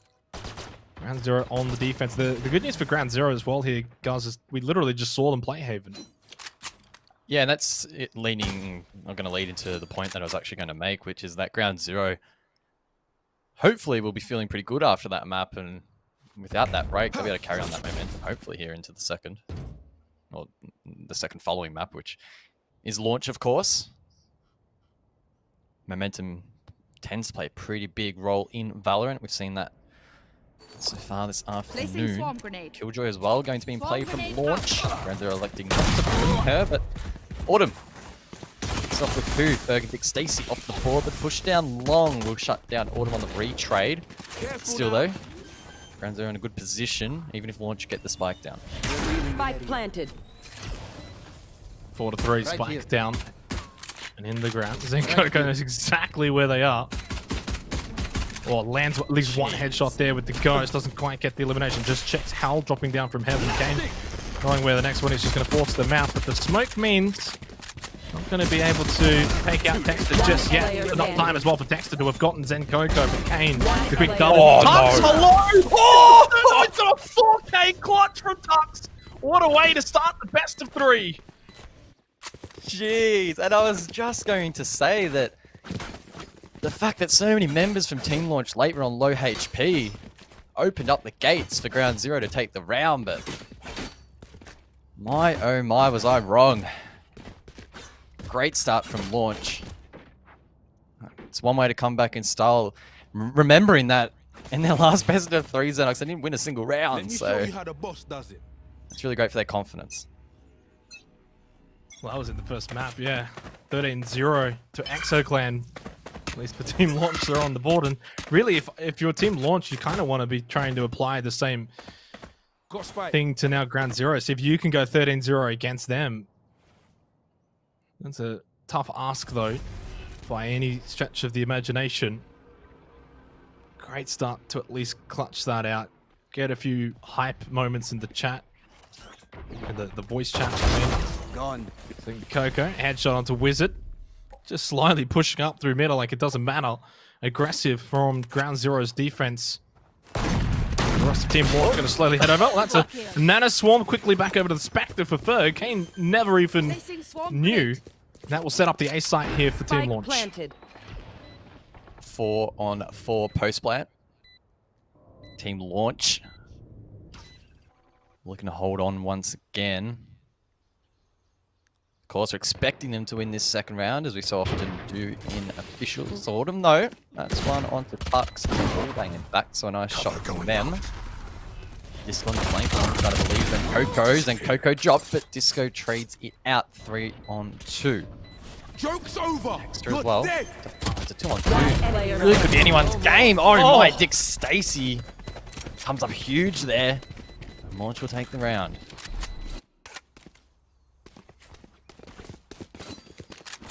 Two rounds that really could have been potentially winnable as well for Ground Zero. This has been a very close start between these two teams. And if Team Launch keep winning these 50-50s, that scoreboard can seriously balloon out very quickly. I'd say, though, that Ground Zero wouldn't be too dismayed right now. They've been playing well. They've been certainly in these rounds. That's, of course, the pistol round, and after the pistol round finished, so Ground Zero fully buy into this round. You can see, in terms of the loadouts, very much advantageous for Ground Zero here in this round, and the trend today has been, typically, the team that does lose the pistol round will win the third round. Recon bolt shot by Kalachi, nice by him. Disco follows that up onto Tux. The Jet side. Autumn, though, just walking through the smoke, completely dislodged the attack. Ground Zero taking the round.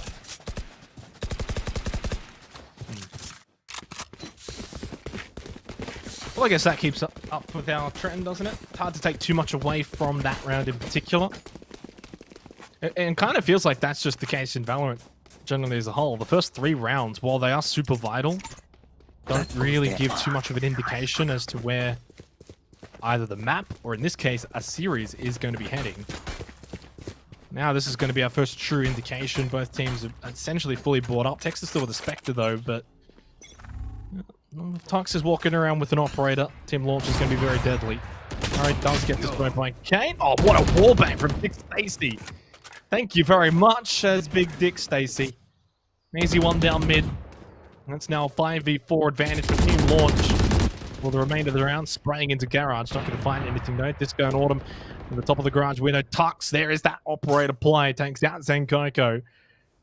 And without even necessarily leaving the spawn area, guys, the round's almost over. Ferg trying to find a pick.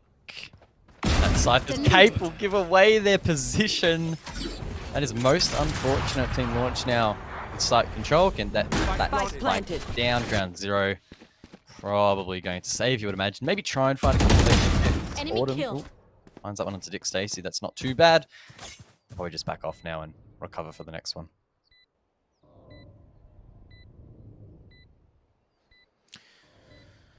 It's going to be 3-1 now for Team Launch. Great start here in this best of 3 series. They'll be certainly happy with the way things have been going so far. I think for Ground Zero, the fact that they've been able to keep both Autumn and Disco alive here, they can save these weapons going into the next round. They're not going to be too unhappy with this round, but what's that? 1-3, low on the economy. One enemy remaining. I have to win that one. Texter jumps up. Autumn does get wizard, but it's going to hurt more for Ground Zero, and the Autumn will survive. 1-3. Scoreline. Keen to see how Ground Zero's economy is tracking. I'm tipping it's probably not the best, particularly off the back of that last round. Autumn, as you mentioned, the only one to survive. That said, I think maybe Ground Zero full board. Okay, so it's actually Autumn, who's the only one that doesn't have a primary, but I'm assuming that they'll use the Blade Storm this round. The ult is ready and waiting to go. Revealing area. Get out of my way!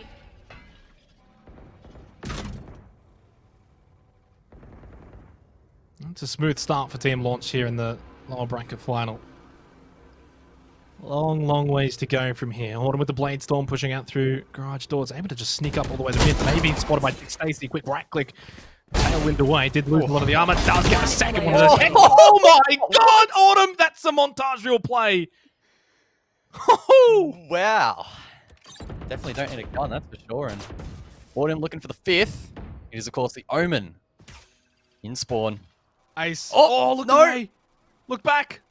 Left. No! Autumn!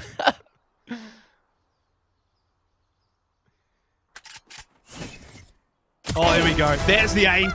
A well-deserved one for Autumn, and that could actually end up being one of the plays of the tournament as a whole.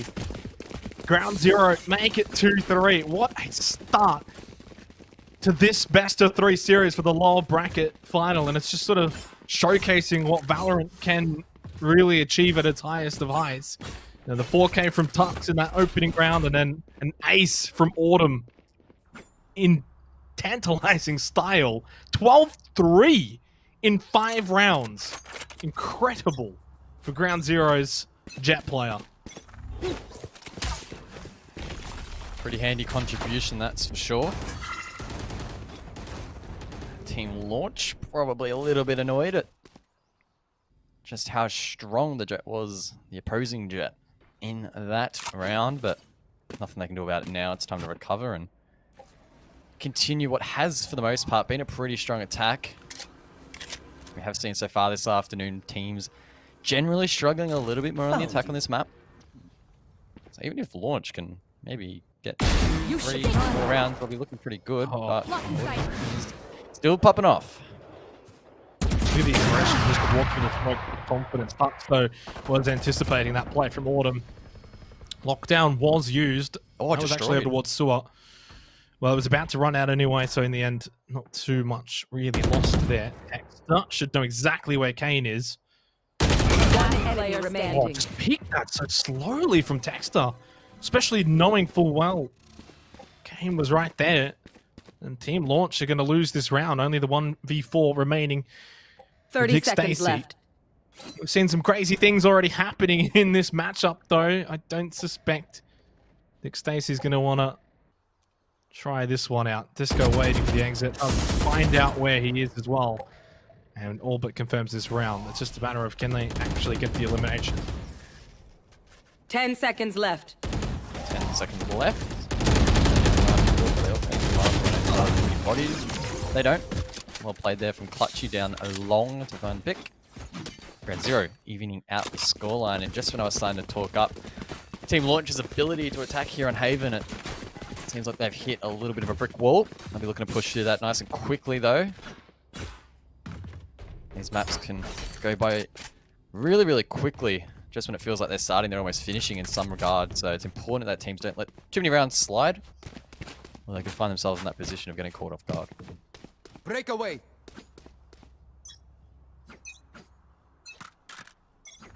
Revealing area.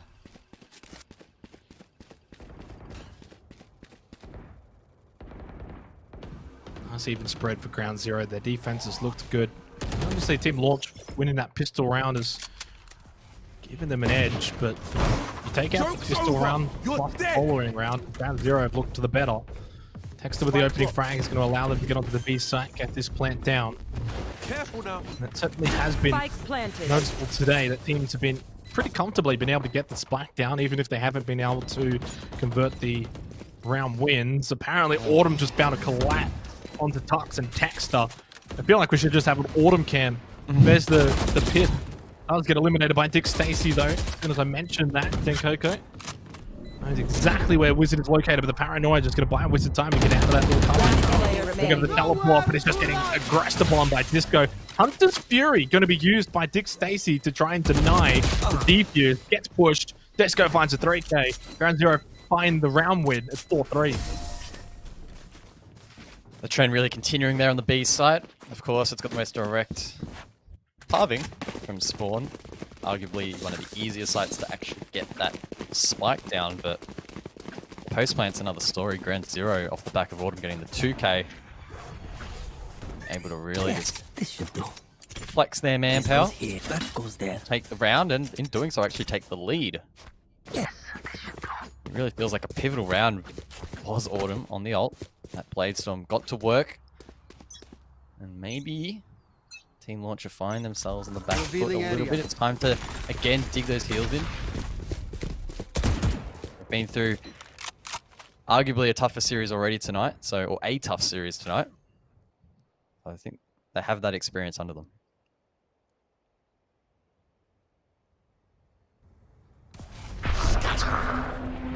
It's been a great turnaround from Ground Zero considering the start the Team Launch Careful now.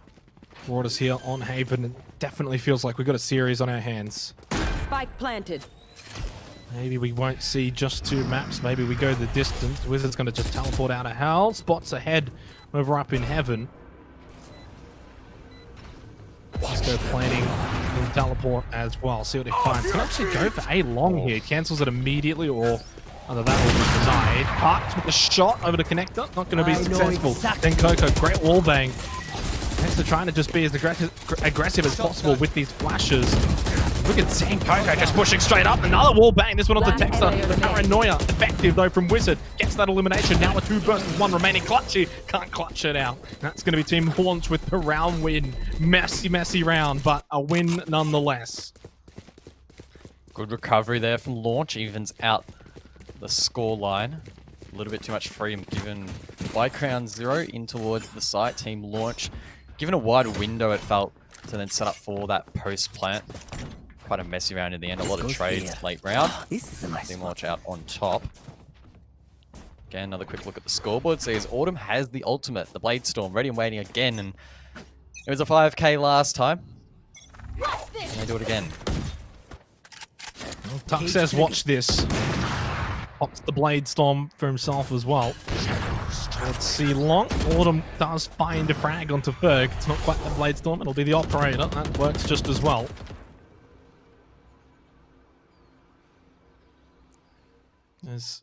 He's very much a close match so far. Well, that's going to shut down Tux and Coco. That was immediately reframed by Texter short after. Kane finds a quick double, gets Texter, and all of this is happening over towards the attacker side spawn. They haven't even moved towards mid, C or A. And Ground Zero have just cleaned up Team Launch. They're going to take back this lead, 5-4 in their favor. All I can say, guys, is thank goodness this is not a best of 1, because this is building up to be a classic.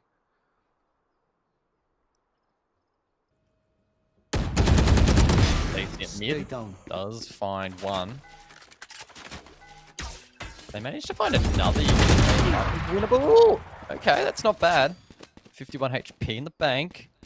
30 Both seconds left. Ground Zero paired over towards B. No real time for Dick Stacy to work with. So they'll need to plant on A. Ground Zero just need to trade it out. Spike planted.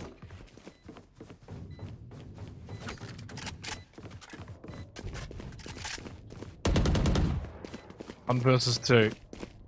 On the site here for Dick Stacy. We've already seen some clutch moments so far in this match. Already can spot both of them coming in. Doesn't take the initial shots. Clutchy with a good turnaround.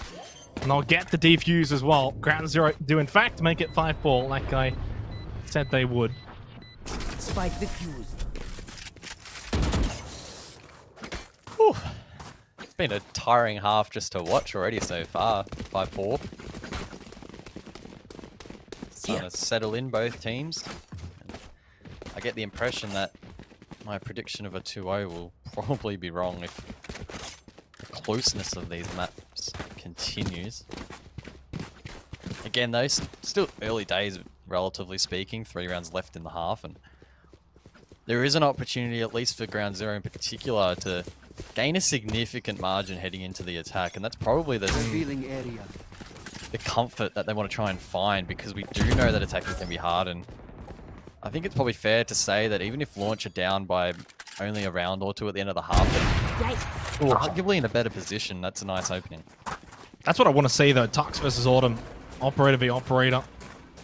Tux comes out ahead in that exchange, and it opens up the A site now for Team Launch. Smoke off Heaven plus Connector.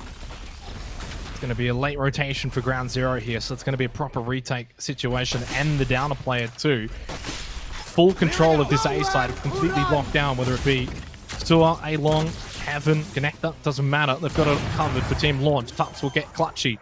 Texter watching Heaven. Don't see a way that Ground Zero are going to be able to get this. They're going to have to win some tough 1v1s. They can even get 1v1. Whiz it through the smoke. Gets a second onto Zenkoko. Flawless round. Lives up to its name, guys, because really everything about that round was literally flawless. The way they held the site once they got the spike down, the opening frag from Tux, and just being able to win all those fights. 5-5. I need a drop. And so far, this couldn't be any closer. Tuck. 100%. That means there's now 2 rounds left in the half.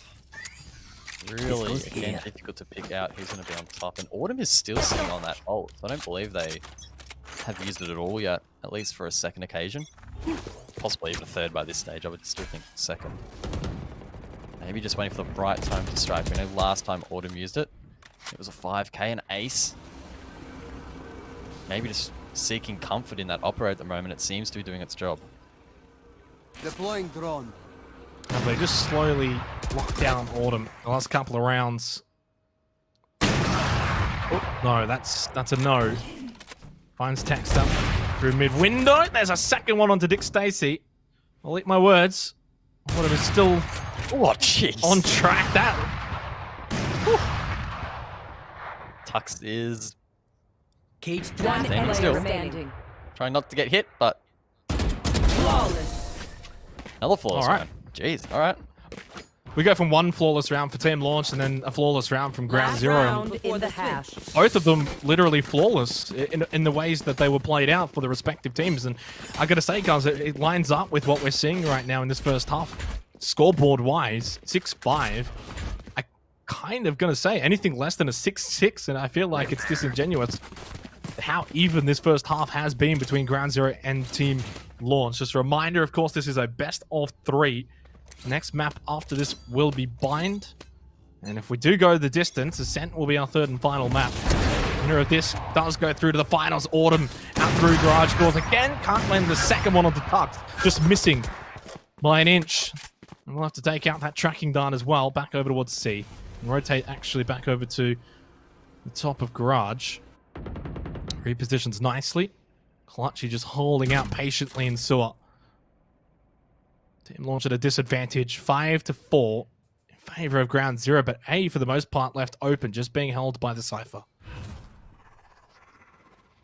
Autumn is the player that Team Launch really needs to shut down here. Dick Stacy, meanwhile, shuts down Clutchy, but only has 5 HP left in the bank. I'm expecting they'll probably play quite passive. That Hunter's Fury comes up clutch later in the rounds. And Coco, unable to find their mark from Heaven. 2 players in Sign of hell. This could be very risky from Team Launch as they just try and hold on and try to get out half. Found them. Puck's just winning the battle with Autumn the last 2-3 rounds. Kogo gets one back, but spots 2 down in hell. That's unfortunate. 2 versus 3. Kogo gets 1 refrag from Wizard and a 1 versus 1 to close out the half. Why not? Hunter's Fury. Surely. No. Doesn't have it? No. Did Dick Stacey use it earlier, or did I not see it? Did he not have it? Must have used it at some point. Dick Stacey's not going to win that one. Ground Zero will win. No, actually, Team Launch are going to win the half. Didn't have time. Switching sides. I mean, technically did have time, just didn't stick it. True. So. Oh yeah, because no Hunter's Fury. Which is weird. I mustn't have registered when Dick Stacey did use it. Unless I am just absolutely talking rubbish and he never had it, but could have sworn he did. All I'm saying, guys, is as I said before, 6-6, as it deserved to be so far in that first half. We switched sides. Ground Zero are going to go on the attack, and Team Launch are going to be defending for the remainder of Haven. Hard to really gauge, though, too much off that first half as to who's going to have maybe a slight advantage coming in here into the second half.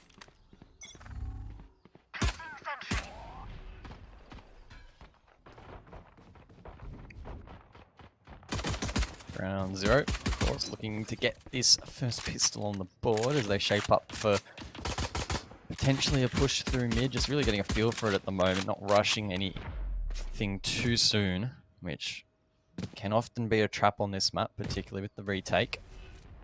That said, Ground Zero find an opening. Garage looks pretty clear, and that's where the spike is being shaped up to be pushed through. But as I say that, multiple members of Team Launch now ready and waiting to rotate around to one of these 3 sites. B might just be the target for the attack.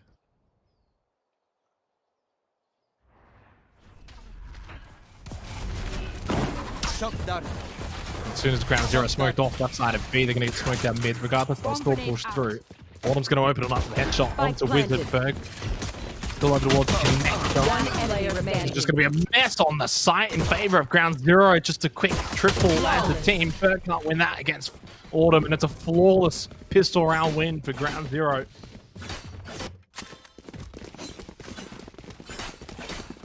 Three of the four most recent rounds have been flawless. Just a fun start to put out there. Ground Zero, of course, with that round win now, should secure the second. That'll be the 2-round advantage. Keep up. On the attack, I think that will be a much-needed confidence boost as Team Launch on the defense should, in the long run, be in a stronger position.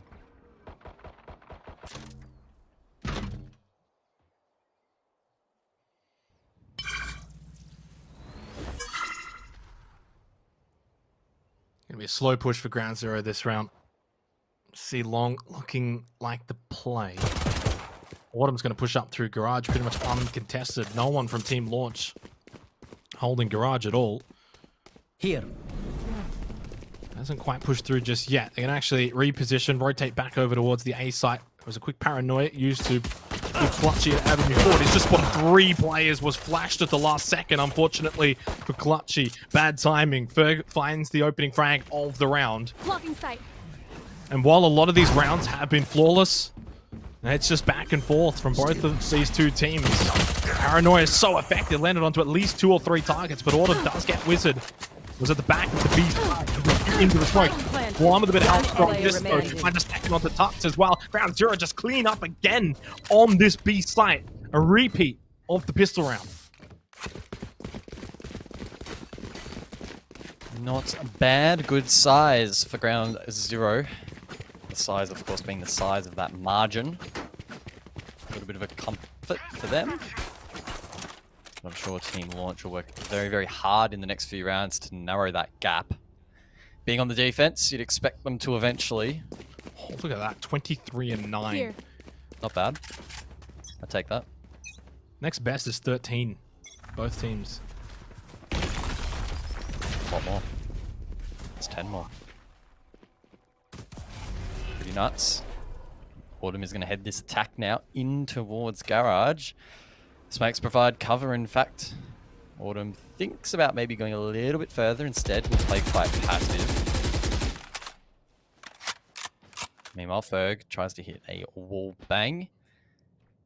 Spike in the meantime.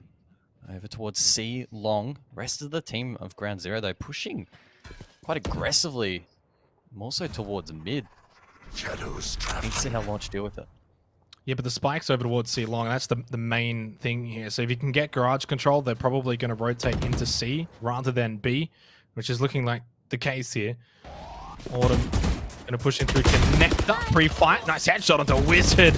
I think Autumn's the Wizard here. Playing like one. And they got complete control of the C site now. Long is theirs. Connect is theirs. CT spawn is theirs. The round is going to be theirs.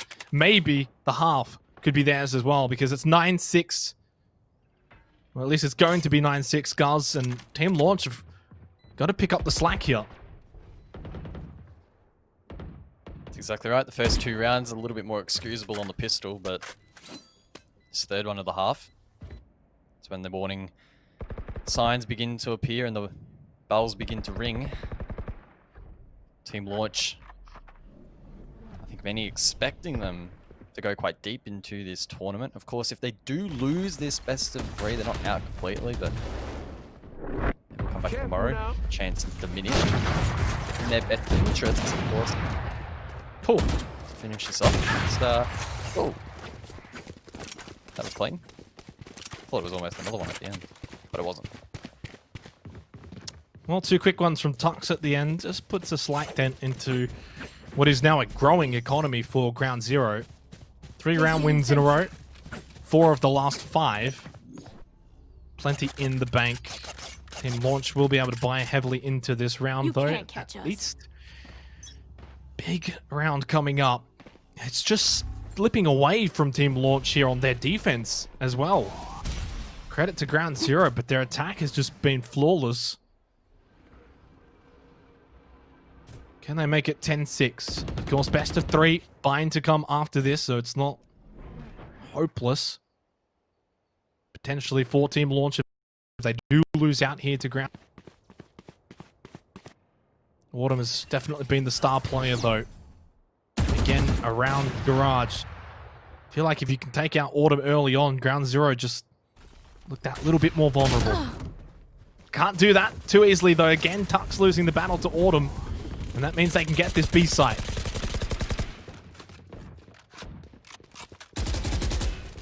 Dick Stacy probing towards Raj.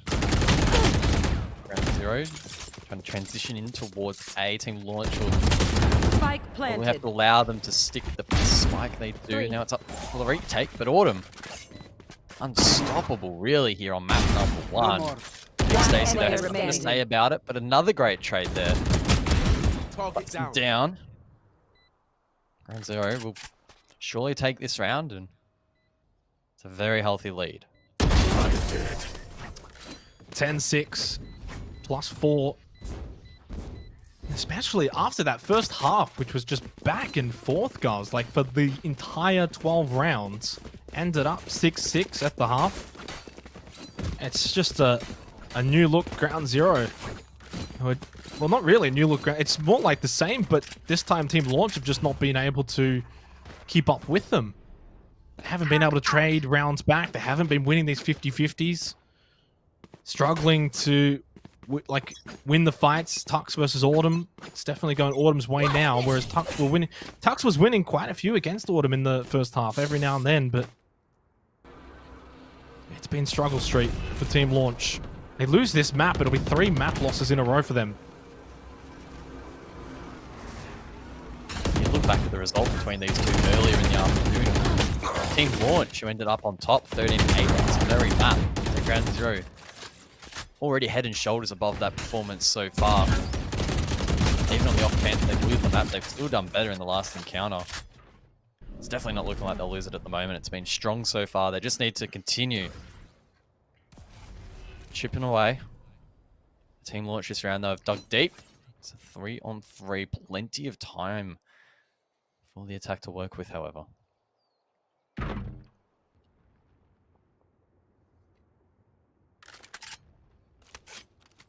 main thing is there's still a lot of time in this round to play out. 40 seconds remaining. 3 versus 3. Team Launch setting up for an A defense and Ground Zero setting up for an A plant. 30 seconds still left. Just hanging around mid. But that slow push up through sewer, is it going to be effective? It will, because they get Texter. The low one in front of them is going to be Kane. Wizards eliminated by saying go, and we'll find the third. Ground Zero firmly in the driver's seat now for this first match. 1 round away from doubling Team Launch's score and, of course, being on match point. A round win from here from Ground Zero surely will secure them victory here on the first map of potentially 3.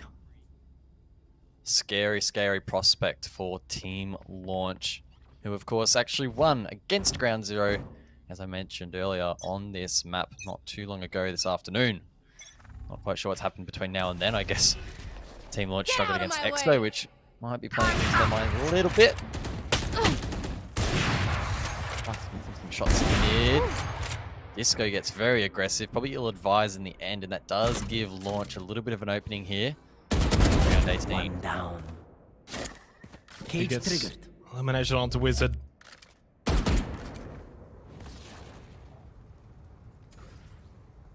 Round Zero just edging in front of Team Launch, but if we had started this way, guys, it would have been a 6-0 potentially. It's been an amazing turnaround after what was an extraordinarily close first half to just now run away from Ground Zero. A bit of damage onto Autumn.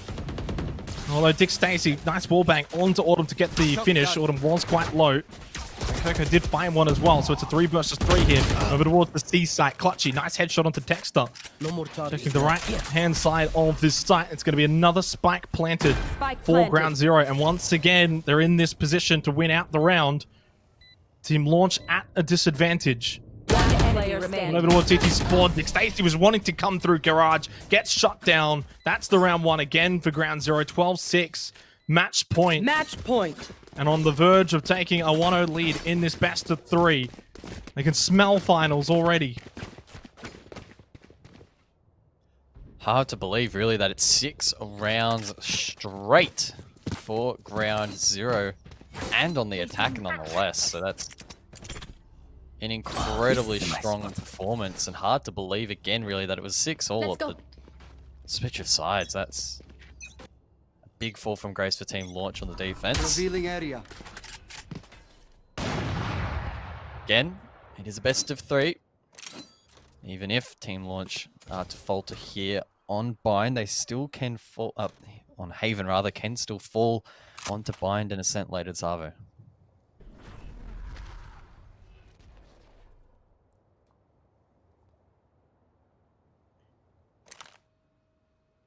You just think about the mental pressure right now for Team Launch in this sort of situation.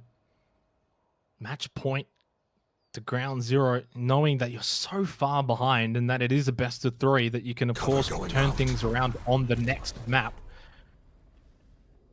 Kind of makes it difficult to try and fight back here 6 rounds down, but you got to have that mentality that you feel like you can come back and win.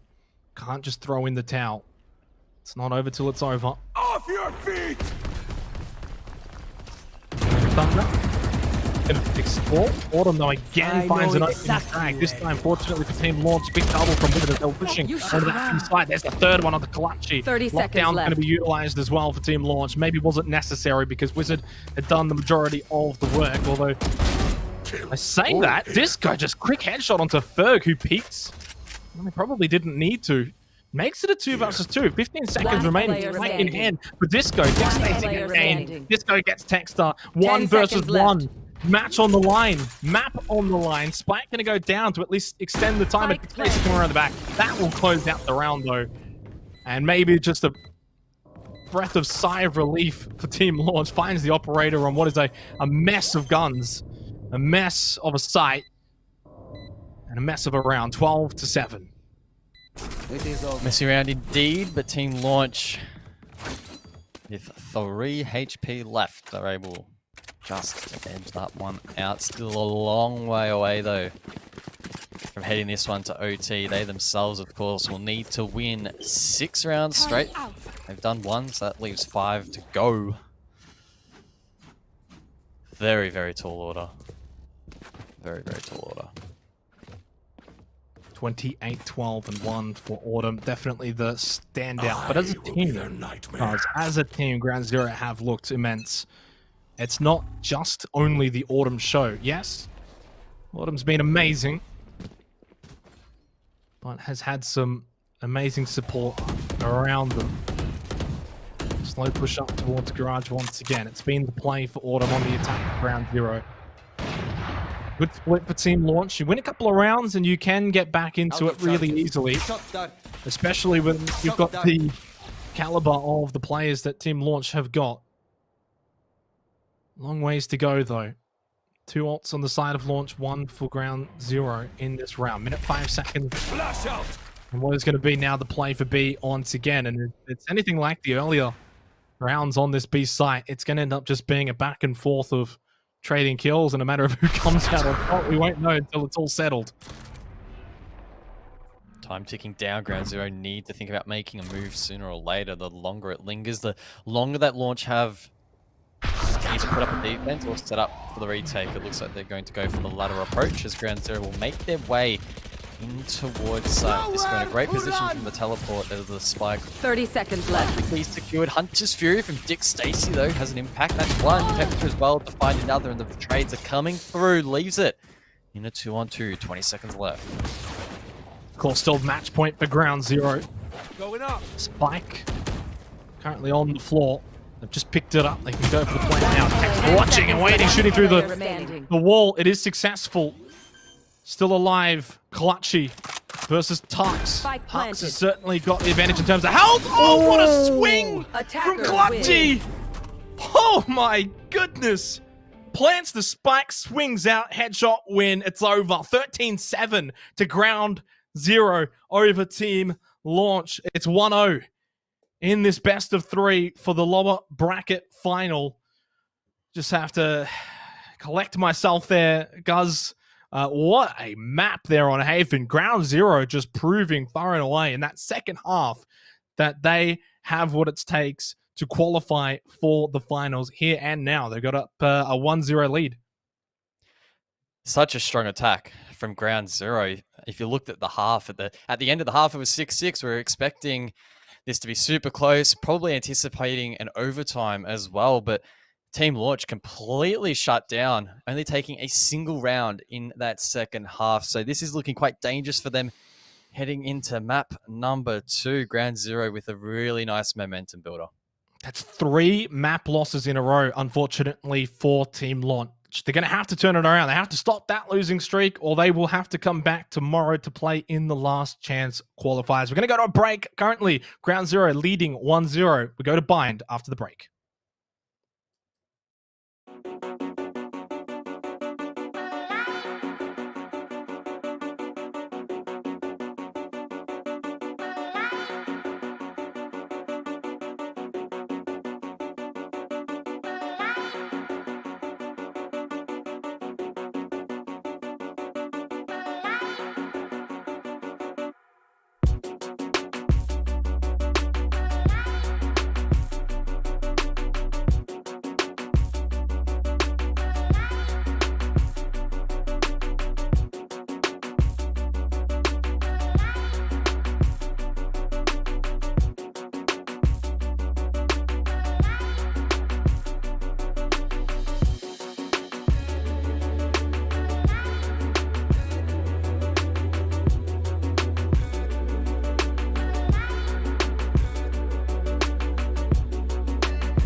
on, let's go!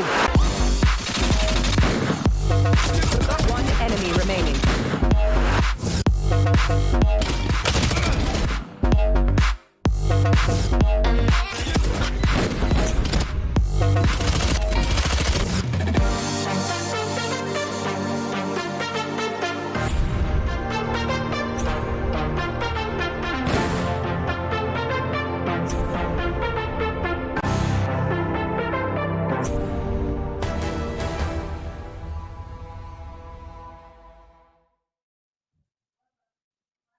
Welcome back, all you lovely people here for Rise of Valor presented by Fortress Melbourne. We are in the midst of what is turning out to be a classic of a best of three between Ground Zero and Team Launch. Ground Zero taking out the first map on Haven Guz in great style, blowing them away in the second half.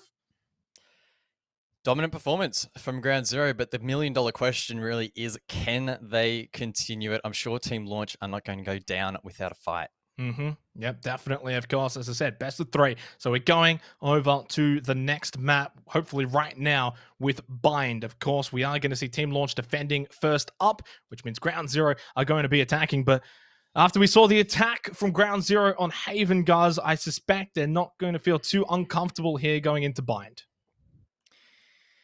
It's a very good point you make. Of course, the halftime score on the last map was 6 apiece. Side switched, Ground Zero on the attack, and they only managed to drop a single round in that second half. So they can hopefully continue that form just a wee little bit. Time will tell, though. Of course, Bind is a completely different map, offering the teleporters compared to Haven, which has the variance of 3 sites. Thoughts, Xenox? Are we going to a third, or is this going to be the end? It's hard to say, especially from 0-0. Look, it's actually really difficult to speak about because the first half of Haven, 6-6, in my mind, I looked at that and I was like, great, we're going to get the best of 3 that we kind of probably wanted to see between Launch and Exo Clan, and it's going to be close, it's going to be exciting, right down to the wire, potentially overtime. And then the second half happened, and I don't think either of us saw that happening. Not because we didn't think Ground Zero had that capability, but it felt like more to me that Launch just kind of dropped off a little bit. You know, if Ground Zero were going at 110%, Launch kind of fell down to about 90%. And that difference between really 2 strong teams is enough for that to probably happen. Coming into Bind, it's one thing I will say is Launch performed much better on Bind in the other best of 3 that we saw earlier today against Exo Clan, where they made it 13-8 after losing 13-0. So kind of expect them to be a bit more comfortable here on Bind, especially since they are going to be defending first. Intriguing little start here, though. A couple going, well, pretty much most of them going down B long. The rest coming through hookah, though, for Ground Zero. So they're going to get the site immediately in this opening pistol round. Paint Shell's going to do some damage. Dick Stacy's going to have to be moving over the left-hand side of that. Spike goes down. Top of this crate. Autumn has been the MVP so far of the series. Can he keep it up? Gonna be a tough retake from Long, but Texter picks things off with a nice pick. Winnable for sure. Launch with that man advantage. Ferg with another. Eventually shut down though.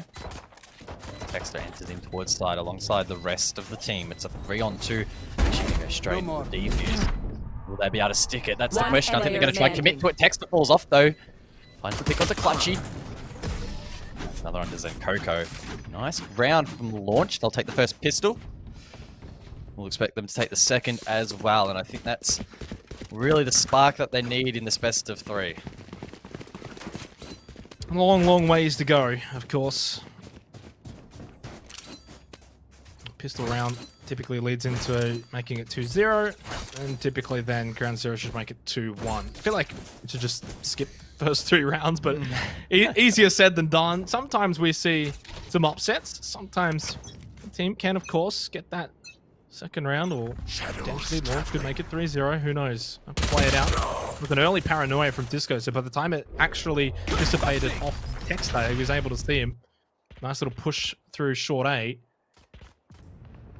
So right now, Team Launch just feels like they're back to that 110%. If I'm going to use the terminology that I used before, guys, they were both at 110% for the first half of Haven.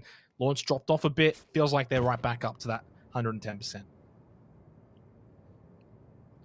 Quick sit rep. Just over a minute to go. Ground 0. Man disadvantage. Spike in hand. Towards B long. It looks like Team Launch are already waiting for this. Third player rotating around past spawn now as well to fortify this defense. So it's going to be tough for Ground 0 to try and penetrate it. Even tougher now as Dixie gets the on the clutch on his fight. Erg though, taken down. Autumn tries to progress even deeper. Autumn was so strong on the last map. Needs to come up big here if Ground 0 want to be any chance of taking this round, or at least disrupting Launch a little bit more. But Tex on the wide spin gets one. Tux finds the other. So Ground 0 able to at least get the spike down, but not too much more damage done. We good. We good. Definitely happy that they got the spike down, some extra credits, and it just means that they can firmly buy into this round even more so. The good news for Team Launch is they didn't necessarily lose. They only lost one player in that round. So they'll be firmly good to go in terms of utility. They can probably even buy armor potentially this round to go with their Spectres. Tux even going all the way with the Operator. So Spectres plus Operator versus basically Vandals and one Phantom. Blinding. You know, just trade smokes down short A, and that's probably going to cut that off for the time being. Joke's over. You're dead. Spike, of course, dropped towards the back of the teleport. Doesn't find its mark, but then Coco opens things up on to Tux. That's the way he's taken down. A good opening for Ground 0 as they try to crawl around back. There, powerful position, finds one. Gonna be a second. No, good retrade there from Clutchy. I think the biggest thing with that runner back that we saw going through the teleporter was the information gained, not necessarily needing to find a kill. Just being able to see if their Ground 0 are actually committing to A, which allows Texter to rotate over to A rather than from B. So with that information, Texter's able to get to U-Haul now pretty early on to contest here. Make it 3-4, proper 3-4. Nice flash, but Clutchy, the quick 180 turnaround headshot on Dexter. Nick Stacy has found 2. Ferg needs to come at clutch and not do so. It was a close one, all things considered, in a round that Ground 0 should typically be winning, and they have 2-1. A nice start here to Blind, and so far the similarities of the first half of Haven shining through here on the first half of Blind. And I get the sense that Autumn's form from the first map may well continue here into the second, so it's important that Launch are mindful of that and try and shut them down. Of course, Autumn was devastating on map 1, but isn't playing that Jet anymore, of course, jumping across to the Raze. Flash out. No Jet, of course, either team. Puck's taken down first here. The 4th round. And again, nearly advantageous position. Text the 2. Hits the grave. Not a great result here so far for Launch. It's going to be a tough one to bring back. The Launch in the first couple opening rounds were able to be a bit more aggressive. Ground 0 didn't have the weaponry to really contest, but now that Ground 0 do, they're able to win these trades when Team Launch be aggressive. Pushing into Carby or peeking showers, for instance. Ground 0 severely punished them in this round. They're going to tie it up 2-2, just like that. Dick Stacy last one up over at Hookah. Not even close to the A site. Typically, if you're going to be in this position, exit frags is the only play. They'll hold firm.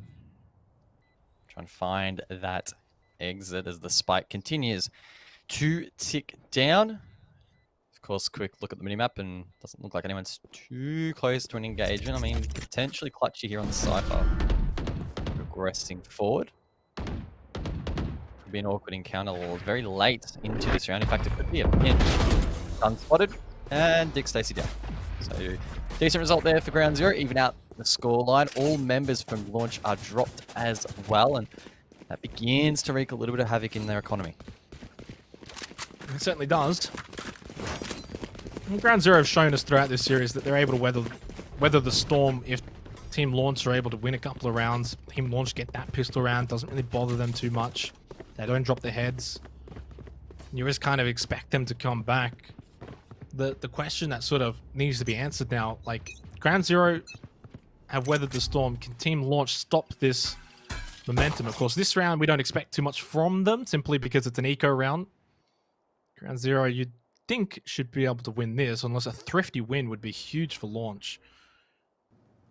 Now, Launch are going to have to respond after this round. They get a freebie.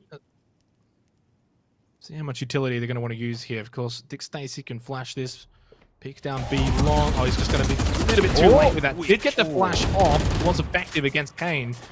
But Vandal is always going to beat out the pistol in that situation. Texter through the teleporter, not going to be successful either. And it would end up being a flawless round win for Ground Zero. You would think so, but Stinger in hand could allow Wizard to maybe go. There you go. 8 HP left. Probably be the only one round. And get and run.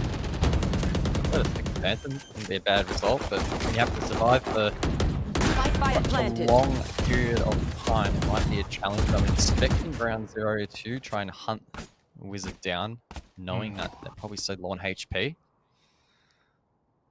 Surely. Surely. Intriguing here. So Wizard, instead of going more towards the A side of the map, elects to actually stay close towards B long, probably to try and get someone like Kane. But Kane was already wary of it, spraying through the boxes, was expecting to get exit fragged, and expected perfectly. Good game sense from Kane to realize that was happening. 2-3 to Ground Zero, 3 round wins in a row. And the momentum back on their side here in this best of 3. Of course, they're 1-0 after taking out Haven. They win bind, they move straight into the finals. 4 ults as well on the board here for Ground Zero in this round. Team Launch not too far off that as well, as we enter this stage of the match where they do become more readily available for both teams. Could well give the attack the edge. And split through short and baths. Spike picked up there by the Omen, as then Coco drones ahead, tries to find some intel for their team. Don't find a whole lot though. I think the drone taken out quite easily there from the defense. Tuck's in a great position in Heaven to overwatch this push.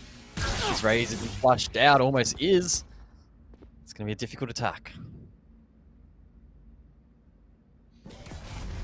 This is big right now for Tux. Needs to find something, but smoked off. Realizing Tux's position up in Heaven, tried to push him out with Hunter's Fury first off. Now smoked him as Team Launch. Still got 4 up here, winning this exchange against Ground Zero. But Clutch, he finds a quick double onto Wizard. And Dick Stacy trades over toward U-Haul now, and it's 2-1 left. Disco, the solo for Ground Zero. Still throughout all of that, Tux up in Heaven, takes the teleport, expecting Ferg to maybe check into U-Haul. Ferg's not falling for the fake, and Team Launch will make it 3-3. Good play there from Launch. And pretty big brain from Ferg to actually go back, pick up his utility. Still plenty of time for Launch to be able to do so. Any little part to aid in the economy is always useful. 3-3 the scoreline. Again, just tightening up. But it was a seesaw in the first half of map 1. Let's not forget that. Yeah.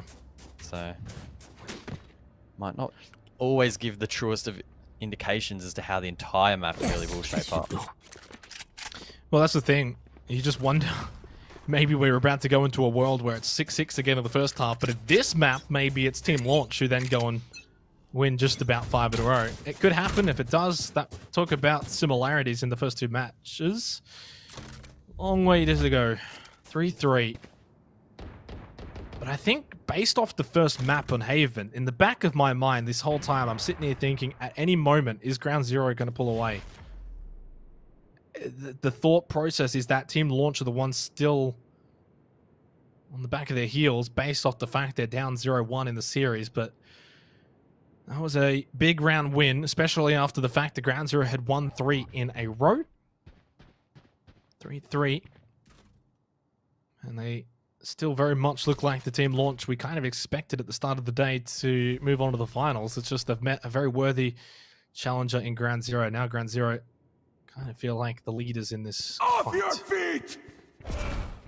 45 seconds left. Spike repositioned over towards A as well. be quite impactful, but Autumn actually there to shut that down. A great pick in the end. However, Kevin, as the spike has been planted for default long. Texter gets really aggressive, but to run it back, of course, and can respawn, but does find some valuable intelligence. Your theft as well. More info on the board now for these teams as they try to hold on and touch you. Out the land. Showstopper though, not even needed. Great wide swing from Autumn. Phoenix from the launch. Forced back. So 1-on-3, unwinnable at this stage for Texter. 21 HP. Just looking to save what they can. And Ground Zero will take the round.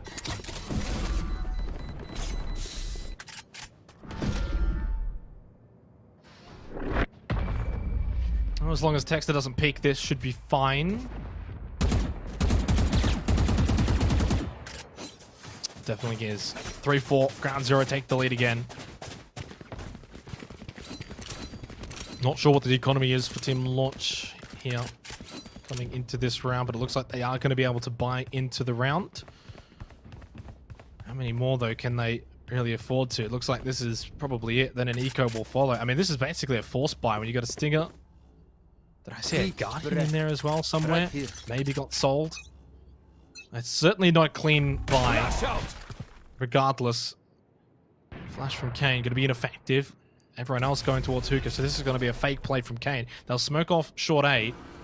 The real play for Ground Zero here is going to be the B site.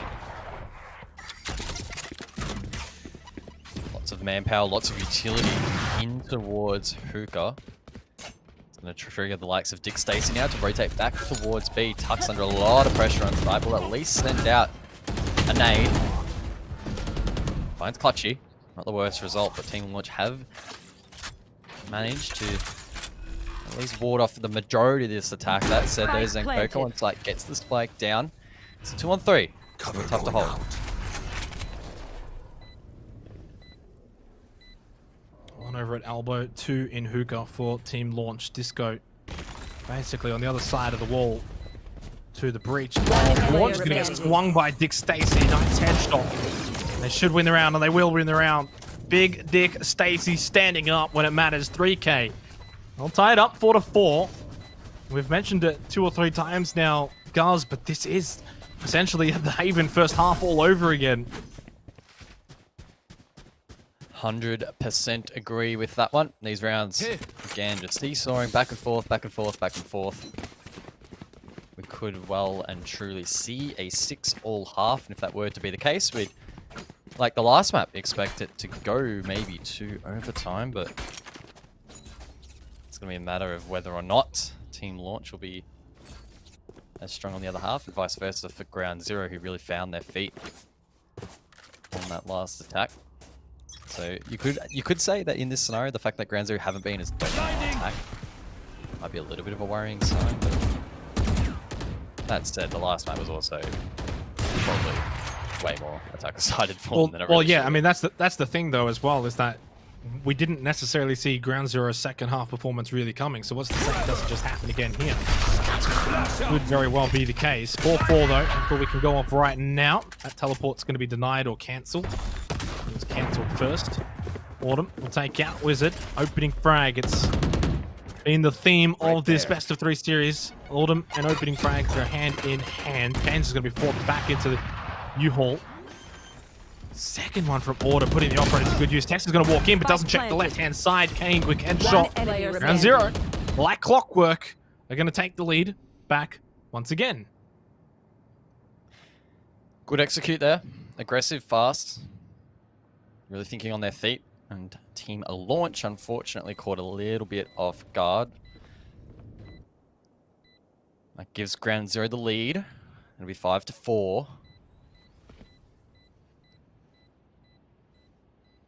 Ground Zero, I'm assuming they're gonna hunt down the Cypher. Slowly. Feels like it's going to be 6-6 again, though, guys. I think that what I really want to see out of this, though, in the second half, is for it to remain this back and forth style rather than one team pulling away. Love to see overtime. Ground Zero just edging it right now, 5-4. as Team Launch have been able to do over the last 4 or 5 rounds, though, they have been able to respond pretty quickly and tie it back up.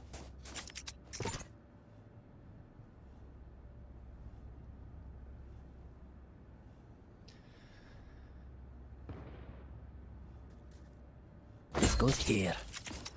Again, Cypher placing down utility on the B side. We haven't seen heaps of action on B. Has been majority A sided, at least from my memory, if it's serving me correctly. A will continue. Autumn. That's a great shot there on to X to make it 2. Can it be 3? There's still another one in bars, but Autumn electing not to peek that. In fact, will re-peek. Surely doesn't feed. Third time. I'm talking about feeding. Don't find clutch. 3-on-3. Neural theft out. Kane able to capitalize, and it's a 3-on-2. Oh, that was clutch from Tux against Autumn. Those two have just been going back and forth. Probably Autumn has the chocolate. Nick Stacy, nice headshot after getting the flash onto Kane. And from a 3-2 disadvantage, now Team Launch 2 versus 1, but you could take the health of both Tux and Dick Stacy, and they're still not even close to that of Disco, who's got full health, full armor, all the utility available besides the ultimate. Everything still to play for here on this A's site. How are Tux and Dick Stacy going to play this retake? Plenty of time. Trapwire does give away his position, has the Rolling Thunder available.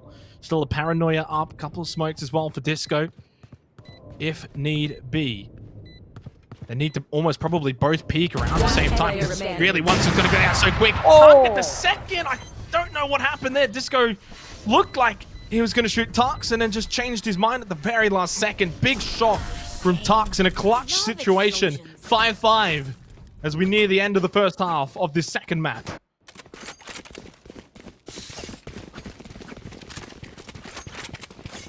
Great clutch there from Tux. So low on HP, still able to pull through in the end, and that will bode well for them. 5-5 the score. Again, just looking at that history, the last 6 have been a seesaw. Funnily enough, all the round wins on the side of Team Launch have actually been defusals, so worrying signs a little bit there for Ground Zero in the post plant, but not to worry, there's only 2 rounds left in the half that they need to deal with at least on this attack. It's either team now just trying to find the edge. I feel like this is a big one more for Launch. If they can get into this round, they can early on through Tux. Nice opening frag onto Kane. They've just always been the ones, at least here on Bind, that are just slightly behind the 8 ball. Ground Zero go ahead, then Launch catch up, and vice versa. That keeps happening. Nice refrag from Wizard. Out through U-Haul into Zenkoko. Texter still holding on the other side of U-Haul, so 2 holding that. It's going to actually force a rotation now from the 2 remaining members of Ground Zero, the B side. But they're down 2-4. Camera taken. Cage trigger. So, say, big opportunity for Launch to now gain the lead. And just put a bit of doubt into the minds of Ground Zero at the end of this half. Disco, though, nice frag on the Ferg over in Garden. This round is not over by any stretch of the imagination. Oh, flash from Texter didn't quite get clutchy, I don't think, but still, fortunately, finds the double. After Disco did get Tux. Could have been very messy towards the end, but they do get the round win. And for what I think might almost be, since I don't know how many rounds ago, guys, it's going to be a lead for the first time in a while for Team Launch. Last Team round Launch for the did hash. start off this map nicely. They won the first 2 on pistols, and from their Ground Zero crawled their way back. Launch will be happy that they're back in the lead, and if they can extend that to 7-5, they'll be quite happy, I feel, heading into the second half. Albeit they transition to the attack. It might not be as strong as their defense. Again, we'll have to wait and see, but we could well and truly see another 6-6 half, that's for sure.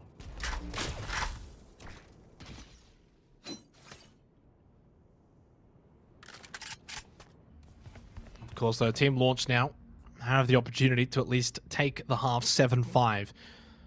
That's the benefit of winning that last round. Tux will hold. Over from Heaven, watching towards short A, which is where Ground Zero are basically primed for the push. One's going to be pushing through showers. Nowhere to run! Nice initial shot from Tux. Rolling Thunder used along with the Hunter's Fury. Kane's going to win that 1v1 though against Dexter. Immediately reframed by Wizard with the operated Big Stace, the headshot in the clutchy. Autumn throws out the paint shells from short A, but towards a dead body. 2 versus 3 remaining in this final round of the half. And here comes to rotate back over to the B side, but it is being watched literally by Ferg. Good amount of intel here that Ground Zero need to be mindful of. Looks like the rotate's been read into by Team 30 Launch. seconds left. Though, waiting to maybe pick off an ill-advised peek from Tux. Manages to connect. That's a massive frag in this round. Ground Zero fighting hard to even out the half, but the time is dwindling. 15 seconds remaining. Really smart from Ferg to not peek from elbow. Now he goes. Expecting them to have been watching that position, which they were pushes last second. Just as it was about to be smoked as well. Autumn has been sensational all day today. But that 1v2 situation was always going to be difficult. And Team Launch take the half 7-5. My heart's racing here. And these rounds are so close. This match is so close. This is a nice spot. But of course, as we know, going back over towards Haven, Ground Zero just pulled away in that second half. Is it now time for Team Launch to do the same? Now on their attack, Ground Zero switch to defense. It's a golden question. Switching sides inevitably changes up the dynamic significantly in any matchup. As map 1 perfectly displayed, as you mentioned, Ground Zero ran away with it. On this occasion though, maybe we'll see Team Launch run away. Only time will tell. Both these teams, though, fighting hard. The winner will make it through to the final. I'll join EXO, who also qualified today, and 2 additional teams from tomorrow that have the opportunity to qualify as well. That said, though, this round popping off with a bang. A lot of action down towards B long, but there's also action in towards A as well, so it's a very split push at the moment from Launch, but they are on top. A lot of time remaining. Short push up through short A. Ferg's already through U-Haul, so they know they've got the A site relatively cleared except for Heaven, which is where Disco currently is located. They haven't got actually all of the information here. There's only 2 up for Ground Zero. One's gone B, one's obviously on A. Disco gets Ferg. It's now time for Team Launch to probably get in and get this spike down behind the truck. 2 versus 3 will be the post-plant scenario. Oh, that was a headshot lined up from the get-go on the other side of Tetris from Disco onto Texter. Zenkoko can now push through U-Haul. Disco has just turned this round around single-handedly. Tux coming out of showers can still watch this spike. Don't do much. Gets the headshot onto Zenkoko. A 4K for the ace to win it. Disco going to go for the defuse. Paint shell thrown in. There's the ace from Tux. Woo! Big round win for Team Launch. 8-5. They take a 3-round lead. Tux finds the ace. It's the second big round from Tux now. Not only did he clutch one earlier, equal out the score 5 apiece, but that is a massive one to kick off this campaign in the second half. Surely now Team Launch will extend that lead 9-5. Demoralizing a little bit there for Ground Zero, but not over yet. They'll be looking to disrupt this momentum as much as possible here on the pistol round. Maybe try and get in the faces of Team Launch just a little bit here and find some picks, but it's a good start from Dexter. Good follow-up as well from Wizard onto Clutchy. Long ways to go here, but Get out of here. I think I may have predicted how this is going to play out a couple of rounds ago, guys, when I said the first half would be similar to Haven, but instead of Ground Zero pulling away in the second half, it might be Team Launch to pull away in the second half, and so far that is the case. Nice shot from Disco to get the elimination onto Tux. Going to go for another fake One teleport. enemy remaining. Spike Ferg planted. will take out Zenkoiko. This round is going to fall the way of Team Launch. 9-5. Commanding +4 lead now on Ground Zero, but we know we cannot count Ground Zero out just yet. Especially when they got Autumn on their team, especially with the way they were able to perform on Haven. But I tell you what, I would not be disappointed for this to go to all 3 maps. Very realistic prospect at this stage in the BO3. Of course, the third map will be Ascent. Split was the only map banned out in this series. Who knows what we could see if it heads that way. Keeping in mind that this map is far from conclusion and it is lead by 2 in OT as well. This is Autumn. Which could extend it even further, and Autumn is just popping up in this series. Really picking this round. Hector gets aggro in the run back. Do you pick Shut this? down though. Yep. Oh, there we does go. at the last That's nice. second from Autumn. Does get Texter. Realizing that run Clean. it back was super close to U-Haul, and Team Launch down to just 1. It just tucks. That was a messy round, and it feels like the round is over, but Tux just gets 1. Maybe can bring it back from this situation. Although from here now, very unlikely. Low health. Pinned down in U-Haul. And this guy through the smoke gets that one. 9-6. Ground Zero. Definitely guys are not going to go down without a fight. Oof. Very close series. Continues in its closeness. Time for some of the star players from both of these teams to continue to step up. Really has been the Autumn show for a lot of this best of 3. Tux as well, stepping up massively. 2 notable rounds at least from them. So far here on Bind, top of the leaderboard as well for Team Launch. That raise continues to be a dominating force. Might be too much for Ground Zero to handle. That's really the question. How much pressure will they be able to contend with? They're already trailing on the scoreboard as those rounds continue to tick up for Team Launch and it mounts further and further.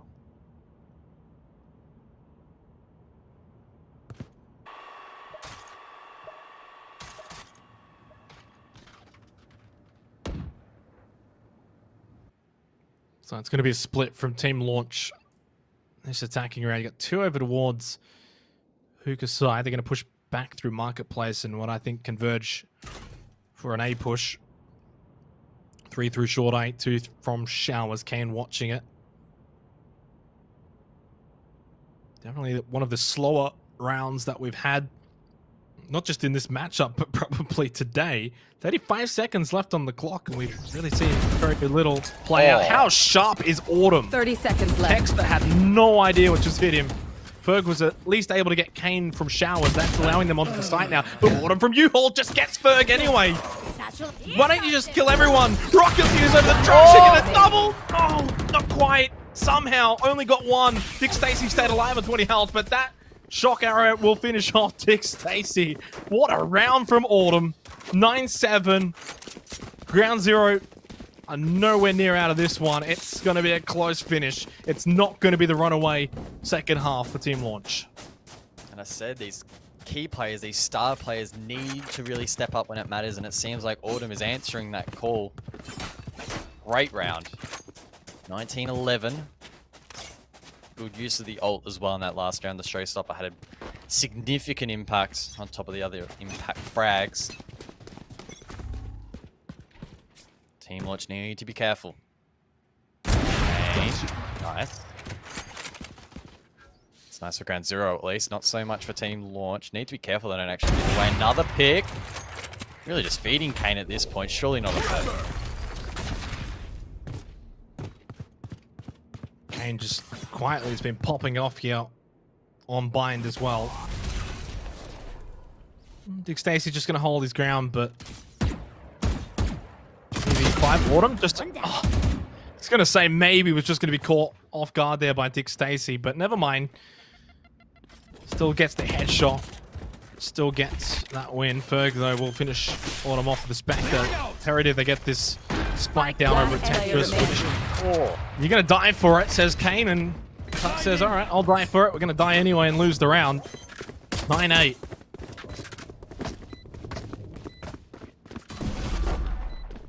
Not your day. Big round there from the breach. Kane stepping up.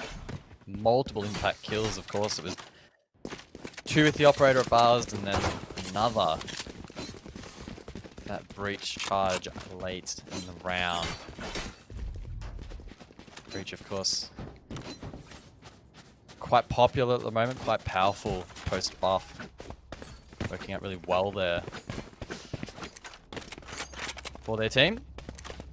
Can Ground Zero really continue to build upon this, though? They're still, despite having some really solid rounds at a deficit, they need to work on evening that out and then creating a lead of their own.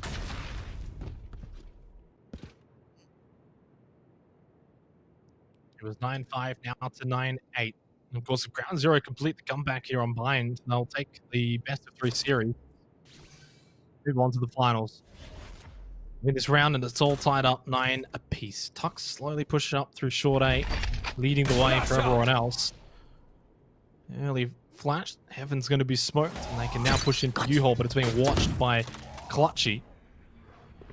It just uses the tracking dart at the last second, but it already found enough information to suggest this is going to be an A push. Cage triggered. Nowhere to run. Cyber Cage is going to be utilized by Ferg, uses both of them. In fact, just elects to go for the teleporter, and rotate. They're going to rotate over to the B site, but not everyone has rotated all at once. One's still stuck over in U-Haul. That's Gaster. Now finally is able to get through. May just linger around and just wait for any followers. And it's successful. Does get Kane. 2-1 right now in the round in favor of Team Launch. 4-3. Let's go just watching. Are they rotating back over to 30 A? seconds left. Looks to be the case. 25 seconds left. They'll have to dedicate to it now, unless they're going to go back through the teleporter, but I suggest against that. Ball goes up. Spike goes down. It's 4-3 post plays. It is secured. Ground Zero still could win this, but they need to find some picks. That's one. Disco going big, 70 HP left in the bank, making their way over towards U-Haul. Dick Stacy needs to be careful. Finds the pick though, that's critical.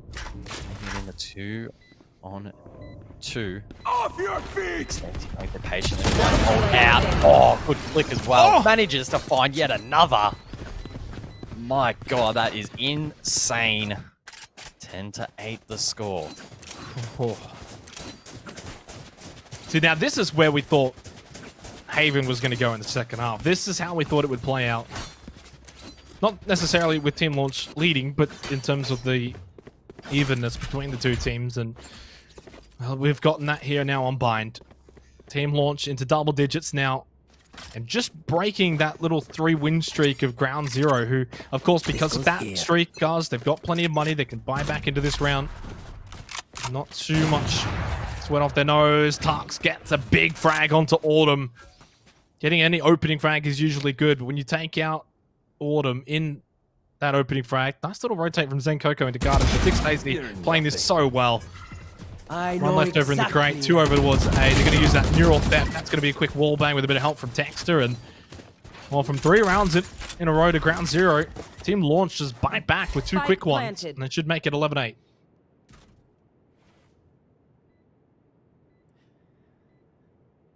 Looks like Ground Zero will save.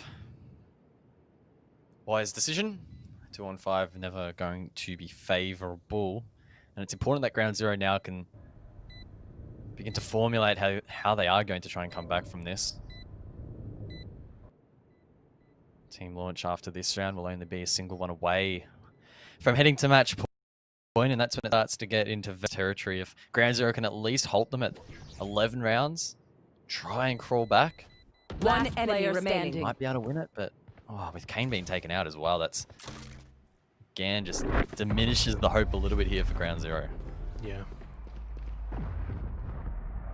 How much has Ground Zero got left in the bank here on Bind? And of course, if Team Launch do win here on Bind, we will head to Ascent for our 3rd and final map of this best of 3. It certainly would do justice to the series. At this point, I'd say it deserves to go to all 3 maps. Autumn 21 frags, Tux with 19. It's been an amazing duel between those two. Ground Zero lose this round, and they're going to have to force buy into the match point round after this with very little to actually buy. Okay, just going to make sure no one's going to quickly push through short A with that flash. Team Launch just lingering around B long. One over in Marketplace, and well, they're going to just all rotate away from A. Spike just patiently creeping up B long. Team Launch not making a sound. Clutch is only going to see them late at that long position once they actually push out towards the garden. Something to keep in mind. Utility was dumped, but the call's probably come through that there is at least someone there, but the question is, if it's a Ground Zero, how many? When is it too late to rotate? Joke's over. A. You're dead. Run it back. Used by Texter, Clutchy with a wall going through the crack. Just going to dodge a few shots. Takes a couple though as well. Teleport used. And then cancelled subsequently by Wizard. They're going to go for the teleport now that all that utility has been used on the B site. Quick teleport over to 30 A. seconds Rush left. in, get the plant down at Tetris. Keep an eye over towards Worthless. Heaven. Kane just really shutting off Dexter. Keeps a hold of that short A. Autumn can push through now. They'll get the plant down, but planted. not sure if they're going to be able to get out alive. Wizard gets Kane. 4 versus 4 in this post-plant situation. Wizard pushing in, gets the 1v1 against Autumn. That was the crucial one. You win that, and now they should win the round. Bucks will eliminate Tenkoko, and Launch will be up 12-8. I said Launch will be up 12-8 unless Disco does something crazy. They're going to have match point, Gus. Pretty much unwinnable at this stage, so Team Launch will be on match point. Disco tried to find the exit, shut down. It's a 3k for the opposing Omen in this round. Map 3 looming. Ground Zero need to pull something out of nowhere really now. As Team Launch, again, just putting that foot down right at the critical hour, the 11th hour on this map. Players like Dick Stacey, for example, stepping up the last few rounds, and the rest of the team as well, no doubt. Surely they have what it takes now to finish the job. Tux as well has the showstopper in the bank. Autumn 2. So it really is the battle of the razors here in what could be the final round.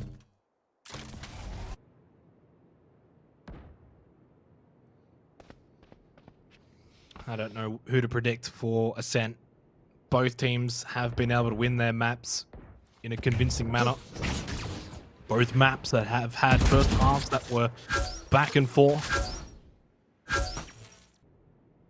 Both teams have got these sort of MVP players like Autumn and Tux.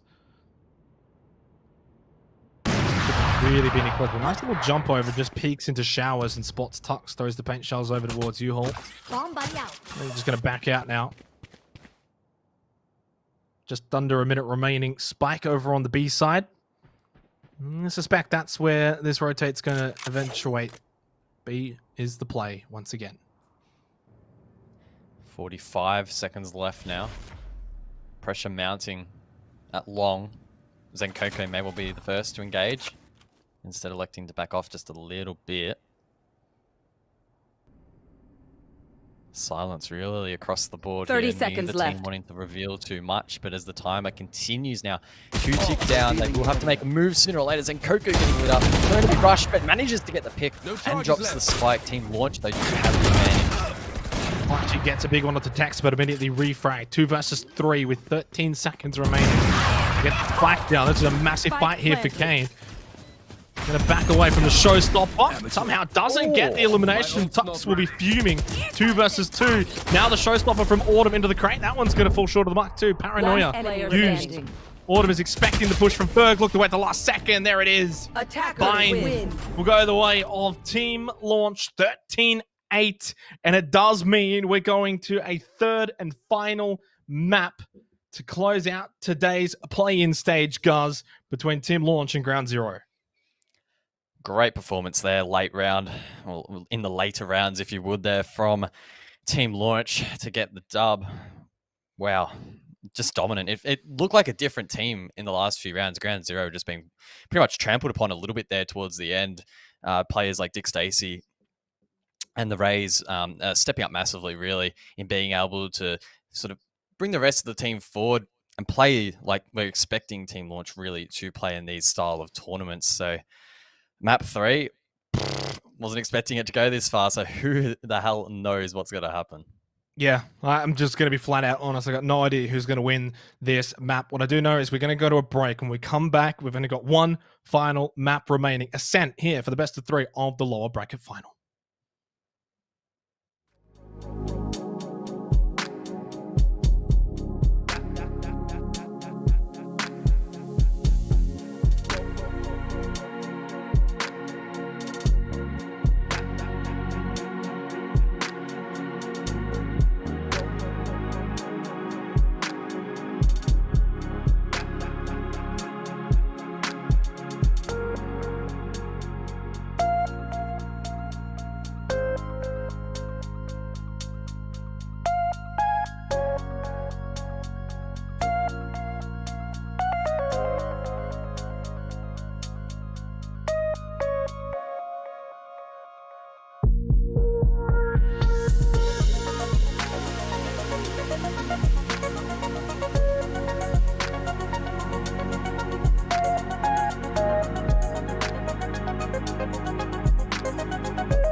let's go!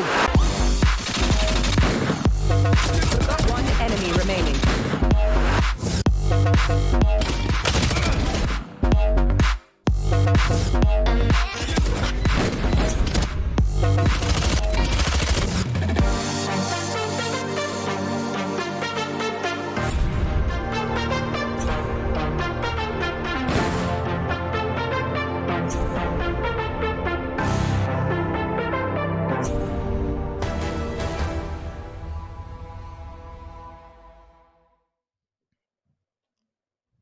Welcome back, all you lovely, lovely people in chat talking about your Subway orders. We have, of course, got a game on here at Rise of Valor, presented by Fortress Melbourne. We're in the midst of it. It's tied 1-1 at the moment, guys. We're going to our third and final map of this series for Ascent is where we're going between Ground Zero and Team Launch.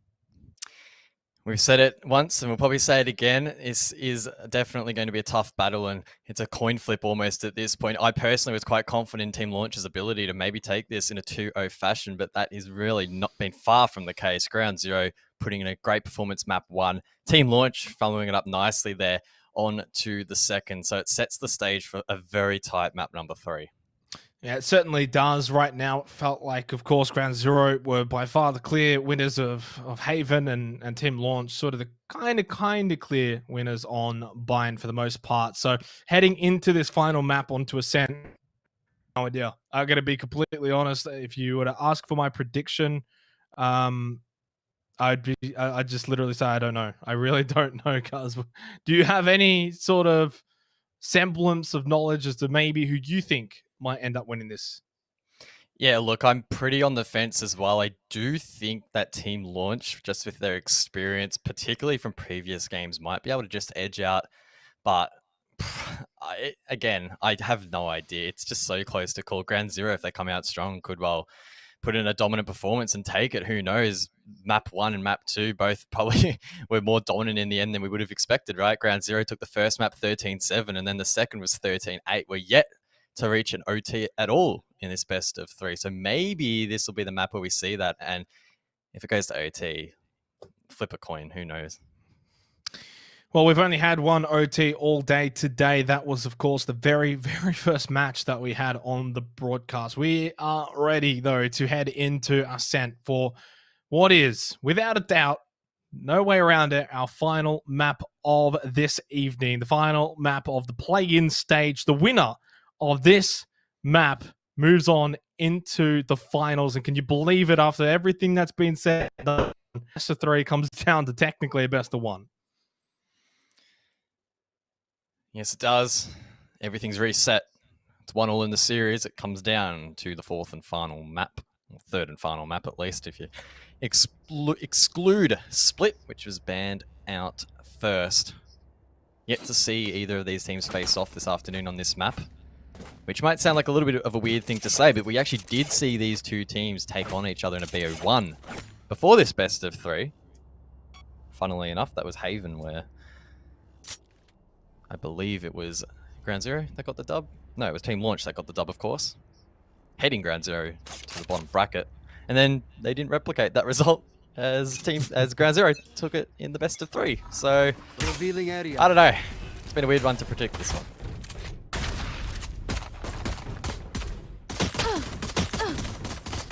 Well, of course, Autumn has been the star of the show in this series. Fair to say, of course. Pretty much, I think it's also fair to say that all of the players have been super impressive from both teams, but in terms of someone that stands above the rest, you got to give it to Autumn. Tuck's probably from Team Launch as well. Clear standout. Ground Zero going to be attacking. Team Launch will be on the defense. I don't really know if that's going to signify much. Both teams, guys, have looked comfortable on both attack and defenses. 100%. Need to track some of these impact players. Names that come to mind so far, definitely Autumn and Dick Stacy. Both had solid maps. 1 and 2. Like, start to come through. Texter with 3 in the round. Making 4. Yes, it was 4. Team Launch take the round in the end.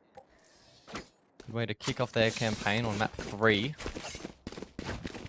And if the trend continues from every single map this afternoon, they should edge that out to a 2. Oh, this is a nice spot. This goes here. Yeah, and look, when predictions were spoken about before we got into this, pretty much dead serious. You got no idea. And even after we get 5-6 rounds into this, I probably still won't have much of an idea unless it's something crazy like a 5 or 6-0 start for Team Launch. They've won the pistol round, but that doesn't necessarily mean anything. The only thing it probably means is they're going to be up 2-1. If everything goes the way it generally should go after 3 rounds, that will be the case. But as Ground Zero have shown us, guys, when they lose the pistol round, they typically win the other rounds that they've got to win. And they usually have it tied up around 3-3. That's been the case so far in this best of 3 series for all the maps. And of course, overall, they have been quite strong in attack in general. And quite clearly, they are starting on the attacking side. Here on map 3, they'll be keen to continue that form. Dick Stacy through the smoke. And this is their shot. Actually getting rushed, but shuts it down. Second shutdown as well there. By Tux. He's in a 3-on-2. Ground Zero, yes. Plant. Will Joy be able to? The answer is yes. But Tux is there to quickly evaporate them. 3k in the round. Team Launch 2-0. As expected. Fairly an effort from Ground Zero. This guy just got the kill onto Dick Stacy because of the turret. That's not ideal. Not the end of the world. All it means is that Dick Stacy's going to have to buy into this round or half buys. So 3,000 credits. Does have a bit of money. Good old Tux could also. I think that, yeah, look, they're just going to buy into this. Dick Stacy buys up the Spectre. They've got a Vandal and they've got an Operator versus a full buy for Ground Zero. Operator buy in this round, I think, very, very sketchy. When typically it's Ground Zero who should be winning this, but because of the Operator that has been bought, then you've got the Vandal, then you're now actually putting yourselves in a position where you can win this round. And if you win this round, Ground Zero are going to be in trouble for the next few rounds after in terms of the economy. Enemy tag. Here's the push. Execute will come through Dick Stacy. Might be able to do some damage. He lines up the fault. I think going down to its default. Still a 5-on-5 in the post plant. This will be messy. Stacy still at heaven as Tex to get the opening.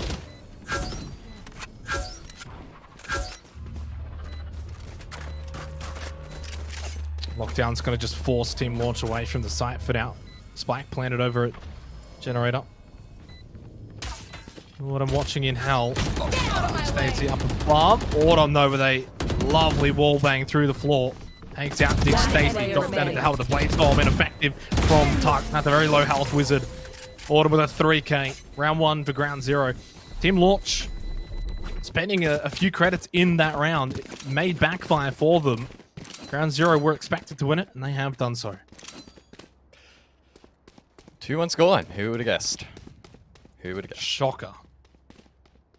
Unprecedented, really.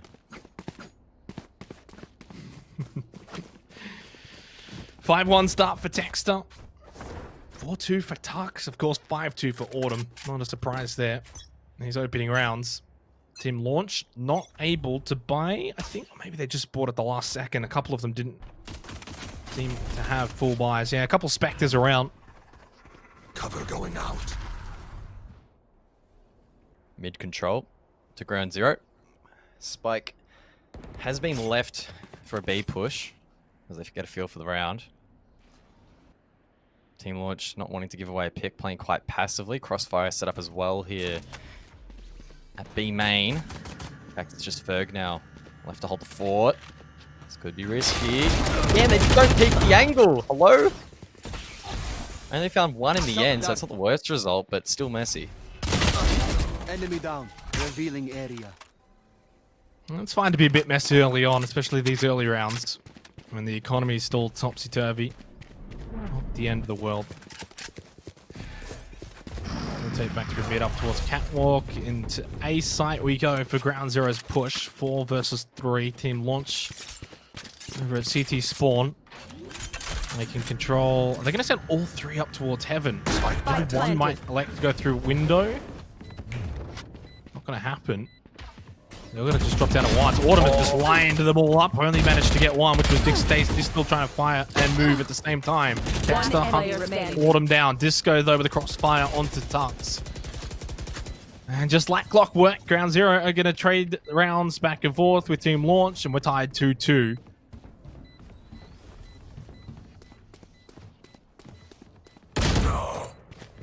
GN. I thought I was going to be able to say GN twice then, but no. Texter. Trying to hunt down. Coco's running around like a little bit of a madman. Alright, lots of progress. Texter needs to be mindful. He doesn't die to the bomb. Below. NT. GN. 2-2.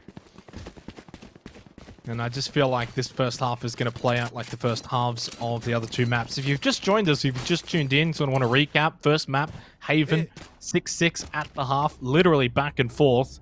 It was either 1-for-1 or 2-for-2 in terms of round wins. And then the second half on Haven in that first map, it was a complete pull away from Ground Zero. They ended up winning like 5 in a row, comfortably taking out Haven in the end. And then we went over to Bind for our second map, which again, first half was 7-5, very close, back and forth. Nice headshot from Texter after the flash and run it back. And then in the second half, Team Launch just edging out on Bind. So that's the recap as to how we've gotten to this situation now for our lower bracket final. Winner moves into the finals. Not only that, but guys, if you win from this position today, you move into the upper bracket in the finals. Moving on, the two teams tomorrow through the last chance qualifiers will go straight to the lower bracket for the final. So winning today is certainly more paramount than it would be, say, winning tomorrow. Although, while I haven't been able to make a prediction for this game, my prediction is we'll see both of these two teams in the finals. Could well be the case in this round. Launch with the advantage though. Holding back. Ground Zero flashes sent out from the Phoenix, but Team Launch electing not to act upon that, instead just holding their ground as the rotate comes through from Ground Zero. It's a big rotate 30 at that seconds spike, left. going all the way back past the spawn, and they will have to dedicate to the plant straight away. So if Launch can meet them here at the cross, this could be a very difficult attack.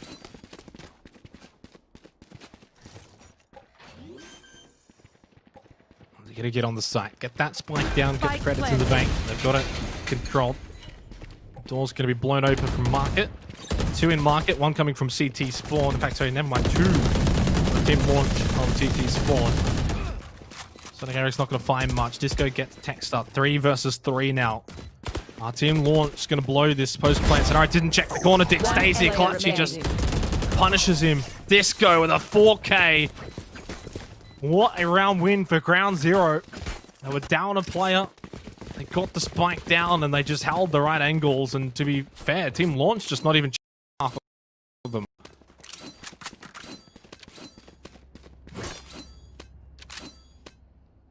What's your go-to order at Subway, Mr. Xenox? I'm interested. You're not gonna tell me? I'd say probably chicken teriyaki, cheese toasted, tomato, lettuce. Oh, now you've got me hungry. Chicken strips with garlic aioli toasted, I'm telling you. That is goated. Had it the other day. In Placing fact. swarm grenade. Swarm Pretty good. grenade out. Take flight. It feels like all 3 maps in this series have at least started off in the first 6 rounds 3-3. Team Launch will be looking to keep that trend alive. We'll be hoping to keep that trend alive. Texter through the smoke. Catches off Autumn. Not often you're going to be able to get an easy kill onto Autumn like that. Just at the end of Catwalk. That's a good start to the round for Team Launch, but they've shown us that sometimes Ground Zero can still win from being at a disadvantage. Round's nowhere near over. Spike transported to Ace and Coco. Unable to pick up what would have been a nice kill to even out the man count. Disco, though, will find Tux. Clutchy as well. Spike planted. Oh, drops down now. Oh, that's a good denial from Zenkoko. That's huge. Ground Zero at the man adv now. Wizard just trying to find something in the smoke. Kane from Hell gets Dick Stacy. There's the retrade though from Wizard. Enough time to show off the knife, but not enough time to get Kane. And Ground Zero will break the trend. No 3-3. They take a 4-2 advantage. Early days, but they can potentially do something that we haven't seen in this best of 3 series, guys, and potentially take a bit of a lead in the first half. Thanks. Still, Team Launch, though, can easily bite back with a round or two of their own, and then we're right back where we usually are. Big round as well from Ground Zero. They're on the attack. It was a 4v5, and they still managed to work those picks. Get in towards the site, and then hold firm. It was good display there of Deploying drone. Valorant. Well played in the end. Heading into this round though, Dick Stacy getting aggressive, trying to find some intel towards B. Spots out at least one player, but doesn't really give the call to rotate despite there being so many members of the attack lined up here. So maybe Team Launch haven't read into this and Ground Zero could capitalize. Surely Ground Zero aren't going to all push 5 through B main though. Autumn's lingering around closer to mid. That lockdown's going to be initiated. That's just going to force Dick Stacy back through market. Couple as well from Team Launch have to sit in the alleyway near CT spawn. So essentially Ground Zero now just get a free run over towards the site here on the B side. Autumn's coming in late through mid. Does have a trapwire to get through. As you can see it on the mini-map. And does get Dick Stacy. So coming through mid, paying dividends for Autumn and Ground Zero.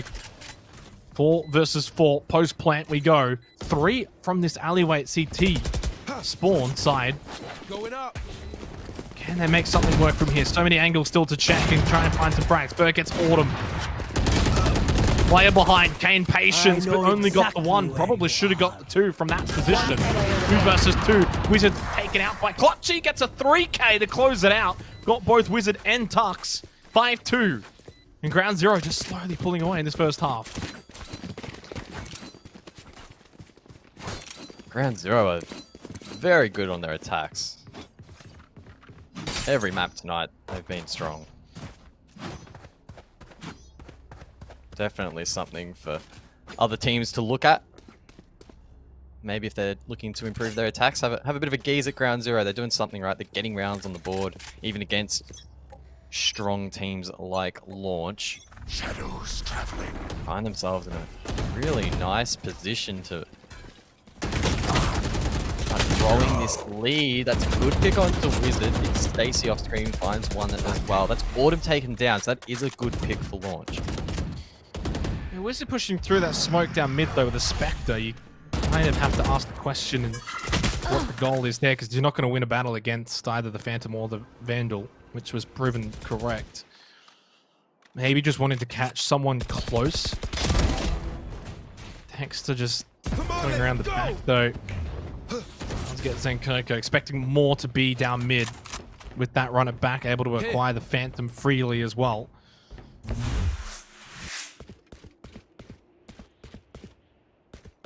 This round's definitely nowhere near over though.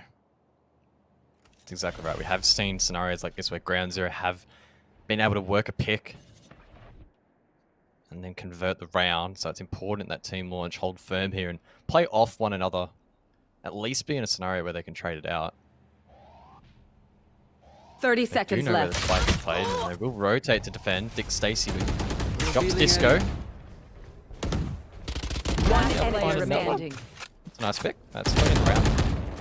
Clutchy though gets one back. Only 39 HP. Surely Launch will win the round. Well, he can't no time get left. Yeah, he can't get there in time. 10 seconds Oh, actually, left. never mind. Can teleport onto the site actually. 8 seconds remaining. No, cancels it. F. That would have been a sick play. Well, look, if the site was open, sure, but it wasn't. 3-5, Launch get one back, and they just hold the Ground Zero momentum train for the time being. I think that this is shaping up to be a classic, though. You know, we mentioned we haven't actually had an overtime yet. This should do. Launch by far and away nowhere near out of this. 3-5 first half. Texas balling. Tux hasn't even really got going on this map, and we saw Tux completely ball out on Haven and Bind. You kind of expect he'll be able to get back in to this one. 3-5. It's only +2 to ground zero. But how much emphasis do you put on defense on Ascent? That's the question. It's not always the easiest to attack with. That's the Tux that we know, though. That's exactly right. Tux 2015 and 6 on the last map. That's a 1.3 KD. Great performance there. And we're still quite strong on map number 1 as well, even despite team launch losing it. So if Tux steps up big, he might be able to take it up to the likes of Autumn and Zen Coco, for example, who have been strong as well for ground zero. Nowhere to run! Key position. They can't afford to lose their life, but that's very well played from ground zero. That opens up the site now. Disco as well. Finding a pick, they just need to get the plant down. Tux from above, though, up in heaven. The Blade Storm has been instrumental today. Takes out the head of Zen Coco. Spike's going to go down to the generator. Spike planted. Has to be wary, though, of this position that Clutch is in. Pretty common spot. Can easily jump up into heaven from here. Oh, jumped up and above. Nice shot from Clutchy. Dick Stacy's there for the refrag. Immediately gets the second headshot onto Disco. Wants to find the operator, I believe. Not apparently in a rush to go and defuse. Of course, if you defuse it first, then you don't have as much time to go and find the operator. So 200 IQ from Dick Stacy. You failed. Now bit of a forehead segment. Review Xenox, but that's what you come to expect on these broadcasts. That's completely toxic, man. Come on. No feelings too. Just trying to. I do not take it back. Hey, look, you never know who's watching. Maybe someone doesn't know. Oh, that is true. You know, I just like to make fun of you, to be honest. Who doesn't? Who really doesn't? Let's be real. Anyway, 4-5. 4-5 now. Team launch, as I sort of mentioned in the last round, have certainly altered the momentum of ground zero. Definitely no runaway in this first half now, and we see the similarities once again to what we saw on Haven and Bind, which is a very, very close first half. Regardless of who's attack or defense, that hasn't really been a factor. Both teams have been able to attack, both teams have been able to defend. A bit of an unfortunate timing with the Molly. Stays alive, though. Oh, perfect. That's very nice.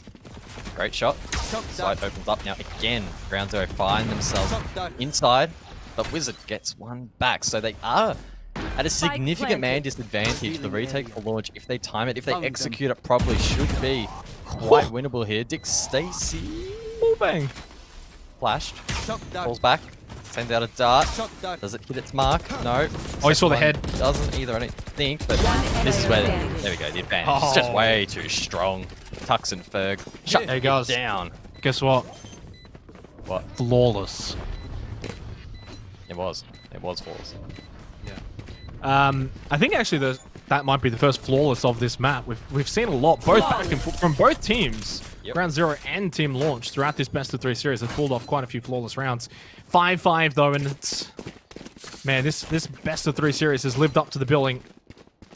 Of course, earlier today, quite a few hours ago now, probably like 6 hours ago, these two teams faced off in the upper bracket final.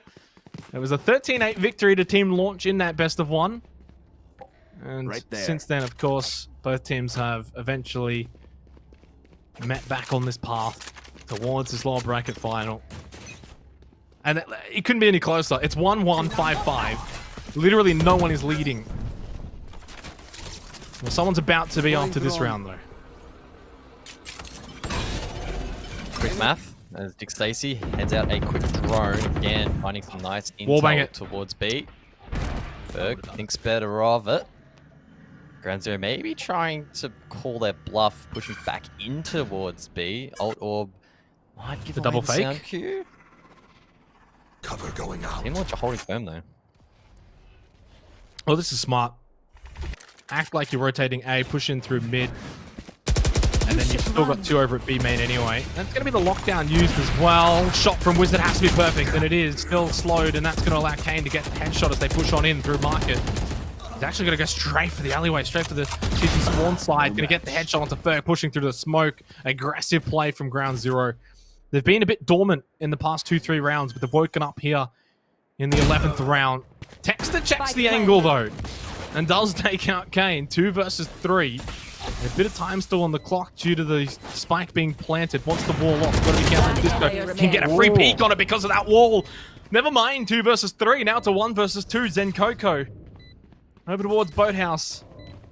Very low health onto Texter. Has the recon bolt. Gonna just tailwind. Over headshot. Zen Coco. Clutch. Deserved. 6-5 lead for Ground Zero. Last round before the swap.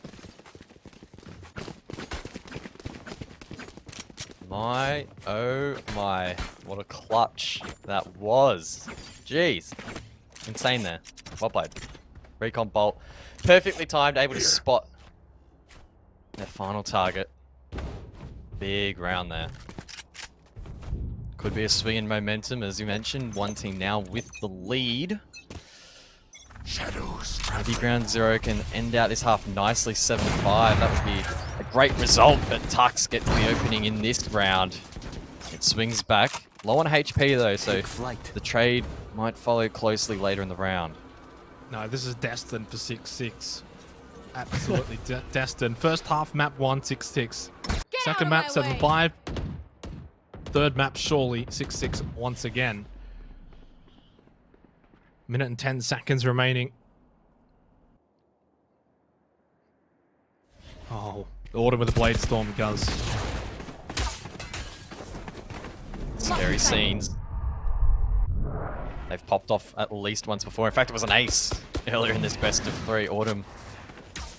Pounding on this occasion. Texter is in such a strong position, but no one's pushing it. Yeah, well, I think Autumn's tried to fake out with the tailwind like twice there and not biting. I know that obviously they're on site. They can go for the 5-man retake. So this has actually been really well played from launch. They haven't really been baited into this. What a shot from Autumn. The slimmest of margins. Trying again there. Looking for a second one in a row. This is now certainly in the favor of Ground Zero, but for how much longer? Wizard, nice headshot on the clutchy. Apparently Dick Stacy just found a double. Texter gets the final one onto Zen Coco. I did say we're destined for 6-6, did I not? You did. You did say that. And it is now 6-6 officially. Well done. It looked to be Ground Zero's, but great retake there from launch. But this is the thing though, Gus, as we switch sides now, and the other maps have confirmed this for us. While we do get this lovely at least half where it's extraordinarily close between the two teams, the second half, for whatever reason, it just goes one team's favor. Map 1 was Ground Zero, map 2 was Team Launch. Do we finally get this first half that also then translates to the second half, leading to something like overtime? I mean, this best of 3 deserves overtime. Thoroughly been enjoyable. These two teams have put on a show, and I'll happily stand by the fact that I truly believe we'll see both these two teams in the finals. One of them though will go directly to the upper bracket. Of course, the other one will have to play in the last chance qualifiers, so anything can happen, but they've been enjoyable to watch. Berg with 1, Autumn to trade back. Autumn been a little bit quieter. It's felt so far here in the first half, but heading into this second, maybe Autumn will be activated. With that said, Launch now progressing down towards mid, and they have to make the decision. Do they go to A? Do they go to B? B does look like the better option, less utility. Let's see what they go. 1-for-1 trades. Definitely just push through market right now. There's 2 more on the A side and 1 over at B main for Ground Zero, which is Kane. Kane's still full health. Ghost in hand. And I think now they're just going to backtrack. Go up, catwalk, go through A. The numbers here. I'm going to clear out that turret first, which is a bit of an annoyance because it slows them down. Gives the information over to Clutchy as well. 40 health, though, for Clutchy. Needs to find an initial headshot. Can't do so. 30 Dick seconds Stacy left. on top of that one. And Team Launch, 3 versus 1. Kane. Spike Do we planted. think there's something just miraculous about the brew here? Or is it going to be an early round over? Kane gets Texter. 2 in hell. They're both in hell. Quick transfer could easily give Kane the win here. Nope, never mind. Went too early. Wizard gets the limb. 7-6. May well have been winnable if you timed it a little bit better, but of course, such a tough scenario to be in. It was a 1-on-3, so valiant effort in the end. Team Launch, first round of the half. So unless something absolutely ridiculous happens, they'll take the second, which means that they'll have a 2-round lead, of course. But that hasn't really stood for a whole lot in some of these maps, so again, we need to wait for the half to develop a little bit further to see if Launch will actually grow this into a dominant half or not. Surely this is the map, though, that just goes to OT. Surely. And you kind of think we're kind of owed this. Shorty on a jet is extraordinarily deadly in the right hands, especially with Omen touch. Now, surely the quick refract. No, not that successful. I think I'm missing those shots. Does get tucks, though, but 2 for 1. Advantageous for Team Launch. Now 4-3 for the remainder of the round. Kane come up big. Yes or no? Yes. Maybe double yes here. If Wizard almost missed those shots with a Spectre. Fortunately makes up for it. Oh no. Oh no. Look, I would have done worse there, don't worry. I would have done even worse than that. 2 versus 2. Here. Tough retake. Not impossible. Both players setting up to try and time it together, but the positioning from Launch is unpredictable. Then Coco gets caught off guard by Dick Stacy. Disco as well by Wizard. Team Launch just extending that lead a little bit. Well, pistol round into the second round, kind of expect it. Now this is where Ground Zero win this round, 8-7, and we continue on with our back and forths. That's the hope, anyway.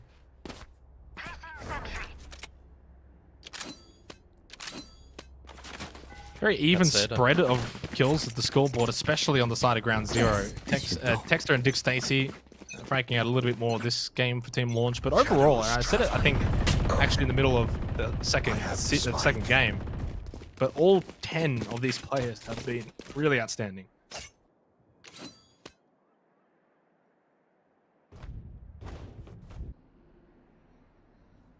What's the play for Launch? That's the question. What site will they attack to try and grow upon this lead and continue to build their confidence? It's looking like it will be towards the B site. Heavy stack on A for the defense. That probably is the play. Autumn misses that initial pick, but able to get away. Texture as well to pick up the orb. Joke's over! What could be dangerous for Ground Zero?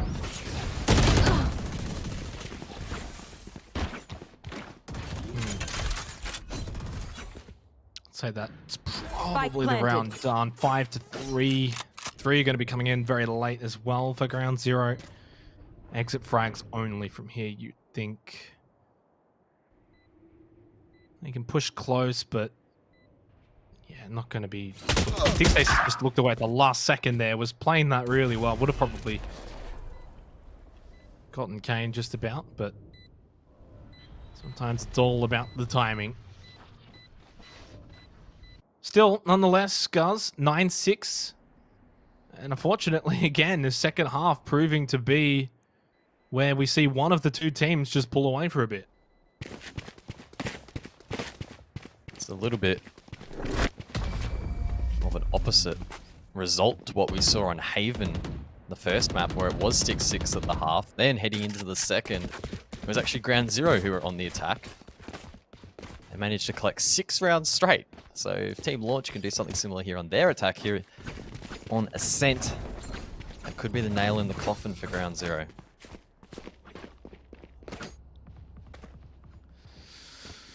I don't think there's any coffin or nails just yet, but looming on the horizon, provided Ground Zero can't turn this around. Because if you actually look at that scoreboard, it's something like...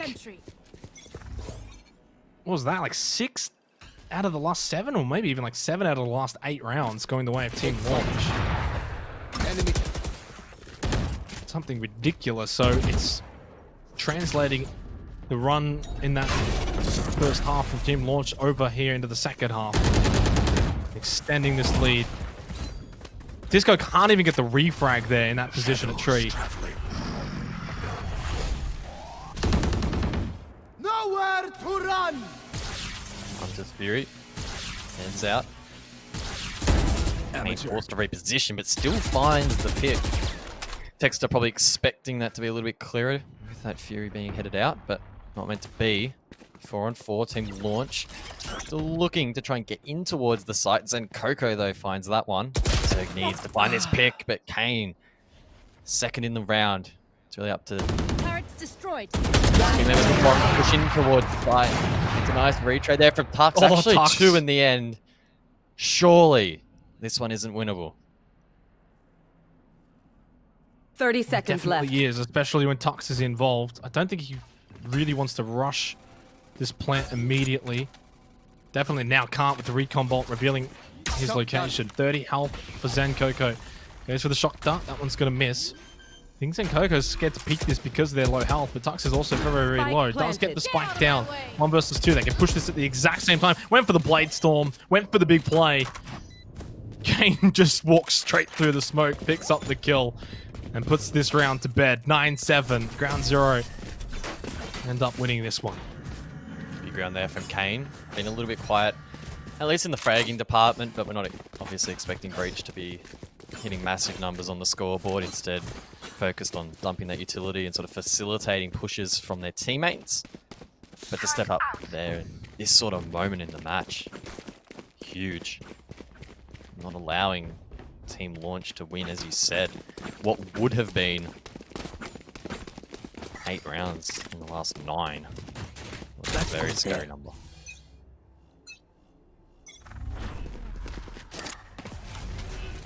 Cage triggered.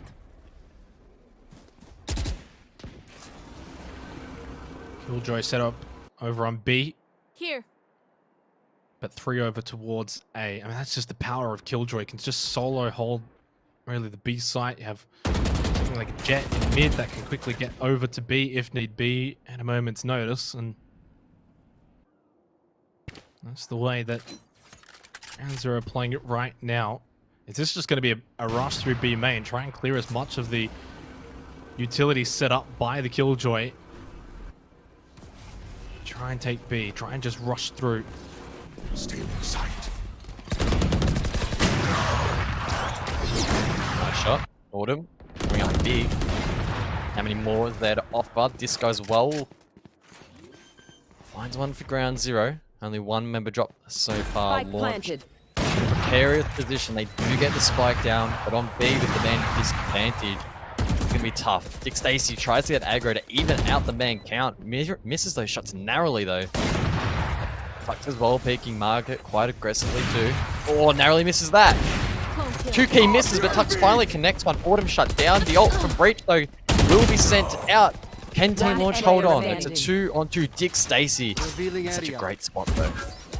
Throws out the recon bolt. I don't know about flicking to your knife. That was seconds, and Coco wins that battle against Dick Stacy.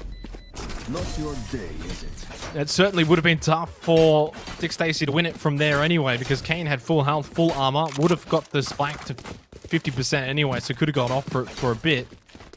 9-8. Can I get this? Ground Zero just creeping back into this. Thanks. Ever slowly. 1 more round away from tying it up. I said earlier I couldn't find a prediction, but I felt like this would go to OT, and it's shaping up to be that way. 2 rounds in a row to Ground Zero after, as you can see on the scoreboard, 7 rounds out of 8 for Team Launch at one point in this game. It was a little dominant period. That period is over, and we're back to a closer affair. Really thought Autumn might be taken out there. Luckily for their team, that wasn't the case in ground 0. Oh my. What? How does Tux get away with that straight through the smoke? Zen Coco falls victim to the swing. Launch with man advantage, but Kane, could this be another big round from the breach? Man. Cover going out. Dick Stacy with a ghost to the big play. We'll get the information as well coming up from CT spawn towards A. Text to get to Autumn. That's all you need to try and stop any semblance of a comeback from ground 0 right here, right now. Kane trying to just spray through below the door before it fully closes. Look how low Texter was. He's able to heal up though, of course. Molotov. Now, lockdown super strong from this sort of position. Everyone has to clear from the A site or they will be detained. 5 seconds to move out of the way.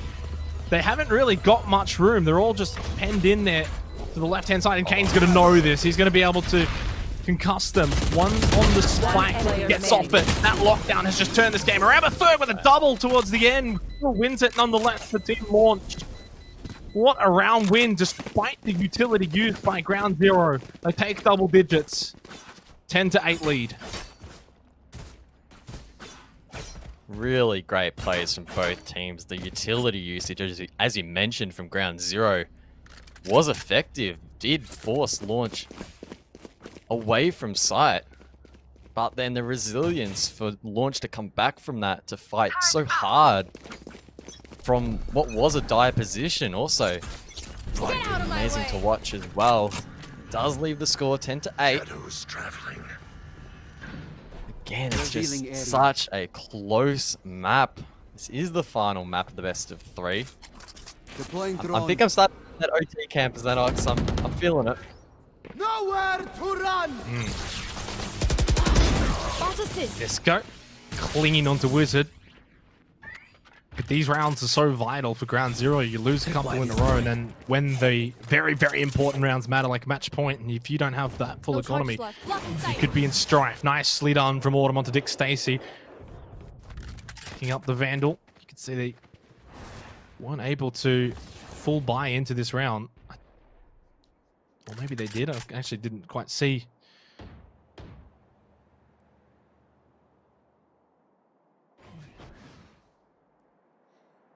Slow play up through mid. Just going past Pizza now.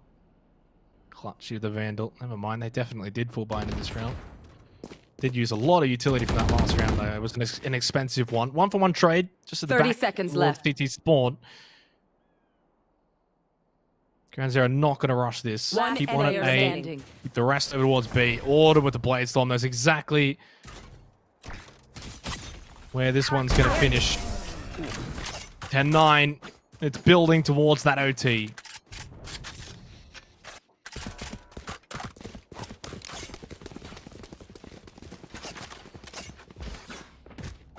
The winner qualifies for the final. The loser will have to come back tomorrow and, in a best case scenario, then only make it to the lower bracket in the finals, which isn't the desired pathway. The advantage either team gets from winning this map and winning the series is to be in that upper bracket position. Placing sentry. Get out of Could my way. prove critical come the finals. Very early Blade Storm used from Tux here. 10-9. Crucial round. Kane could really keep them at bay here as well. Why not just permanently keep them at bay? Oh my days! It's basically a triple kill, but of course with the run it back, it's not. It's only a double. Disco then gets Wizard, and this round is cleaned up already. 10-10. Unless Texter can clutch up. Did get the flush. Did get the flash onto Kane, but flawless. Wow. 10-10. 1-1. Someone's going to get match point, Guz. And that is just going to be such a nerve-wracking round when that eventuates.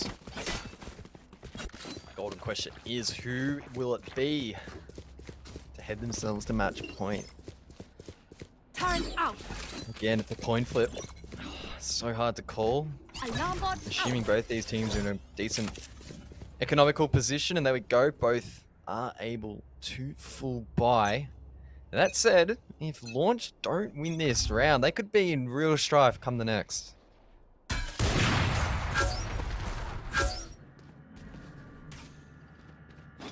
We just got word as well from our lovely admins that you guys on Twitch did a bit of a poll vote as to who you guys think would win. It was 50-50 split. Can you believe that, guys? OT. OT is certainly the way. Going to be a B main push along with 2 coming in through market. 1 at pizza at the moment. Nice paranoia onto Zen Coco. Getting the CT spawn alleyway. They haven't actually committed to this push though. Team Launcher backed off. You're going to have to rotate back over towards A. No one has stayed in B main. Ground Zero have committed all of, well, just about everyone over to B except this guy. Oh. Well, they've double back though to B main. Mind games being played here by both teams. Autumn, that's big. The rest of the team pushing. In fact, 30 seconds left. Through mid, one of them. Surely this is a B execute. 25 seconds left and Nico is happening. Oh, the paranoia effective, but just at the wrong moment. Tux was able to get clutchy. Probably just a little too soon. Didn't get the effect of it. 3 versus 2. Big clutch up from Dick Stacey against Kane over at the back of Boathouse. Spike is down. The other 2 members for Ground Zero coming in from CT spawn. 1 member of Launch over at B main. That's the very low Tux. Autumn still, though, in this game. 30 health for Tux, no armor. 1 at market. There's a smoke for Autumn. Full health, full armor. Tailwind. Updraft available. Is Autumn about to pull off a massive play here at a massive moment? No. No way. 3K, 11-10. Not quite match point, guys, but we're almost there. Tux has been pivotal in so many of the rounds in this best of 3. A couple of highlights on Bind, and he can add 1 on Ascent to his collection. Big win for Launch. They would have been in a lot of strife had they lost that. Ground Zero, a little bit more comfortable, of course, in the economy department, but the fact that they have their backs against the wall and Launcher on match point will weigh heavily on their minds. Not a whole lot of time really to think about it though. We're heading straight into this round. That would have been huge for Autumn. So they make the A play because they've been going B for a few rounds now, Ground Zero. Some effective, some not as effective. Of course, if you go B, you can play probably a bit more through mid. I mean, you can obviously play mid and A at the same time, but being able to push through B main along with market just gives you those crossfires that you can't quite get as comfortably on A. Oh, opening frag goes to Dick Stacey onto Kane. Huge for Team Launch. 5 versus 4 advantage, and it is going to be Team Launch heading back over to that B site. Ground Zero going to have to defend this one. Lockdown in use as well. Disco gets Berg. Hector walks straight into Disco as well. That's the spike down on the floor. 2 versus 2 as Zen Coco gets Wizard in market. The 2 members of Team Launch both on B site, and the 2 members of Ground Zero both in market. Plant's going to go down in a second. Tux watching one side, Dick Stacey the other. We need to hold firm. It's going to be tough. It's critical that Launch trade this out. Same for Ground Zero. Looks like they're going to push one either side. Who wins this gunfight? It could be critical. Team Launch on top. Zen Coco has done some big things so far today, but unfortunately comes up short against Dick Stacey. Match point. 12-10. We've been asking for OT, guns. To be fair, we asked for a close second half. We've gotten that, so I don't know if we can be too greedy. Team Launch, are they about to just edge out Ground Zero, which Ground Zero have been phenomenal in this best of 3. They won the first map on Haven. They were convincing, especially in that second half. And look at their buy as well. Spectre, Bulldog, 3 Vandals, 2 with half armor. It's not ideal, but you win this round, and at the very least, you'll be able to have a 4 buy in the next one to send it to OT. This is it. Crucial round. A-long set up for Launch. But again, they're looking to rotate. They haven't been afraid to mid-round rotate in so many of these rounds to try and keep Ground Zero on their toes. Ferg aggro mid, maybe to cause a distraction, maybe force a rotate, potentially towards B. Ground Zero holding firm. In the meantime, Zen Coco, this is critical. He needs to hold his position, but it's getting lit up, and that could be a signal for the rush. Team Launch thinking better of it, though. Back off. Kane gets Ferg. That's a big one. Very risky, though, to push out into Catwalk and try and grab the gun, which I believe is a Phantom. Just not worth it. As you can see now, it's a slow push down Catwalk for Team Launch. Don't know if you want to be aiming down the side there, but it pays off for Paranoia as well. At the last second, 6 health for Kane. 30 seconds left. Oh, boy. Oh, the smoke. Kane with the triple kill with the Bulldog. They're going to be able to have a full buy in this next round. Incredible. Not only will they be able to full buy, they're staying in this 10 map. seconds They left. can't afford to lose the round. If they do, they lose the series. But of course, that's not going to be the case. Dick Stacey, the only remaining member for Team Launch. I think they're just standing there waiting. Maybe having a quick chat with the team. What are they going to do in the next round? Autumn holds it up. Match point still for Team Launch, of course. Ground Zero a single round away from heading it to OT. Oh. Placing alarm bot. This is going to be devastating for Ground Zero if they drop it here. 13-11 to Team Launch. Now, how much can Team Launch buy into this round? Half armor for Dick Stacey, 2 Spectres. Now they are the ones that don't have the full buy, and it's Ground Zero who have got everything that they need. Operators, Vandals, Phantoms here on the defensive ascent. This third and final map of this best of 3. Is this the ultimate round, or are we heading to overtime for all the foreseeable future? Aldrin through B main. Push coming from Launch. They're just going to want to try and rush this. Maybe Ground Zero wouldn't be expecting it. 3 players aren't going to be here. There will be a big advantage for Team Launch. They're taking a bit of damage, though, especially the Omen. Texter's on site. One over at Boathouse. That's then Coco eliminated with the Hunter's Fury by Dick Stacey. They can get the plant down nice and early. Neural Theft will be used as well on the body of Zen Coco. So they know exactly where everyone from Ground Zero is located. Still a Blade Storm available as well for Tux. Wizard with the teleport just close by to market. Didn't go inside of the smoke. Is flashed by his teammate. Clutchy headshot. They need to keep winning this round. If they lose this, it's all over, and it will be Team Launch going on through. Gotta miss the— oh no! Autumn misses the shot. It doesn't matter anyway. Team Launch was winning the fights elsewhere on the map. They win the round. They win the series. 13-11. What a way to finish off this lower bracket final, guys. Congratulations to Team Launch. Oh my days.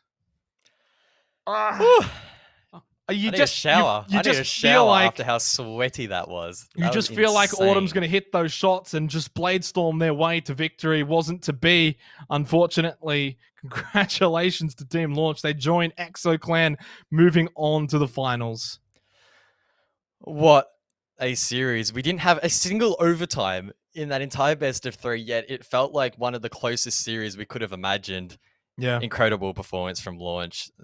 Congratulations. What a result. Well, we've got the graphics ready to go too. I'm not going to be honest, I don't even know what the graphics are, but they're ready to go. That it's been a long, long day. What a final. It's the standings. ExoClan, Team Launch have qualified for the finals. Of course, we had Ground Zero and Avant round out the top 4 from today. And for those teams, especially that are in grey guns, they will be back tomorrow for the last chance qualifier. 100%. So, of course, we're probably expecting teams like Ground Zero, who performed very well this afternoon, to give it a red-hot crack tomorrow. Advant up there as well.